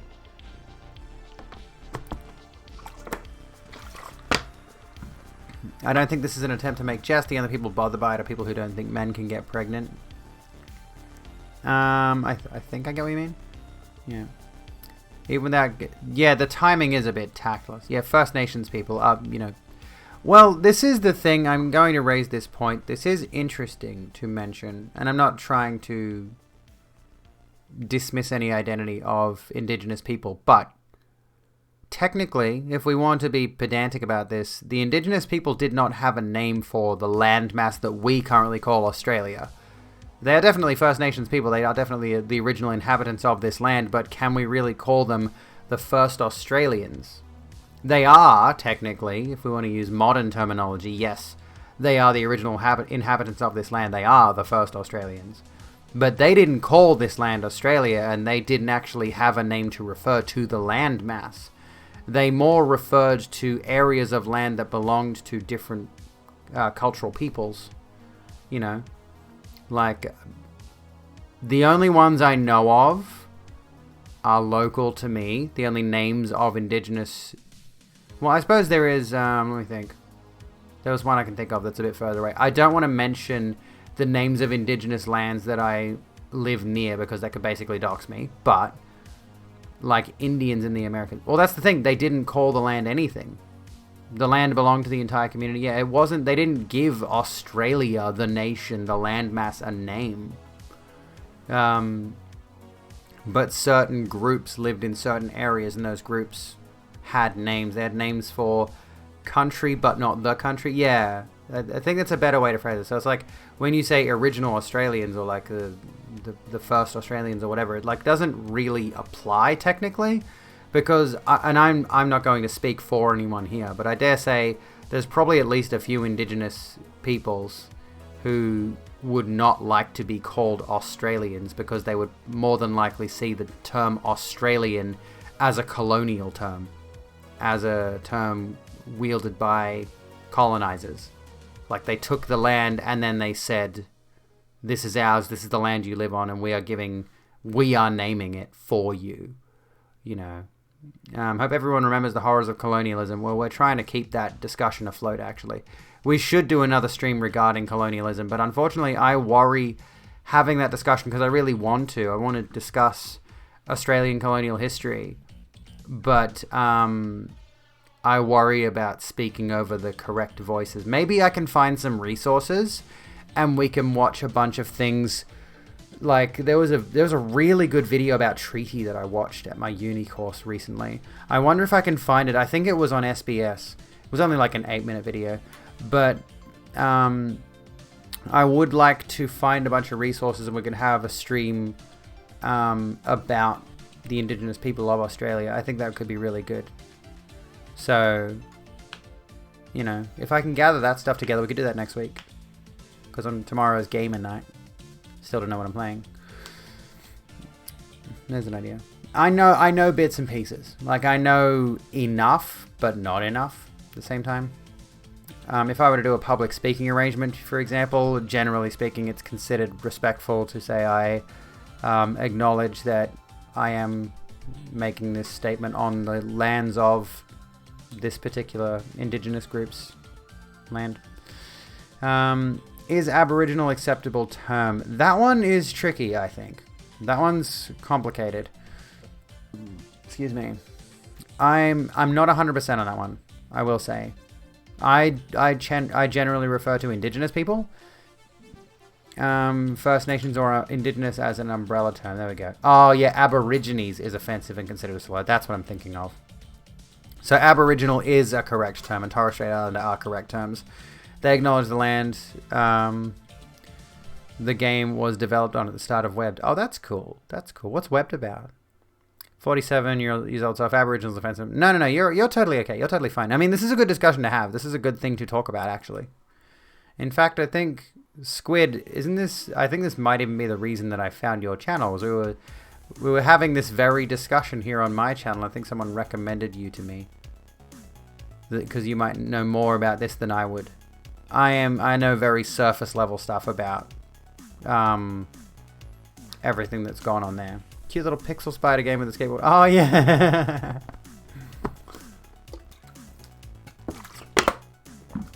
Original inhabitants. Yeah, that's a good phrase. Grew up in an Aboriginal family, and even I like to defer to community members. I mean, one of the major things. Do we need to worry about the Lil Nas X fake pregnancy thing anymore? Do we keep going down this train of thought, or do we ditch that for now? Also indigenous because eugenics were a thing. Oh yeah, I know all about the not white replacement. I know all about the eugenics.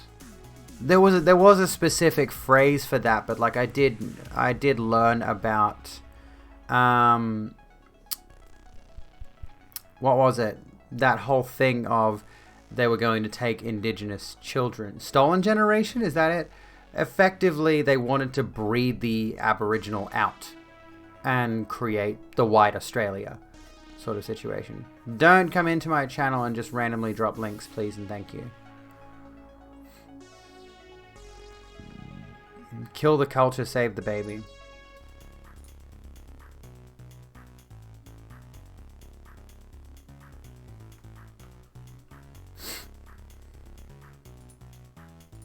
Aboriginal is of Latin origin. Stolen generations and the white Australia policies, yes. Further down the page, the guy complaining recanted and admitted he was wrong. Lil Nas X isn't transphobic. Well, there you go. I can understand Skylar's original... is it Skylar? It's like Shoyler. Schuyler. I've always read it as Skylar, Baylor, but I don't know. At any rate, you know... I see where he's coming from. I completely understand his initial point, but yeah, like I get recanting as well. I actually want to include a First Nations route in your dating sim, but also to know if that would be disrespectful, even with me running things by First Nations people and catching things that might be insensitive or inaccurate. Yeah. I only know about Australian Indigenous people from your Australian expat mate who lives in Norway. Fun fact, Little Bubs from Romper Stompers lives in Norway. And according to them, they're real fantastic, warm, welcoming, and nice people, which only makes you want to visit Australia more. Well, I mean, yeah. Way schools and such have been used to kill culture is so depressing in its ubiquity. I know. The thing is, when I went to school in where I live, around here at least, you know, which was, you know, 20 years ago, 20, 25 years ago, we were learning, and my daughter is learning about, well... It's learning from home at the moment. The school system's kind of not the school system. It's the school from home system. But anyway, I've learned about Indigenous people at a school level, at a primary and high school level, and even to some extent, some things at a university, at a tertiary level. So it does exist in the educational system here in Australia to an extent. Could there be more? Most definitely. Could there be more education than this? Most certainly. There are a lot of things woefully missing from the education system that we have right now.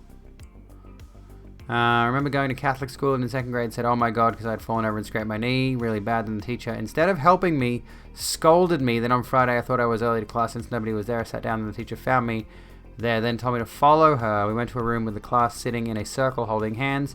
She sits me in the middle, puts salt in a circle around me, then they started praying. What the fuck?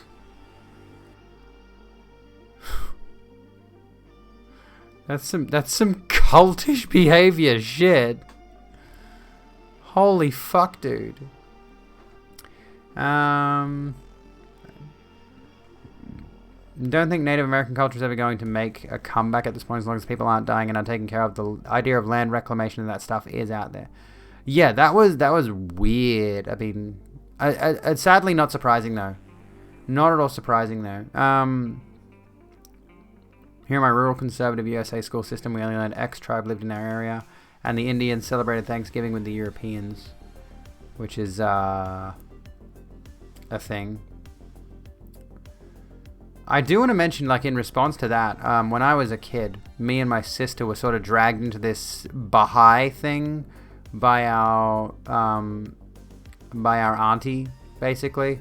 So like my dad's brother's wife, whatever, got really involved in this particular religion, and she tried to get us involved in it. Basically, my mother needed a babysitter so she could work and study and stuff. So she'd leave us with the auntie, and the auntie would put us through these little Baha'i classes. You know, so they'd get us sat around this table, and we were reciting chants and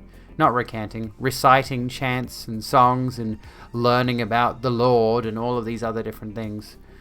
Heavily, deeply religious indoctrination kind of stuff. And even at the time, like, I was a literal child. I always had this innate skepticism of it. I was always just like, what are we doing? This makes no sense. It's all very silly. And looking back now, I realize how fucking scary and cultish that was. You know, so... Hello, Spongy McCutie Cake. How you going? Love your name. Half your family are Mormons? Oh, goodness. Religions are fucking scary, dude. They are legitimately terrifying. Saw this thing that goes, God died for our sins, but being gay is a sin, so God died for the gays. They do realize don't take the Lord's name in vain means you don't use your faith to justify a sin, right? Doesn't mean you can't say the G word.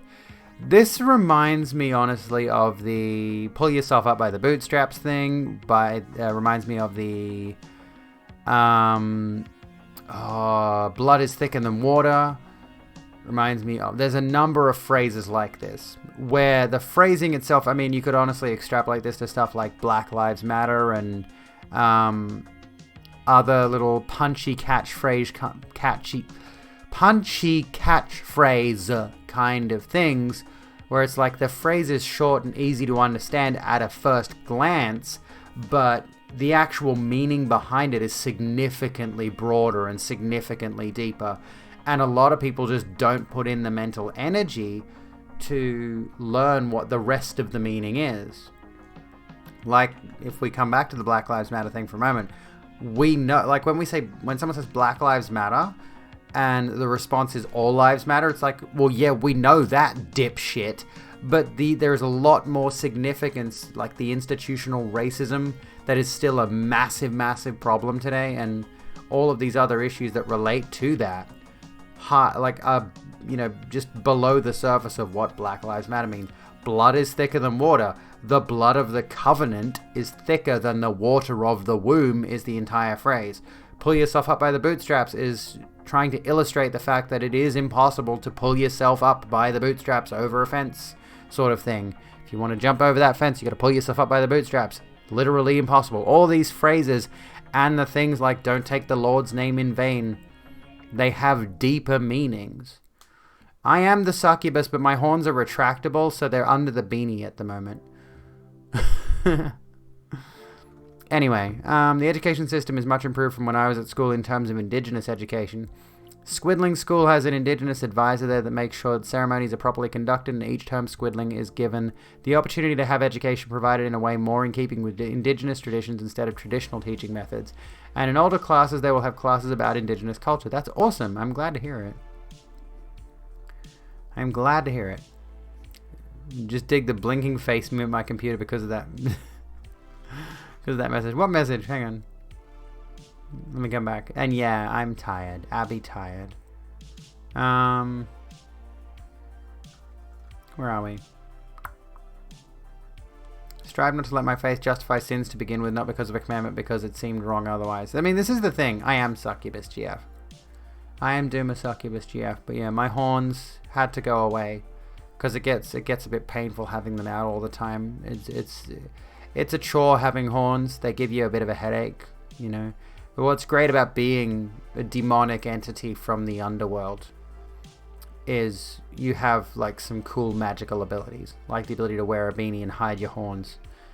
I mean, I'm literally a manipulative sex demon, so of course I can hide my more demonic aspects when I feel like it. Magic, baby. Curiosity killed the cat, but satisfaction brought it back. Exactly. Beanie succubus. Indigenous people in the States have been isolated to small pockets, reservations by federal law. That's why you don't see tons of them in some places. Are you asking people their heritage? Like, how do you know you haven't met Native Americans? Abby hurts when she gets too horny. Yes. One of your shady friends had said, why do parents tell kids something is inappropriate if they don't understand it? Like, my friends are weird. What have I missed? No, it's the thing that confuses me when people think you need religion and faith to be a good person. I don't give to charity thinking God will reward me for this. I do it thinking people less fortunate than me need this more than me. I mean, yeah, exactly. That's one of my major umbrages with... umbrages? Is that a word? I think that's a word. My major issue with a lot of especially devout religious people. And it's hard. Are they even especially devout? I suppose they are. Is the point that is often, like you've just made, Draco, is that they will base their entire ethical persona, their entire moral grounding on the basis of some eternal reward after the fact. They only do a good thing because they're expecting a reward from it. That is entirely based on faith. It's entirely based on this idea that sometime eventually they are going to die and they're going to be rewarded in heaven. Like, it's kind of just, I don't know. Why do I need to know why do I need to do XYZ to know how to be a good person? Exactly. And then you compound on top of that with, you know, certain things being made to be sinful, which there is no logical reason for those things to be sinful. Being a gay trans woman, for example. There's nothing sinful, i.e. there's nothing ethically or morally wrong with me being a trans lesbian. But there are a lot of religious people out there who would take issue with me being a trans lesbian by virtue of it being some kind of sin in the eyes of their interpretation of God, and it makes no sense. It's like, why? What's the reason? 'Cause God says so. Why? Okay. I don't personally believe in your God, so what difference does it make to me? Anyway, it comes back around. Like, we've come full circle with this stream. We started out with religion, I think. At some point we were discussing religion. We were discussing something about sin and all of that earlier on, and we came back around to it. We're trying that peer-to-peer thing. Yeah, we could do peer-to-peer again. Oh, did we do it? We didn't do it last night, did we? If you're on peer-to-peer.live right now and you see someone who's live on peer-to-peer that you want me to raid, let me know, because we'll raid someone. We'll nice raid somebody. Ooh, here's a fun fact. I had to ban one of the notable HOS accounts earlier. They've switched to host 00312 ____. I got to ban them a little while ago. We could raid an army. I do want to see who is live on peer-to-peer.live at the moment, though. Cypher of Tyr is live, who has been a pretty vocal voice in the whole hate raid discussion. However, it appears she's got followers only chat on, which is understandable. That's understandable. Let me see who else we got. I would be interested, if I can't find anyone that particularly stands out to me, I would be interested in raiding Nami. Nami's good. Let me see. Who else is here? Well, there's me. I don't want to raid me. I can't believe it's not ContraPoints. I really should update my bio. Also, my tags are not listed on my peer-to-peer.live profile for some reason.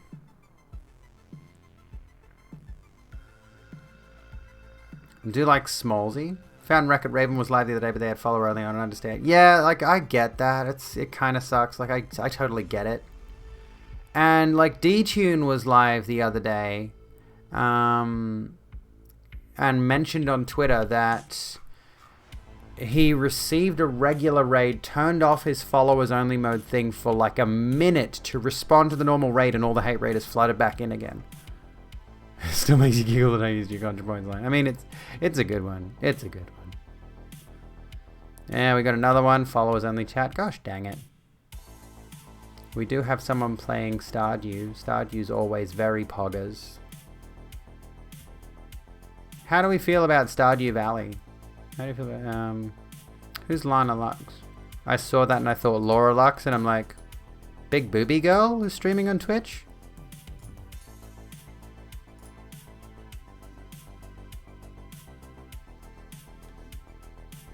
This is game dev. I make games. That sounds pretty cool, actually. Stardew is always so cozy. It is, hey. I think we'll go with this person for now. We'll go with Primsmatic. Because they're playing some Stardew. Rayod. We're going to raid Primsmatic. Who I've never seen before, but, you know, we'll give them a nice, happy, say hi, be nice kind of thing. Copy and paste this if you want to. I haven't been bothering with the raid message, but you can do it anyway if you fancy it. I don't know why that posts across multiple lines, but anyway. Anywho, you're going to be heading to bed. Well, thank you, Squid, by the way, for the raid. Thank you, everybody, for hanging out tonight. I appreciate all of you ever so much. I will be live tomorrow. I will be figuring out what I'm going to be streaming. We don't have a game in mind right away, but I will be doing something. We did, last time I did a game stream, I think we did Hades. I did enjoy it to an extent, but I kind of got bored of it. So I don't know if I'll be continuing that right away. I think the stream has frozen on my end, which is not very pog. Anyway. I will be live, yeah, probably 8 p.m. Australian Eastern Standard Time tomorrow. And then next week, hopefully we're going to have a much more structured streaming week. I'll try to gather some resources on Indigenous information for next week. Anyway, good night, folks. I love your faces. Be kind to yourselves and each other. And I'll see you when I'm looking at ya.